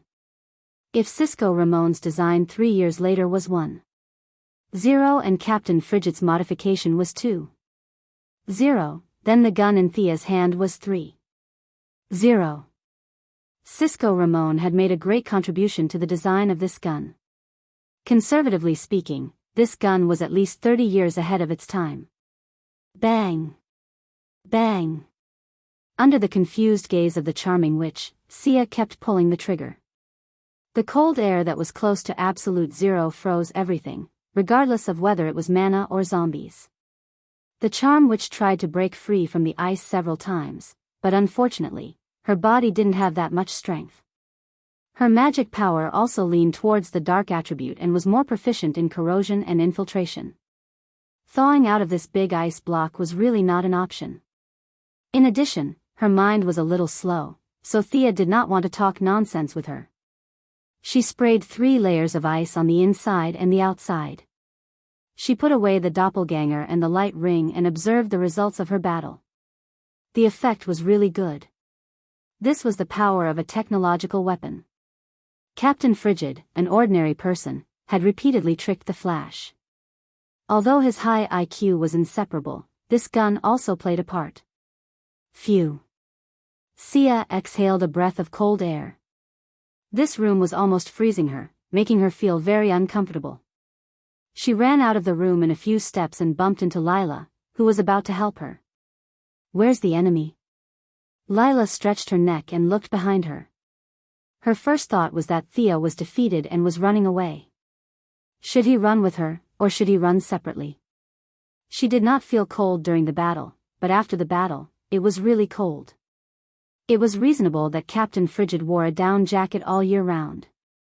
Thea was only wearing a short-sleeved shirt. In such a cold basement, she felt uncomfortable all over. "Do you still remember Killer Crocodile from that day? It's similar to that one. I've frozen it." At this time, Lara also felt a bone-piercing chill. Thinking back to the time when they first met, she nodded as if she understood. She was no longer the person who took the lead. She waved her hand and gestured to the people behind her, "You guys go and take a look. The temperature inside is very low. Don't touch it with your skin." Thea felt extremely cold in such a short time. She told Gu Yen to stay away from her and ran to the elevator alone. Halfway through the run, Thea suddenly realized something. Where was the female doctor who was thought to be mentally ill? He seemed to still be tied to the hospital bed. Did he catch a cold too? They didn't know each other, so she could only blame herself for being unlucky. Hopefully, the heavens would help her.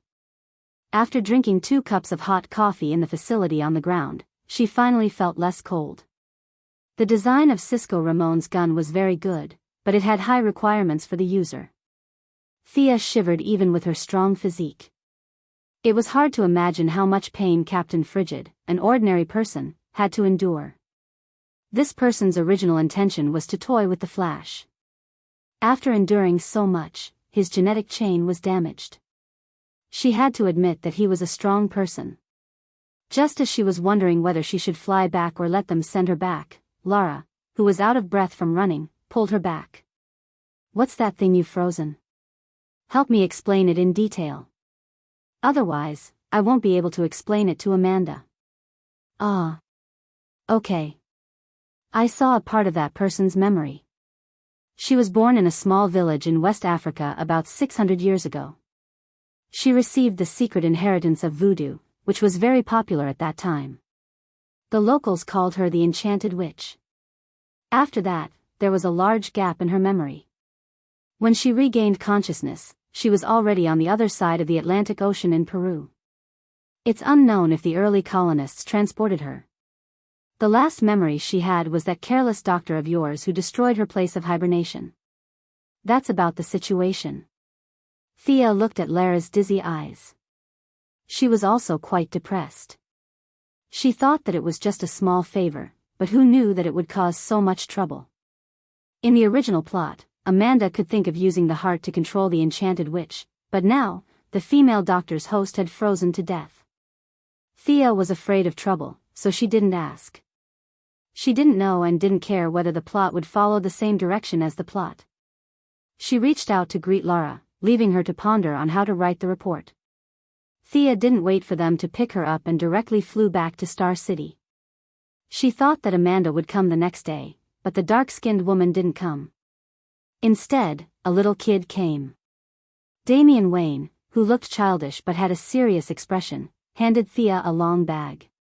"The sword you wanted." Thea opened the bag. The hilt and scabbard were 1.5 meters long and 25 centimeters wide. The whole thing was very heavy. The scabbard was engraved with magic patterns, which was a language that Thea couldn't understand. Thea didn't reach out to touch the hilt. She needed to observe it carefully. The hilt was golden, and the head of the sword was a ferocious demon's head.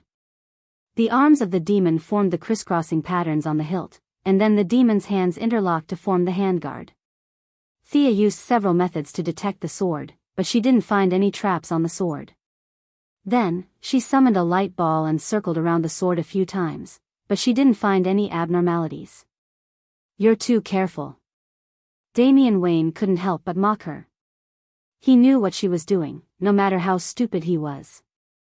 Thea didn't want to talk nonsense with the little kid. Under his horrified gaze, she created a clone and instructed her to get the sword. Clang, with a crisp sound, the whole sword was pulled out. The clone and the real body exchanged information. After confirming that it was safe, Thea took the sword and looked at it carefully. What a good sword! After removing the hilt, the blade was more than 1 meter long and 12 centimeters wide.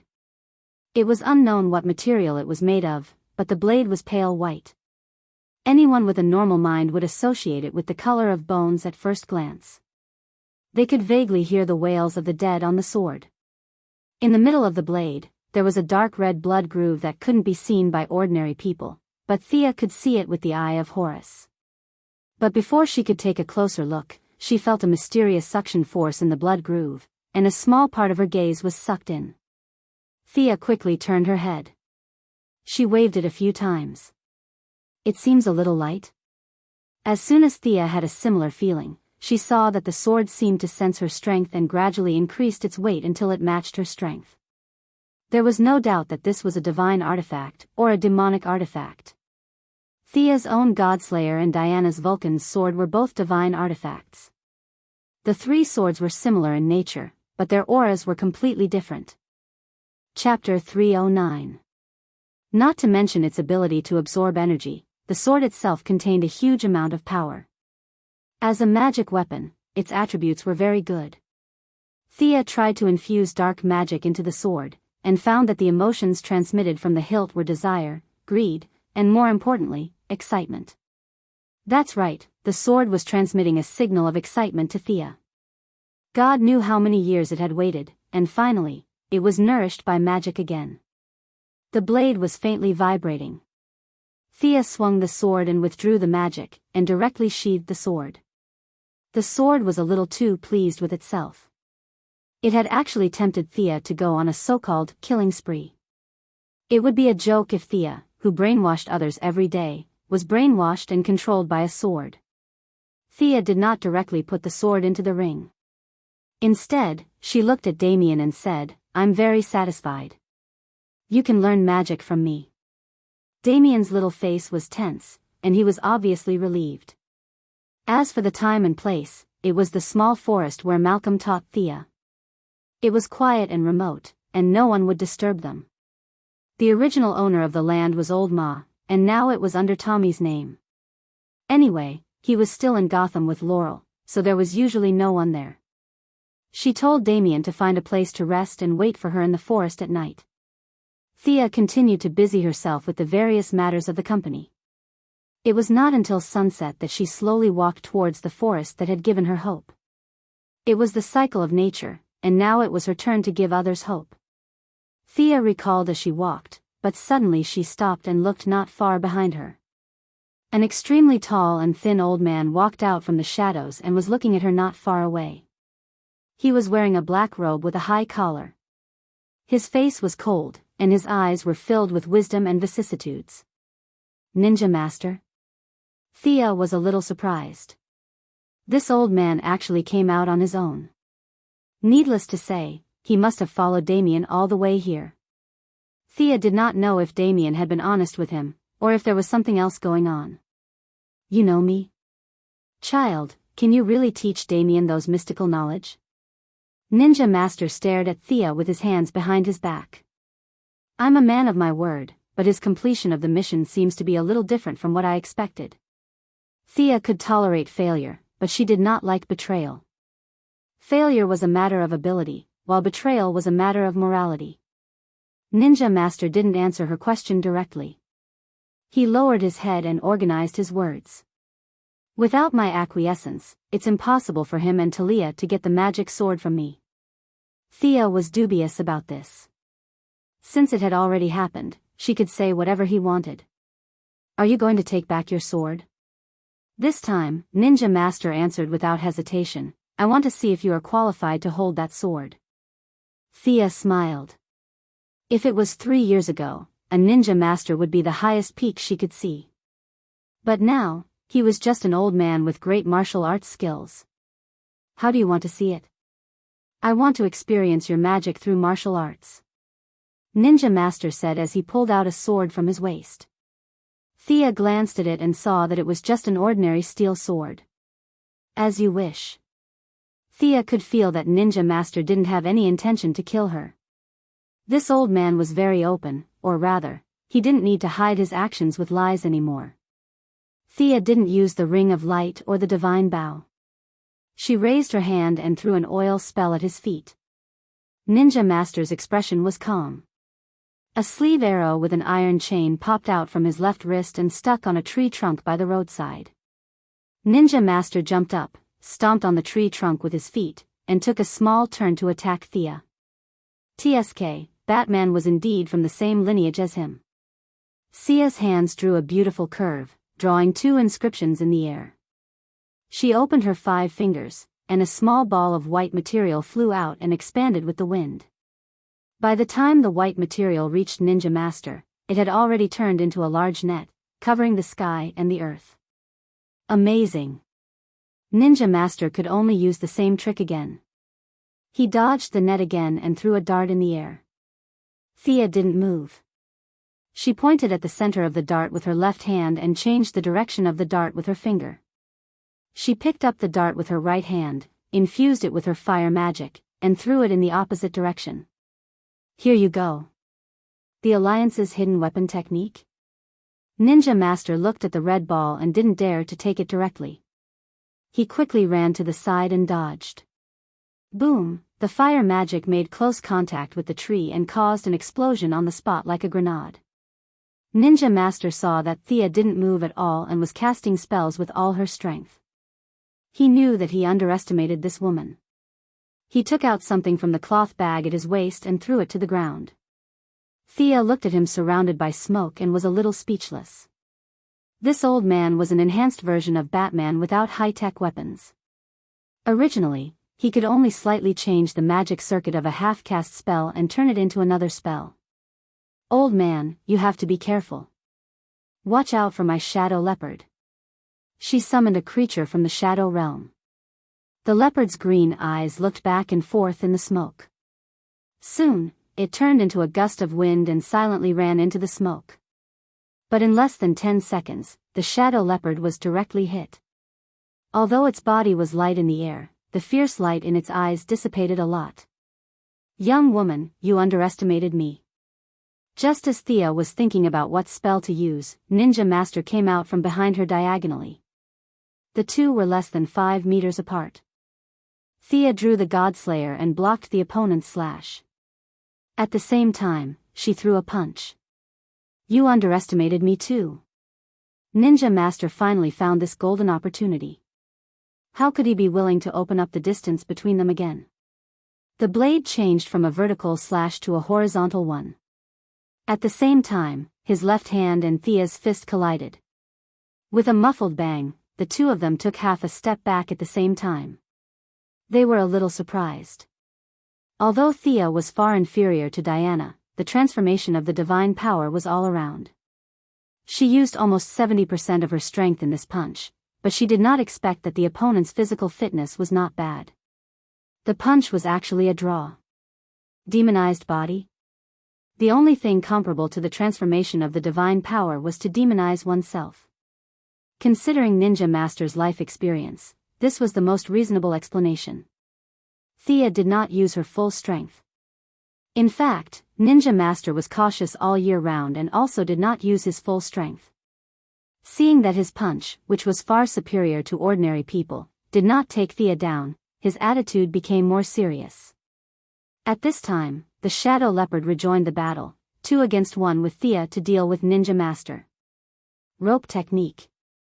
Thea waved her sword in her right hand to resist the opponent's attacks. Her left hand completed a spell. As if it had a life of its own, the magic rope wrapped around Ninja Master's feet. At the same time, the shadow leopard attacked the middle. Thea's long sword swept towards his head. The Ninja Master's martial arts skills were really impressive. He flicked the magic rope with his sword, jumped up with his legs, and kicked the shadow leopard away. He didn't care about closing the distance anymore.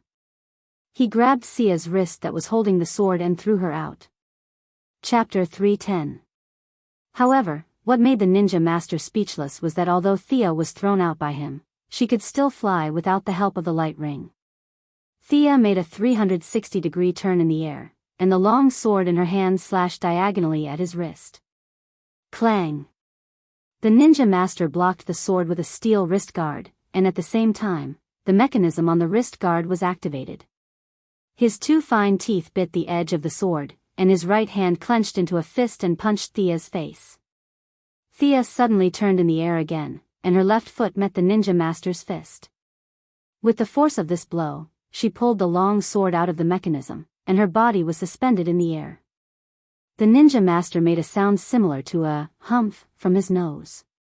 His opponent's actions did not conform to the rules of physics, which made him unable to use many of his exquisite moves. Especially when he was in the air, how could he fight? But he had nothing to complain about. Before, he had vowed that he would use martial arts to learn magic. Now he had seen magic, but the process was a bit sullen. Thea paused for a few seconds in the air, and found that the Ninja Master did not make any further moves. The Ninja Master was almost half demonized, but he did not seem to be able to fly. Was he hiding his strength, or did the demon only strengthen his body and did not give him any strength at all? If there was no accident, it should be the latter. If he dared to make a deal with the demon, he should have the awareness now. Thea respected him, but she did not sympathize with him. In the past 800 years, many families had been destroyed because of his existence. His soul was more or less contaminated with the demon's nature.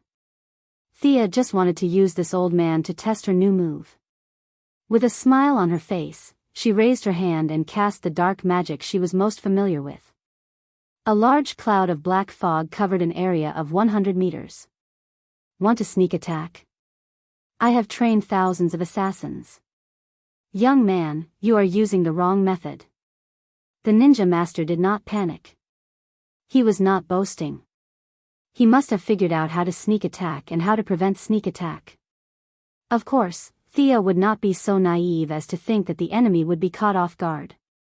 She had been referring to the Charm Witch's teleportation over the past few days, and combined it with her own magical theories. She had come up with a new trick. In this black fog, Thea could teleport herself to any place with magic at any time, using magic to teleport and martial arts to attack the enemy. This was also the first time she tried to combine martial arts and magic. The Charming Witch herself had no fighting experience. She only knew how to grab, knock, and scratch. Thea's level of martial arts and her vision for finding the enemy's flaws were much higher than hers. With the combination of the two, the Ninja Master, who was skilled in martial arts, was quickly beaten to a pulp. Is this also magic? Amazing. The Ninja Master was a little flustered at first, but he soon calmed down and methodically dealt with Thea's attack. His reaction was extremely fast. Thea continuously changed her position, alternating between real and fake movements, but she didn't cause any damage to him. But the Ninja Master's experience was really rich, and he quickly found a way to break the situation. The old man was born with amazing intuition, and he was familiar with the flaws of his own moves. He repeatedly guessed the position where Thea would appear. As soon as Thea teleported, she would meet his long sword. After a few rounds, she could only continue to teleport. It's amazing that a pure martial artist can practice to this extent. Thea had teleported more than 10 times, but she still couldn't defeat the Ninja Master. She had to say that she was impressed. Your martial arts are also good, but you practice the martial arts of the Assassin League, right? The Ninja Master just casually asked. He had taught too many disciples, and after 800 years, who knew how many there were? So he just said it, and didn't expect to get a formal answer. Of course, Thea wouldn't be so honest about the origin of her martial arts. The two sides exchanged a few more moves. Thea felt that her moves still needed to be improved. In theory, there was no big problem, but in practice, there were still some areas that were not easy to use. She didn't know if that guy had thawed. Next time, she should see if the charm witches had any tricks when teleporting. Withdrawing the black fog, the surroundings were lit up by the moonlight again. I want to see your martial arts. Thea landed on the ground, holding the sword with both hands. Although she felt that there was a gap between her and the ninja master, she still wanted to see how big the gap was. The ninja master was a little surprised. Give up your magic and compete with me in martial arts? You have courage. Except for Bruce, you are the best young person I have seen in the past 100 years. I accept your challenge. The ninja master held the sword in his right hand, pointing the tip to the ground, waiting for Thea to make the first move. He was very confident in his martial arts. After 800 years of hard practice, he had practiced all kinds of skills in the world to the peak. As long as he didn't use those mysterious means, he was not afraid of anyone. Thea's martial arts must be outstanding in the eyes of ordinary people, but in his eyes, it was just not bad. Thea suppressed the excitement in her heart. It was a rare opportunity to compare notes with a martial arts master. She was eager to know the level of her martial arts that she had practiced for several years. She didn't want to win. After all, she had only practiced for a few years. She just wanted to know her shortcomings. Do you mind if I use a bow? Thea put away the Godslayer and took out the divine longbow. She felt that it was unfair to win, so she changed to a normal bow and prepared to use her archery skills. Sure. Ninja Master didn't see where she got the weapon from, but he was still very calm. Although he didn't use a bow now, all the people who had been trained by him, without exception, had powerful archery skills. It wasn't strange that Sia knew how to shoot an arrow. It was normal. The divine power of the goddess of the hunt had greatly enhanced her archery skills. Now, even if she didn't use a divine longbow, her normal arrows could still cause great damage. Bang bang bang. 3 arrows were shot in an instant, and the 3 arrows almost locked the ninja master in any way. Since the ninja master could predict where she would teleport, Thea could also predict where he would most likely dodge. In a battle, it was not only a competition of experience, but also a competition of wits. Good. The ninja master only had time to shout, and the 3 arrows were already in front of him. He didn't panic, and he used the sword in his right hand to cut off one of the arrows. At the same time, he used his wrist guard to block another arrow. The last arrow was firmly caught by his left hand. He threw away the arrow and took out 2 throwing knives from his bag. One was fast and the other was slow. However, the ninja master made his first mistake since the start of the battle. He misjudged Thea's agility. Even without the help of magic, Thea's agility was far beyond the limits of an ordinary person. She reacted quickly, exerting force on her legs and leaping. In between the 3 actions of leaping, reaching a high point, and landing on the ground, she shot 5 arrows in one breath. Each arrow was faster than the last. The ninja master could only deal with it and didn't have time to retaliate. Thea's attack didn't stop at all. She moved quickly through the forest, and from time to time, a large number of arrows would be shot from the gaps between the trees. Chapter 3:11. If the ninja master did not want to take the arrows head-on, he could only continue to retreat, and the distance between the two would only increase. Many years ago, Thea used the same tactic to deal with Malcolm as she did today. However, the ninja master was not Malcolm. He chose to go against the flow. His tall and thin figure weaved through the rain of arrows. Using his superb eyesight and skillful footwork, he dodged every arrow by a hair's breadth. If he could not dodge the arrows, he would hit them with his long sword. The distance between the two was visibly closing. Amazing. Thea felt that her archery skills had exceeded her usual level. Even Green Arrow might not be able to reach this level in the future. She focused her mind, and her eyes wandered back and forth between the ninja master's steps. Her brain was rapidly calculating where the ninja master's next step would land. She pulled the bowstring and shot the arrow without aiming. The arrow seemed to have hit the air, but the ninja master felt very uncomfortable. His forward movement was interrupted, and if he took another step forward, he would be hit by the arrow. He hurriedly withdrew his foot halfway. Although it didn't cause any damage, his tiger-like momentum was directly cut in half. Momentum was something that could not be seen or touched, but it could not be ignored, unless the gap between the two was very large. There was definitely a gap between Thea and the ninja master, but it was far from the point where he could ignore her. Limited by the nature of the world, the ninja master had spent hundreds of years honing his skills, making his martial arts more skillful and natural. It was impossible to rely on the accumulation of time to practice any amazing martial arts. Thea took advantage of this and constantly looked for the ninja master's footsteps. After 3 arrows, the ninja master's momentum was completely gone. However, this person was really good. He changed his thunderous attack into the pressure of Mount Tai, slowed down his footsteps, and tried to build a new momentum, steadily pushing towards Thea. This old man had a perfect grasp of momentum. He had combined psychology and martial arts very well. Coupled with his confidence that had been cultivated for hundreds of years, anyone who faced his first attack would be scared before the fight even started. Thea knew that she couldn't let him continue to build up momentum. Otherwise, she might not be able to withstand the opponent's full-force attack with her martial arts. Thea threw away the bow and took out an ordinary steel longsword. She automatically ignored everything around her. There was only this tall and thin old man in front of her. Thea quickly rushed towards him. After closing the distance, Thea did not hesitate at all and directly slashed down with her sword. The ninja master had no choice but to stop his charge and use his long sword to block the attack. He had never been afraid of close combat. He turned his sword in a half circle and changed from a block to a stab, aiming directly at Thea's face. Thea could naturally predict his change of moves. She somersaulted in the air, kicked his wrist away, and stabbed the sword in her hand towards his lower abdomen. This time, it was different from Thea's previous sneak attack. The two of them were fighting with real martial arts, and their moves were very fast. Thea consecutively switched between 3 different sword styles, while Ninja Master's sword style was probably self-created.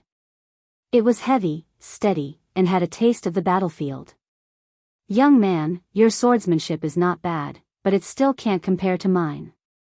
The ninja master's right hand made a feint, and suddenly the sword moved to his left hand. Thea was caught off guard, and the longsword cut a hole in her clothes on the shoulder. Although the two of them did not mention the fight, they both knew that it was more of an exchange of pointers. It was impossible for this kind of ordinary steel sword to hurt Thea, but the fact that her clothes were cut still indicated a lot of things. If it was not for the transformation of divine power, she would have been injured by this sword. Left-handed sword? Thea was a little surprised when she saw it, but that was all. Modern society was not like ancient times where warriors fought every day. There were too many ways to attack. Would it be okay to hold a pistol in the left hand? For Thea herself, casting spells with her left hand was more important. She had never practiced using a sword with her left hand, so it was not very useful.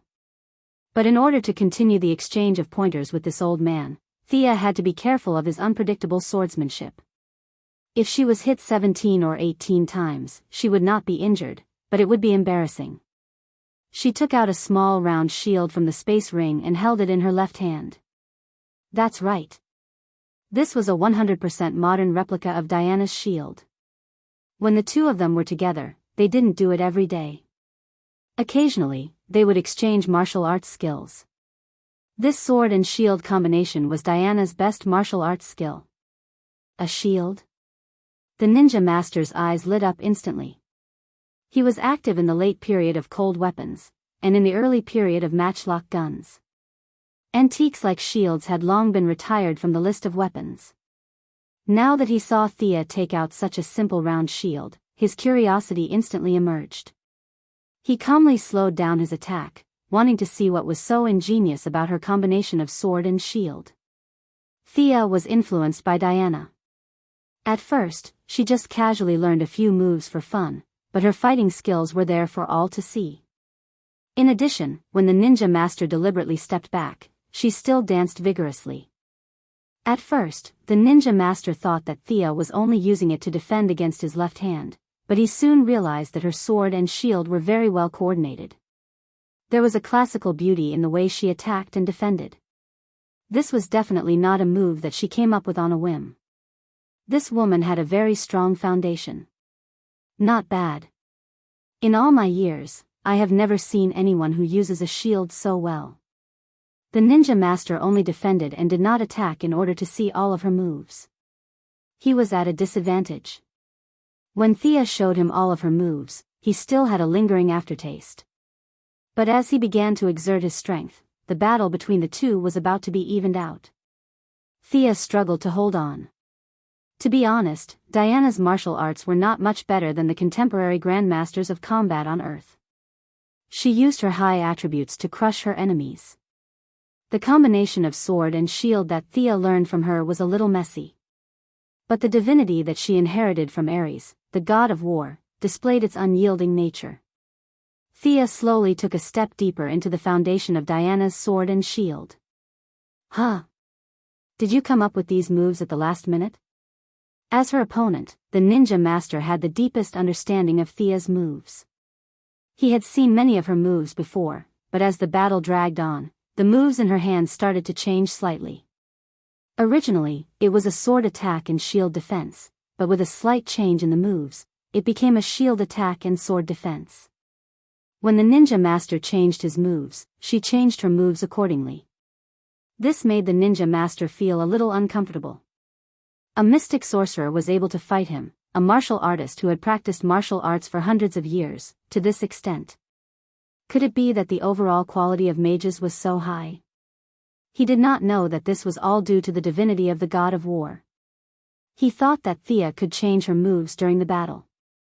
This was a little unacceptable to him, especially when he thought about how Thea gave up her strong points and used her weak points to fight with him for so long.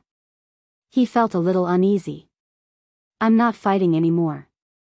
After forcing Thea back with 2 moves, the ninja master sheathed his sword and stood still. The old man was a man of his words. If he said that he would not fight, then he would not fight. Chapter 312. He did not want to fight, and Thea could not force him to. She shook her head and put away her weapon. Neither of them mentioned the demon sword. To Ninja Master, the sword was more troublesome than beneficial. It was not a bad thing to be able to get rid of it this way. About Damien? Ninja Master asked uneasily. Logically speaking, if Damien was discovered, it meant that the mission was not completed. According to the habits of the Assassin League, this was definitely a mission failure. The result was either death or a new mission. That was why he asked. Thea thought carefully.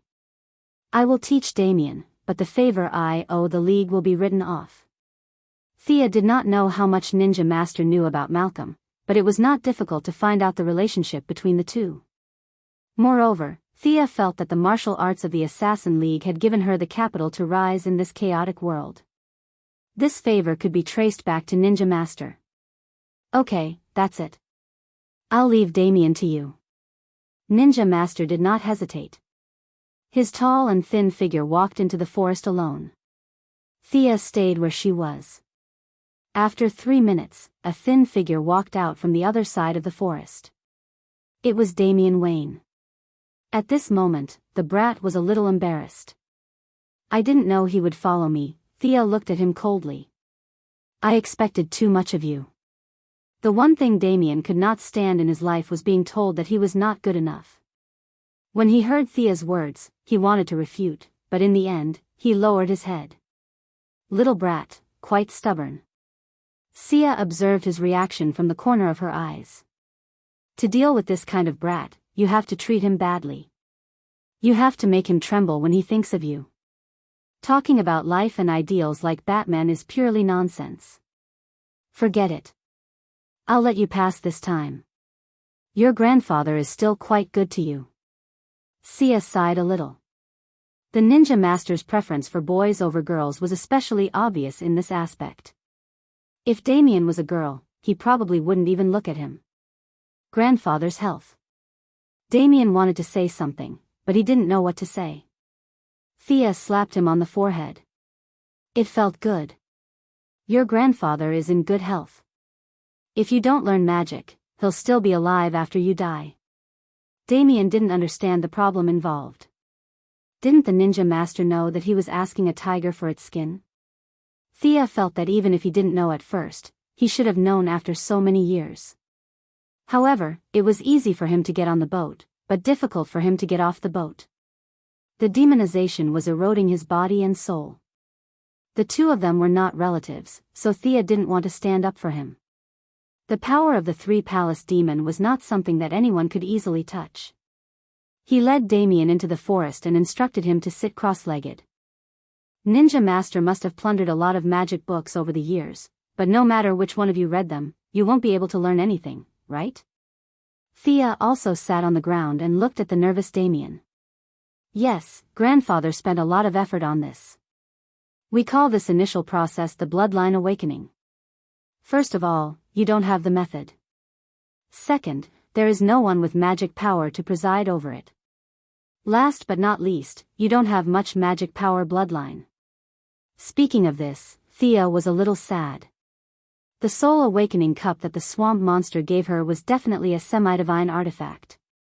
That tattered picture scroll had also replaced the source of magic transformation to a certain extent. With all kinds of opportunities, Thea was able to achieve what she had today. How is your condition? If the bloodline awakening ceremony starts, it will consume a lot of your blood. If you faint, I can't guarantee that it will succeed. Sia asked casually. The entry requirements for this path of magic were too harsh. Some things had to be made clear. At least Damien had her guidance. His conditions were much better than when she was a blind cat that had hit a dead mouse. Damien answered quickly and firmly. I can do it. Even if I die, I won't faint. Even if it's intense pain, you can't faint. Can you do it? I can. You've lost 1/5 of your blood. Can you stay awake? I can. Okay. Then I'll take a break first. Fighting with your grandfather for half a day was exhausting. Thea jumped onto a nearby tree after saying that. Pfft. Damien was still boiling with excitement. He suddenly felt a little dizzy after being hit by her. In his panic, he wanted to say something, but he almost bit his tongue. Thea naturally wouldn't be so bored as to play with a child. She was indeed a little tired. Drawing a magic formation required a lot of mental and physical effort. She decided to leave it to her clone. A pure black shadow walked out of her body. Soon, the shadow's appearance and body became the same as hers. The clone glanced at her in annoyance, then lowered its head and started drawing this extraordinarily complicated magic formation. Damien looked up at Thea on the tree, then turned to look at the clone drawing the magic formation. Previously, he had only seen Thea's clone ability in a hurry once in her office. It was far from being in such close proximity. The naughty child's mouth was wide open. He had forgotten what he wanted to say just now. The magic formation for the spirit awakening bloodline was troublesome and complicated. It only had one purpose. Perhaps there were some simplified versions. However, Thea only knew this magic formation recorded in the Constantine family's magic book. The clone drew for more than an hour before it was finally finished. The clone instructed Damien, "Stay here obediently. You can talk." Damien was shocked. He had always thought that this was something like a robot. However, the clone had expressions and could talk. This made him a little confused. The clone didn't say much to him and quickly returned to its original body. Thea slowly woke up. The clone's existence also consumed her stamina. However, in the night, her recovery speed was greatly increased. With the addition and subtraction, her stamina recovered quite a bit. She walked around the magic formation and checked it again.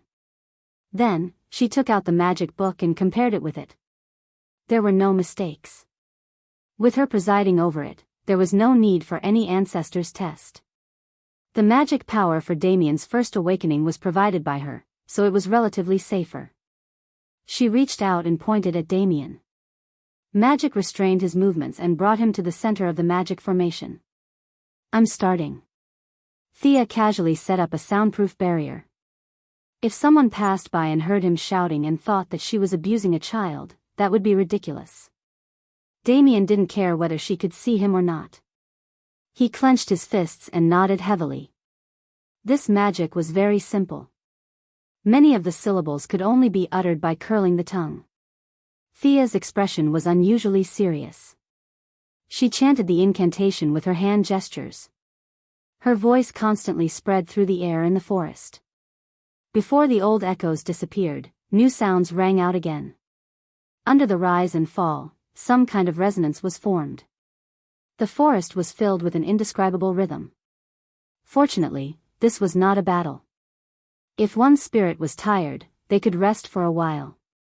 Thea rested for a total of 3 times before she finally completed the magic. She pointed her finger at a certain spot in the magic formation.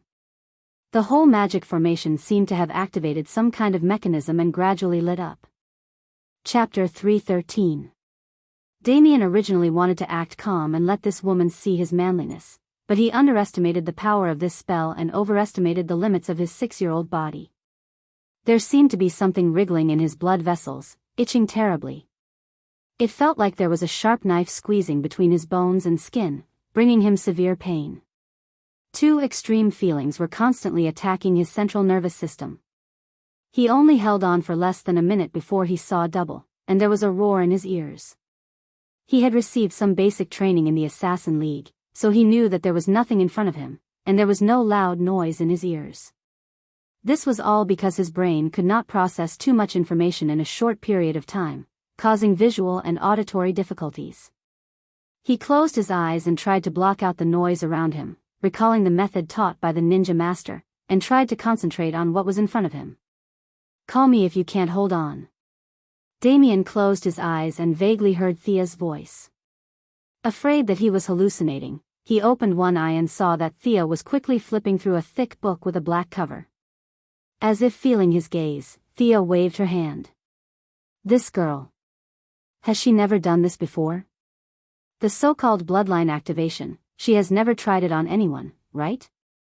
Is she using me as a test subject?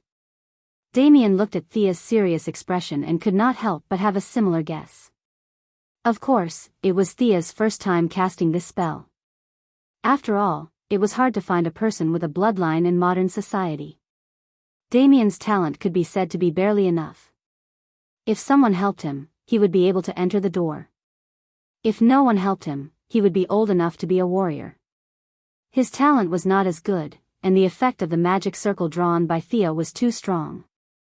The combination of the two made Damien, who had a strong will, unable to hold on for more than a minute. Seeing that Damien was still clenching his teeth, Thea was afraid that something would happen to him, so she followed the method in the book and weakened the magic output of the magic circle. Phew. Damien let out a long breath. The numbness and itchiness disappeared, leaving only a piercing pain. It was much easier to bear with it alone. His eyebrows were still furrowed, but his clenched teeth had loosened. At this moment, Thea's lazy voice reached his ears again. Do you feel better now?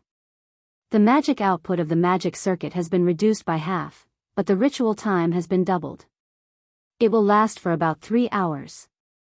3 hours. Damien, who was trying his best to endure the pain with his eyes closed, nearly jumped up. If it was 10 minutes or 15 minutes, he could still endure it, but 3 hours. The thought of giving up had just surfaced in his mind when he dispelled it. He, Damien Wayne, would never admit defeat, nor could he admit defeat. If others could do it, he would do it too. A great opportunity was right in front of him. Thinking back to the hundreds of years of anticipation of a ninja master, wasn't it just 3 hours? Bear with it. Time passed slowly. Damien did not know how much time had passed, but he suddenly realized that he was not in so much pain anymore. Was his body numb? He used his heart to feel for a while. This was one of the factors, but more importantly, his physical fitness had become stronger. Stronger. No one knew how much Damien longed for this word in his heart. His father was not by his side when he was young. The only people who accompanied him were his mother, who was full of resentment, and the old man, who was known by everyone as the leader of the demons. Damien had set a goal for himself since he could remember. He wanted to be strong, to have power, and not let others interfere with his destiny.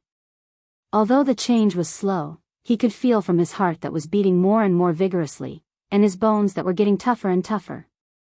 His physical fitness was rising rapidly.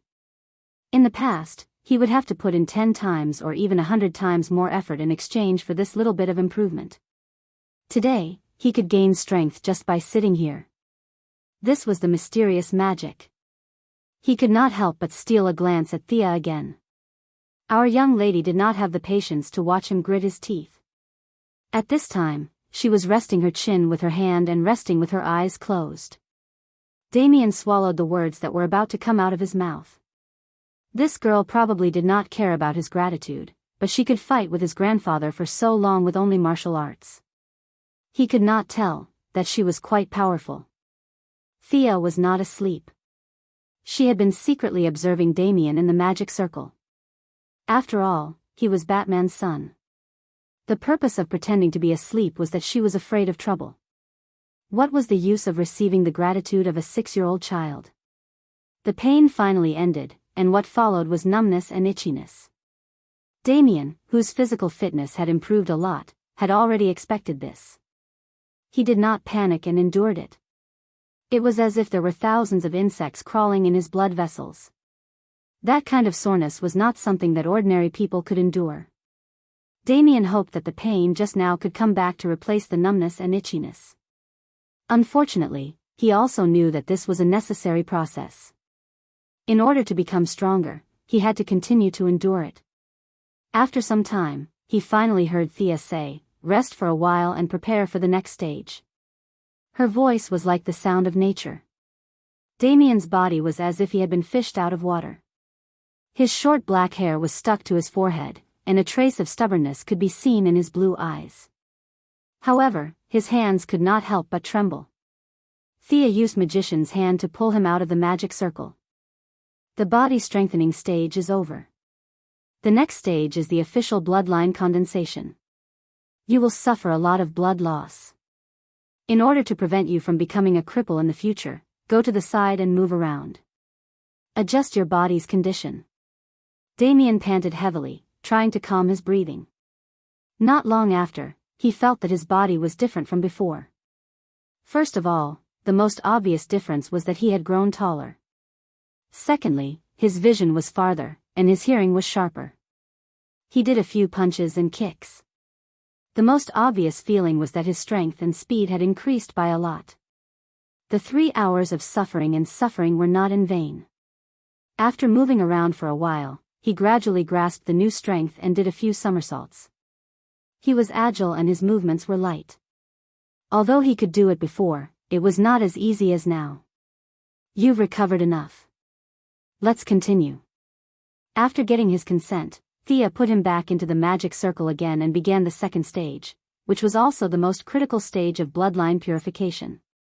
The magic circle was light black before, but now it was light red. At first, Damien did not feel anything different, but soon a wave of weakness came over him. As someone who understood the structure of the human body, he knew that this was Sia's so-called bloodline purification period. A large amount of blood was artificially consumed, and the magic circle could help him extract the most essential part of the blood. This was the beginning of the path of mystery. Unlike the previous stage, where he had to grit his teeth and endure, Damien now had to deal with endless weakness. His face was getting paler and paler, and his blood was flowing out rapidly. He had to try his best to stay awake and not pass out because of excessive blood loss. Chapter 3:14. What can I do to help? Seeing Damien's pale little face, Batman, who didn't want to show his face, came out from behind the tree. Impossible. This is the most critical step for him. The bloodline can't be faked. If you give him a blood transfusion now, it will definitely alleviate his symptoms, but I can't guarantee what will happen after the bloodline is purified. Thea had felt him spying on her when she first fought with the ninja master. These 3 generations were quite interesting. On the surface, they seemed indifferent to each other, but in fact, only they knew the bond between them. Batman wasn't in the mood to chat with her. He waited anxiously. Don't worry, this magic circle is very safe. Damien is still young. In theory, the younger the bloodline is purified, the higher his future achievements will be. I'm also watching over him. To be honest, this kid's luck is much better than mine. I didn't have anyone to watch over him back then. He had to rely on himself for everything. Your son is already very lucky, Thea said, half comforting and half reminding. Sure enough, Batman's face looked a lot better when he heard that Damien's future achievements would be higher. Although he was against supernatural forces, he neither supported nor opposed his son's path. As for Thea's so-called relying on oneself for everything, he could understand. Batman didn't know how much Thea had suffered in order to gain power, but it must have been very difficult and dangerous. Now that Damien had reached this step with almost no effort, it could be said that his identity had played a very important role. He really couldn't blame anyone for not seizing the opportunity in front of him. Batman stood silently to the side and watched the results. He looked like a parent waiting for his child to take an exam. The purification process was very fast. It was over in less than 10 minutes. The light of the magic circle dimmed. Damien looked at Thea with lifeless eyes.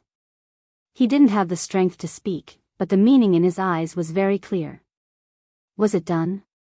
Thea scanned Damien's body with her psychic power.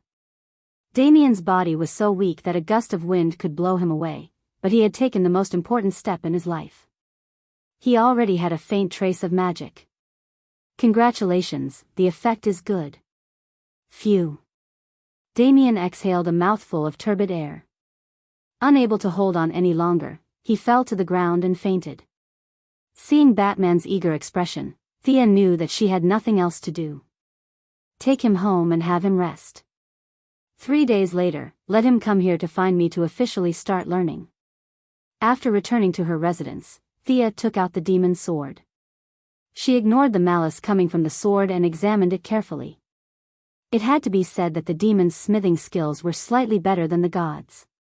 Perhaps it was because the original purpose of this sword was different.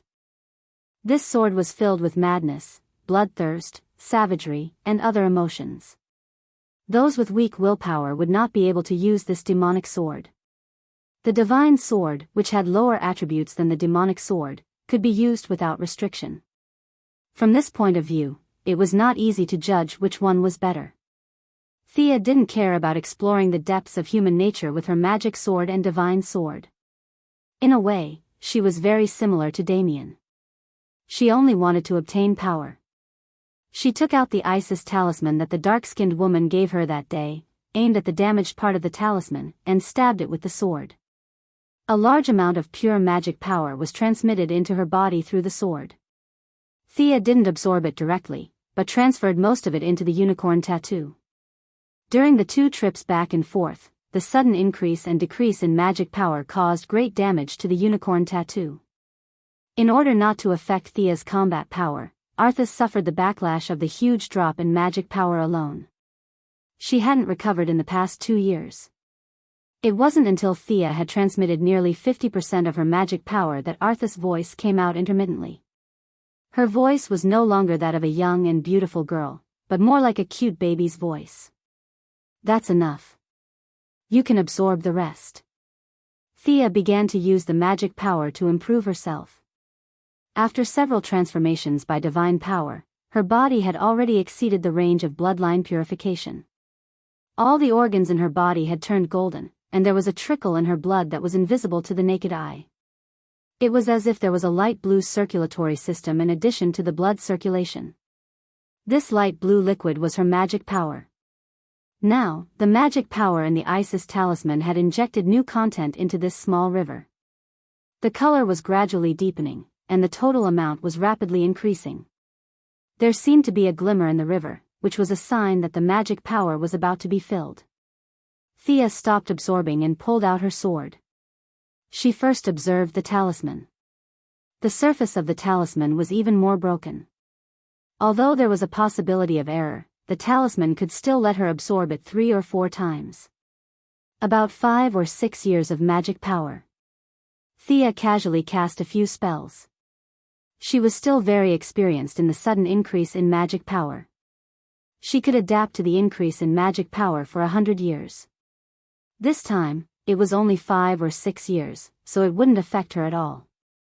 The magic power of the talisman was really abundant.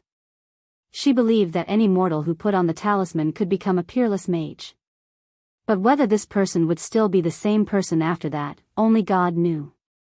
For the first time, most of the magic power was transferred to an unknown corner by the magic sword. Thea thought that most of it was absorbed by the demons. This was also within her expectations. She was even happy to see this. If that crazy woman Isis wanted to find trouble, she would first find the demons in the 3 palaces. Thinking about that scene, it was really beautiful.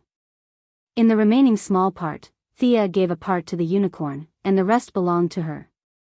Even such a small part was equivalent to her 5 or 6 years of accumulation. She had to admit that the total amount of magic power in the talisman was really powerful. Thea nervously summoned the unicorn. The response was very fast, and the unicorn that she hadn't seen for a long time finally came to her side again. The tall horse of the past was gone, and the wings on its ribs were also gone. But it was not as big as the palm of her hand when she first summoned it. Now the unicorn was about the size of a 2-year-old colt if its horn was ignored. It was cuter when it was young. Thea laughed and played with the unicorn for a while. Then she sent it back to the space to rest. Next time, there was no need to fill its deficit. All the magic power was used to improve Thea's body. Even the unicorn could grow into an adult, and Thea could use the combination skill again. The strength of the ring was too idealistic. To be honest, Thea didn't like it. When it thought that it was strong, it was really strong. When its confidence was damaged, it would immediately wither. This was a bit unreliable for Thea, who seriously lacked a sense of security.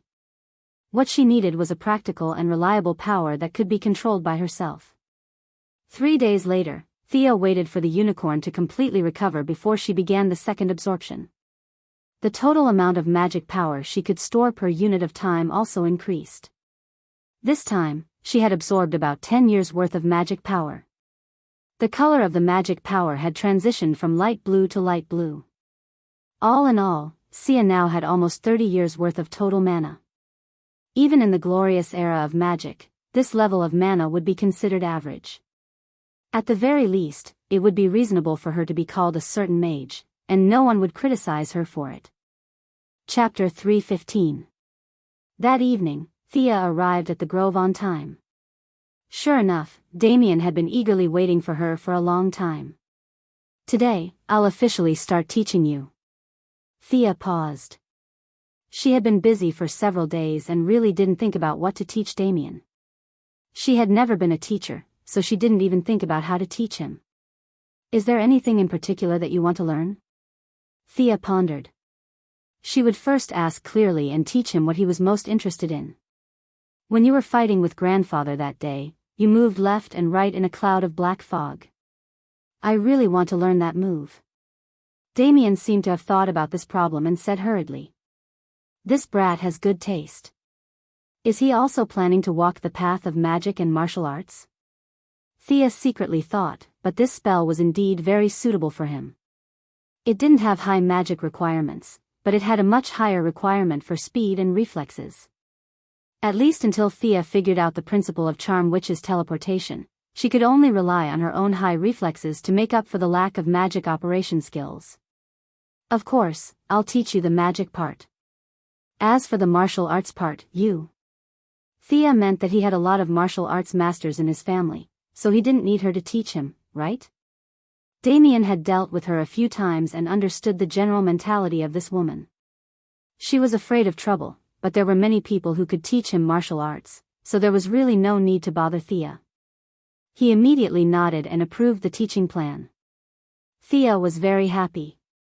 This saved a lot of trouble. I said before that your attributes are dark and earth. Most of them are dark, and the earth is very little. You don't think that the light attribute is righteous and the dark attribute is evil, right? Damien shook his head very seriously. No. None of his 3 generations had anything to do with light. It would be strange if he awakened a light attribute. The dark attribute is strong in concealment and penetration. It's not as aggressive as the 4 major attributes of earth, fire, water, and wind. But in modern society, before your magic accumulation reaches a certain level, technological weapons are better than elemental magic. Damien nodded as if he understood. Thea continued. You're really lucky. Your attributes are very suitable for the current social environment. Stealth and unpredictable. That's your fighting style from now on. Hearing this, Damien was even happier. He had never intended to be a knight. Being able to secretly kill his opponent with a sword was in line with his character and family tradition. Thea taught him how to release his own magic. Damien's dark element was slightly different from Thea's. Damien's element was more aggressive, while Thea's was more flexible. There was no need to talk about which was better or worse. As long as it was used well, it could deal double the damage to the enemy. After a week of continuous teaching, Damien's basic magic power was not as good as Thea's. After all, he was still young. After puberty, the magic power in his body would usher in a period of eruption. This was also why many children of magic families would awaken their bloodlines at a very young age.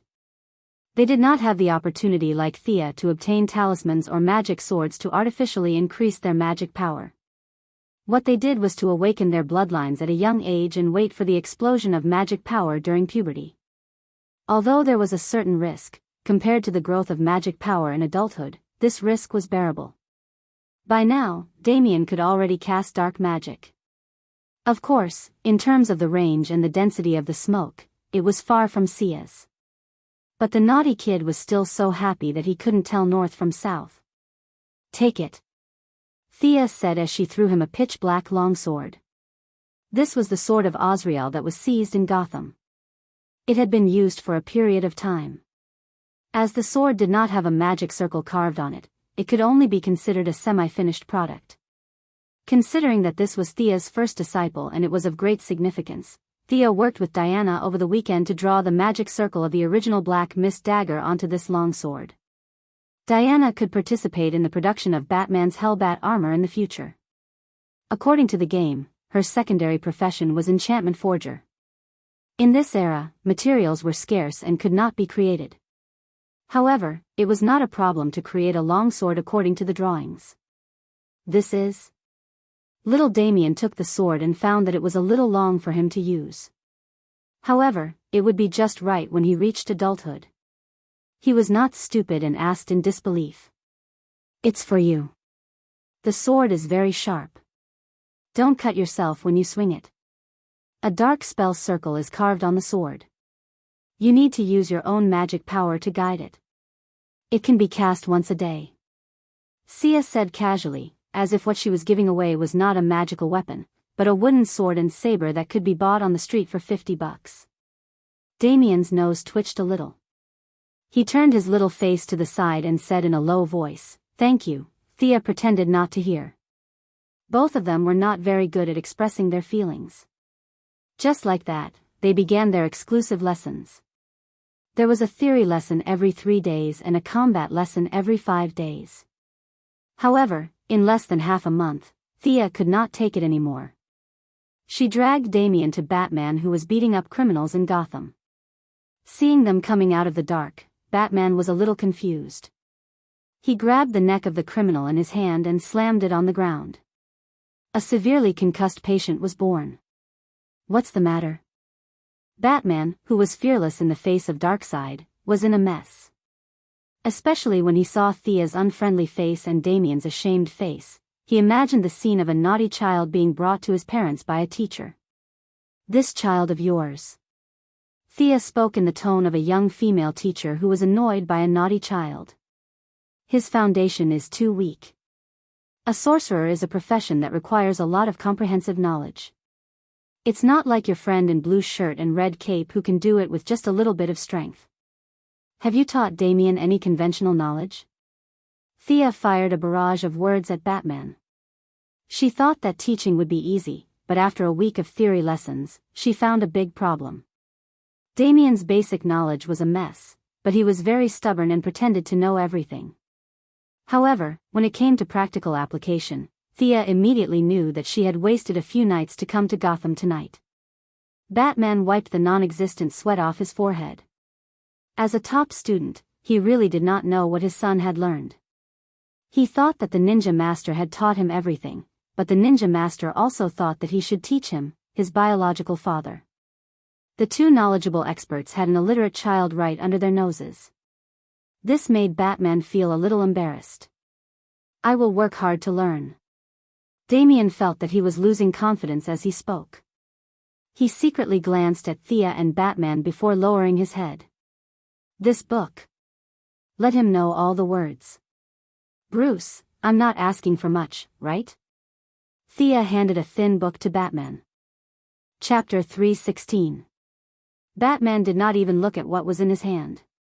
When he heard that it was just basic literacy, he did not have the courage to refute. He was extremely ashamed and quickly nodded. No problem, leave it to me. I don't expect Damien to have high overall qualities, but he still needs to master basic mathematics, common sense science, and Latin. My standards have been lowered again and again. I really don't want to make things difficult for you. Thea was still talking non-stop when Batman quickly interrupted her. Don't worry, I'll work hard to teach him these few days. I'll definitely teach him. I promise. Only when Thea flew away did Batman breathe a sigh of relief. He took off his hood and his face was as black as the bottom of a pot. After hesitating for 3 seconds, he decided to let the criminals of Gotham have a few more days of fun. He needed to go back and get a feel for his son's knowledge structure. After casually testing a few questions, he realized that it was no wonder Thea was angry. This child's foundation was not bad, he had no foundation at all. This was too much. Although Damien was not even 7 years old, Batman had already self-taught a lot of knowledge at this age. Damien looked very serious and smart, but he was actually completely illiterate. The knowledgeable Batman could not stand it. He ordered his butler, Fu, to prepare supper. He would not sleep tonight. He had to let this child master the basics first. Thea's request to master the basics of reading and writing, as well as knowing addition, subtraction, multiplication, and division. How could the son of the great Bruce Wayne know addition and subtraction within 10? He could not afford to embarrass himself. He rummaged through the cabinets and found a textbook that was similar to a junior high school level. He instructed Damien that he had to understand it tonight or he could not sleep. Damien also inherited his desire to excel. Without hesitation, he picked up the book and started reading. Thea threw the task of eliminating illiteracy to Batman and returned to Star City alone. After a few days of continuous absorption, the talisman of Isis finally shattered and turned into ashes. However, its destruction was still valuable. Thea had absorbed more than 30 years' worth of pure magic from the talisman. Combined with her original magic, it was less than 50 years' worth of magic. There was still a gap between him and Horace back then, but he more or less had the ability to protect himself. During the weekend, he had another big battle with Diana. Although he was still no match for Diana in terms of overall strength, it was no longer that strenuous. The matter of Central City's cutting-edge laboratory was still in the planning stage. In the original storyline, after Jared awakened, he caused a ruckus in the laboratory and attracted Reverse Lightning's attention. In order to hide Jared's existence, Reverse Lightning parted ways with the military. This event was what Thea was currently looking forward to. She would lure Reverse Lightning away and divert the attention of the laboratory so that she could enter the secret room and obtain the source code of the artificial intelligence. While everything was proceeding in an orderly manner, Thea saw off a so-called famous architect in the reception room. Holding the drawing that the expert had left for her, she rubbed her temples. The land in the metropolis had already been bought. In terms of the design plan, several of his subordinates had unanimously recommended this new designer. It was said that this person had designed many landmark buildings. Does this look funny? Thea looked at the architectural drawing in her hand and was a little speechless. Is this logo encouraging everyone to recharge? The drawing on the drawing was extremely complicated. Thea was not Batman, she did not understand architecture and did not have that much knowledge. However, she could still see the shape of the building. The entire building would form a large Q letter on the ground, representing the surname Quinn. Originally, this was not a big deal. However, there was another building in the metropolis. The building was in the shape of an L, which was the headquarters of Lex Luthor's group. A Q and an L, it was no surprise that this would be the landmark building of the metropolis in the future. Thea did not want the Q to have another surname, Merlin, and the initial letter M. After all, this was not the headquarters of McDonald's. It was not appropriate to have an M. She immediately made the decision and decided on the Q building. Just as Thea finished sorting out the various situations of the group and was preparing to rest for 2 days, trouble came to her. The assistant handed her a phone. It's the Pentagon. What's the matter? The voice on the other end of the phone was Superman's future father-in-law, General Ryan. The old man did not waste time with her and urgently asked her to come to the Department of National Defense. It was definitely not suitable to fly there in the daytime. Fortunately, the military helicopter arrived very quickly. Almost as soon as she put down the phone, they arrived. The few soldiers were really well trained. They did not have any questions about her workplace attire and pulled her directly to the Department of National Defense. The Department of National Defense was now more closely connected with her new group. On average, she had to come several times a month. After showing her consultant's ID, Thea entered the building smoothly. What's the matter? Thea entered the conference room and found that the atmosphere was extremely solemn. Almost all the generals she had met were present. Even Amanda Waller of the Heaven's Eye Society was in the corner. Amanda's expression was very strange. It was somewhere between a smile and a smile. Take a look. As she spoke, she turned on the display in the room. The image of the person on the display was extremely blurry. It was most likely that after the scene was destroyed, part of it was restored using high-tech technology. She's not dead. Thea looked at the dark figure on the screen. She looked like a ghost. Wasn't this the charmed witch that she had frozen a while ago? Without a host, she should have lost her ability to move. We suspect that she and Dr. Joan Munn completed a deep fusion at a special node. In other words, Dr. Joan Munn has betrayed us. Amanda's expression was calm. It was as if she was not talking about her subordinates, but an unrelated passerby. You want me to take her down? Where is she? Now that Thea had enough magic power, she was no longer afraid of the charmed witch.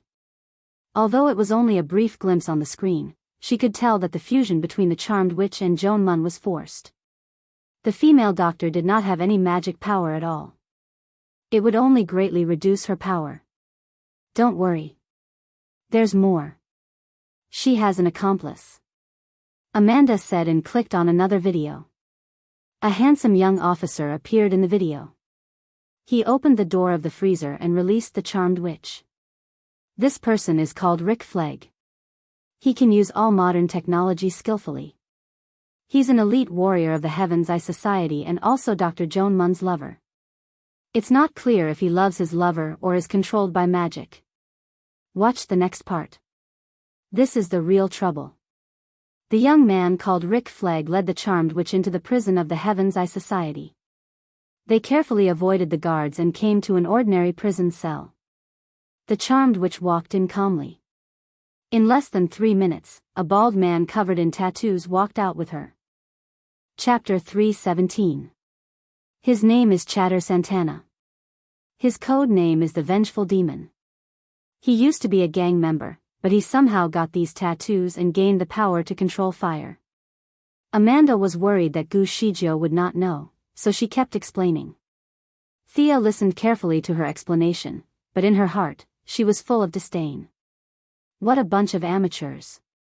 What power to control fire? That was the fire of hell, an ability that came with the demon's body. This guy was somewhat similar to Marvel's Ghost Rider, but he was weaker than Ghost Rider. After all, he was only possessing an ordinary demon. Not to mention a living person like him, even if that demon jumped out, Sia would be able to take it down with some effort. Chatter Santana. Sia murmured, trying hard not to laugh out loud. This surname is really powerful. Could it be that he can become an Autobot? They released more than 10 criminals from the Sky's Eye Society. These two are the most dangerous. Amanda didn't know what Gu Shizhou was thinking. She moved the control panel, and more than 10 pictures appeared on the screen. 2 of them had the biggest heads. The one on the left is Killer Crocodile. You've seen him before. I can only say that he's more ferocious and aggressive than when you captured him. The one on the right is George Diggle Harkness, code name Captain Boomerang. He's good at using all kinds of high-tech boomerangs. He's very powerful and very cunning. Thea looked at her in confusion, waiting for her to continue. Weren't these guys from the Suicide Squad?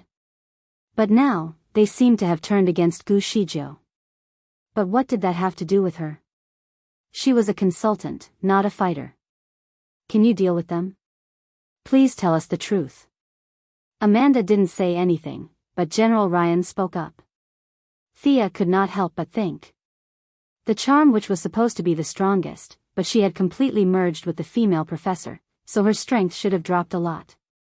The demon of vengeance known as Santana was about as powerful as the charm witch, who had been weakened by a significant amount. Dealing with these two at the same time would only take a little more effort, even if he had to expose his trump cards.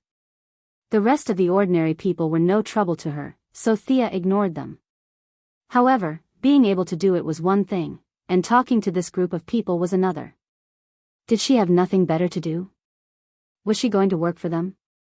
Pretending to be hesitant, he asked, "What do you need me to do? Why did you call me here in such a hurry?"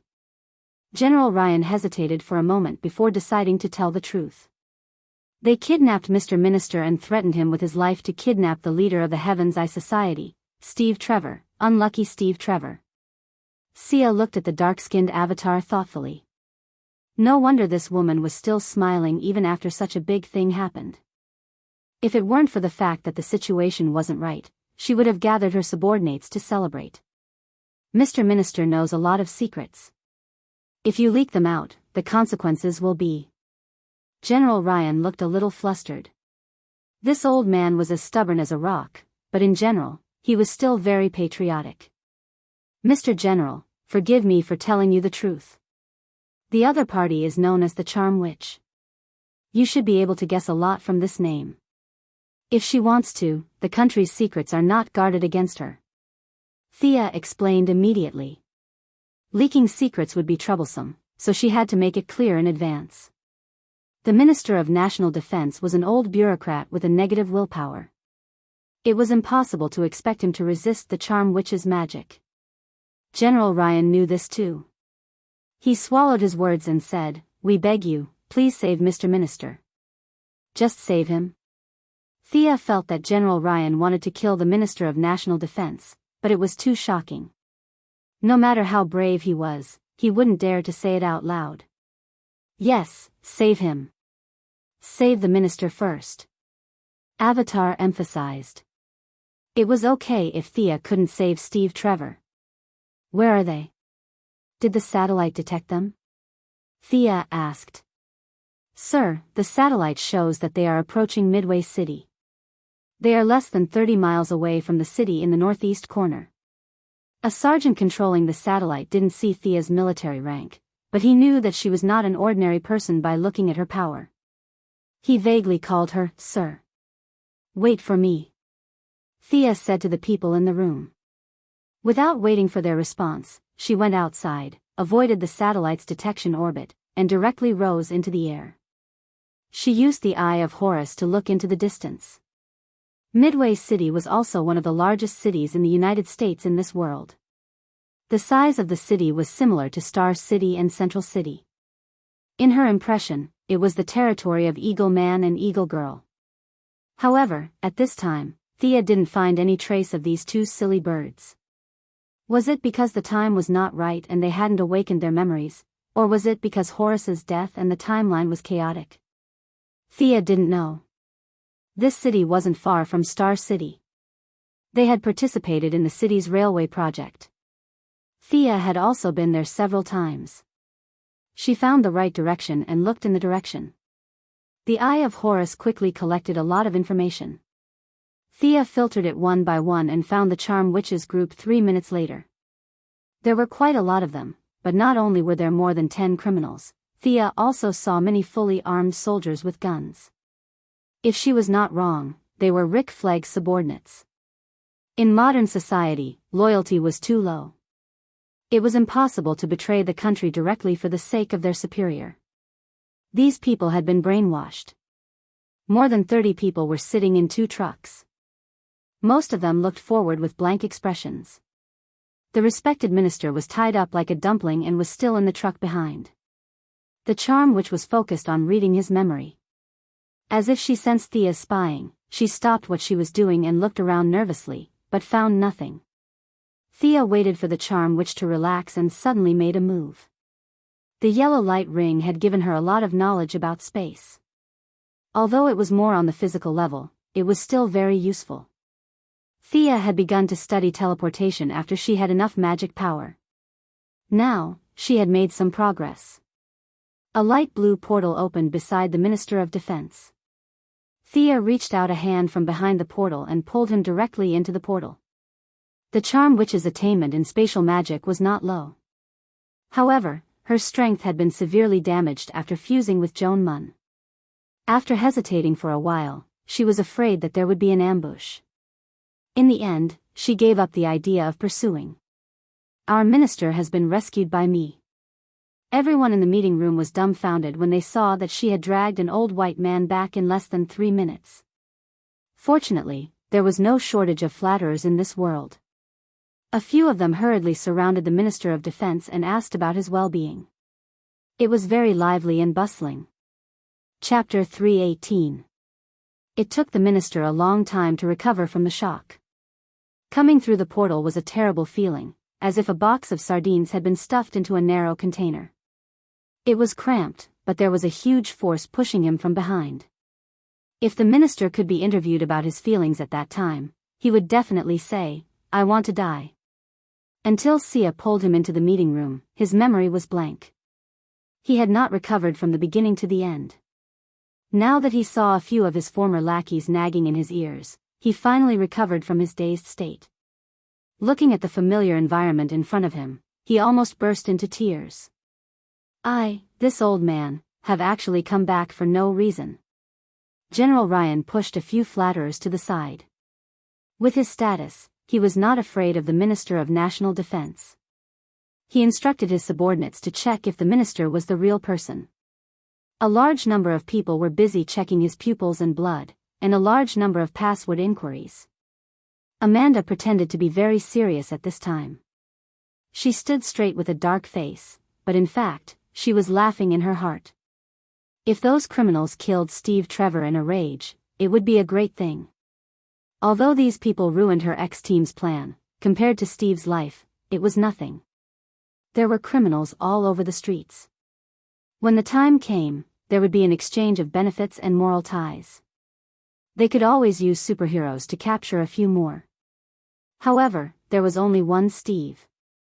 As a national hero and the founder of the Heavenly Eye Society, his personal prestige was unparalleled.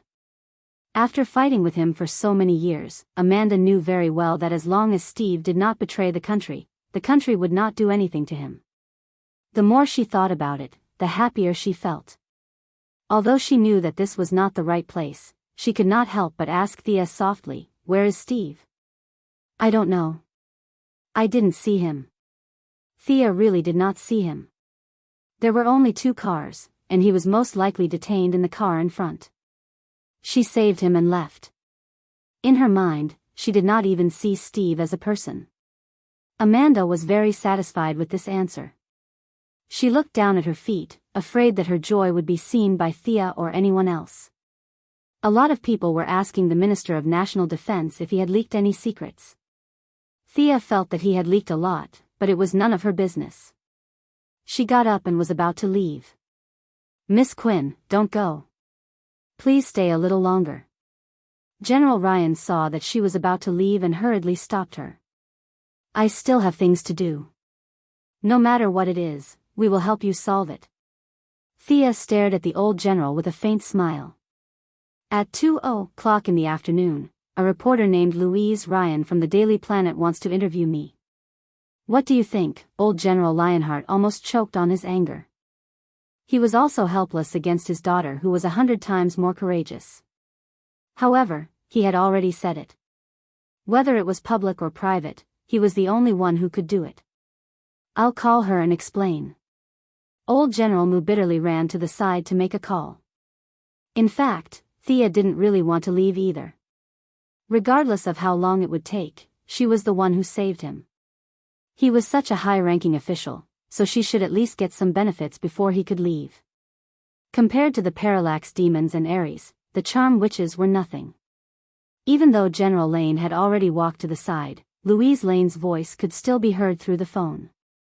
Thea could hear the voice of this famous female reporter from afar.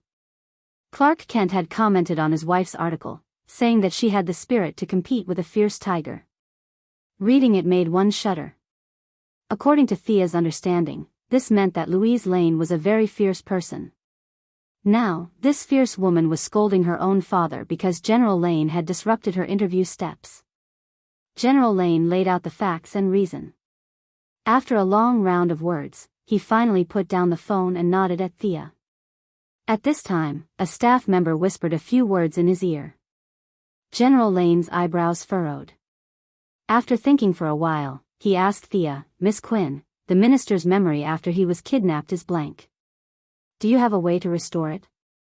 "I'm just a little faster. I don't have any profound skills." Thea flatly refused. Mind control and mind reading were the most taboo abilities for politicians. In fact, 2 small spells, mind control and mind backtracking, could solve the problem. However, Thea would never admit that she had this ability. General Lane's expression relaxed slightly, but soon he put on a sorrowful expression. He nodded and went to study the minister's memory. Immediately, Thea settled down in the Ministry of Defense. From time to time, she would call the corporation and read some books. She had to admit that these people had really come up with a solution. They had found or captured 3 master hypnotists, and each of them hypnotized the minister. In the end, the result of the comparison made them very depressed. The minister had said more than half of what he should and shouldn't have said. Except for the nuclear weapons, which were still under the president's control, the rest of the conventional passwords had basically been obtained by the enemy. With the elite soldier Rick Flegg leading the way, it wasn't difficult to find a few intercontinental missiles. The people who had been sucking up to the minister were now silent. If only 1/10 of the information leaked by the minister were to be spread to an ordinary person, they would be executed without trial. However, he was now the most powerful person in the room. They were a little hesitant.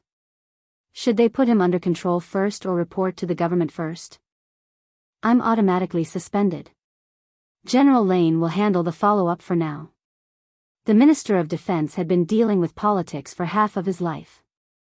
He knew his situation all too well. Although he was very reluctant to give up his power, he had no choice but to announce his temporary resignation as if his father had died. The people who were qualified to compete for the minister's position all had their own understanding of what he meant by temporary handling. When the time came, the president would still need to decide who to nominate in private. However, this old man's career was over. If there were no major consequences, he might be able to retire peacefully. If the consequences were serious, he might not even be able to see the sun tomorrow. General Lane, who was temporarily handling the follow-up, took over the command without hesitation. He pondered for a few seconds and felt that Thea was still the main force. "Mississippi Lane, is there anything your new corporation needs our help with recently?" Was this the negotiation of conditions? Thea watched as they put on a show of peaceful evolution. The minister that she had saved had abdicated directly. This made her a little depressed. Damn it, she was still inexperienced. She should have negotiated conditions before saving someone. General Lane was now openly negotiating with her.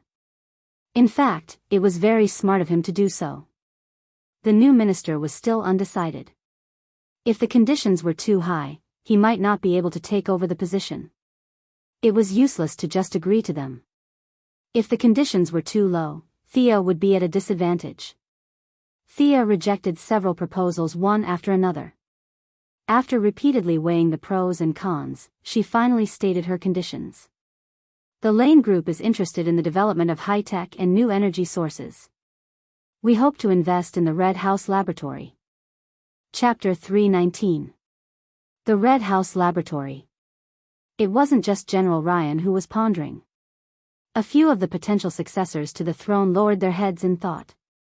The Red House Laboratory had collected all the extraterrestrial technology that the United States had found from all over the world. Every year, Dr. Sareth Stone would provide them with some results in the field of civilian technology. However, the advanced weapons that they strongly requested had always been delayed. Both the Pentagon and the White House were dissatisfied with this. This time, clearing the Red House Laboratory out of Washington was not without warning. Thea had previously investigated the recent situation of the laboratory when it moved to Detroit. It was definitely not good.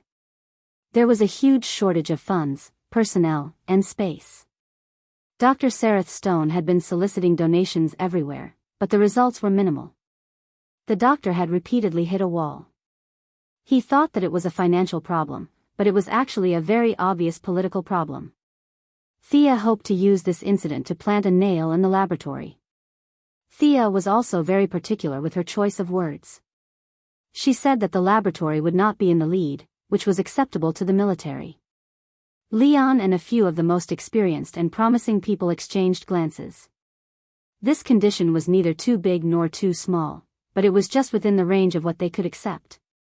The few of them gradually nodded. No matter who the future minister was, this was a collective opinion. The Department of National Defense can accept the Quinn Corporation's intentions. We will definitely defeat all enemies together. General Ryan made the decision on the spot. They agreed to this matter, but the premise was that Thea had to work with them to defeat the enemy. Thea naturally did not object. She put away her notebook and took off her lens. What do you want me to do? General Ryan also did not know what to do now. In less than a minute after taking over the position, temporarily, he already felt a mountain of pressure on his face. For a moment, he could not think clearly. He could only say vaguely, "We have to stop them, starting a war." Thea nodded. She knew that he did not have any ideas at all, but she did not say anything. Anyway, she would wait. She was not the one who was anxious. General Ryan was very satisfied with her attitude. He happened to see the black woman, Amanda, and immediately had an idea. "Commander Amanda, regarding the rescue of Steve, we still need the help of the Sky's Eye Society. Does the Sky's Eye Society have any good ideas? We can talk about it." Amanda, who usually traveled all over the world and flew around the world 3 times a day, did not go anywhere today. She had been sitting on the bench in the Department of Defense, waiting for the men's inquiries. She could not wait for Steve to die right now. Rescue? You're kidding. But she couldn't tell the truth.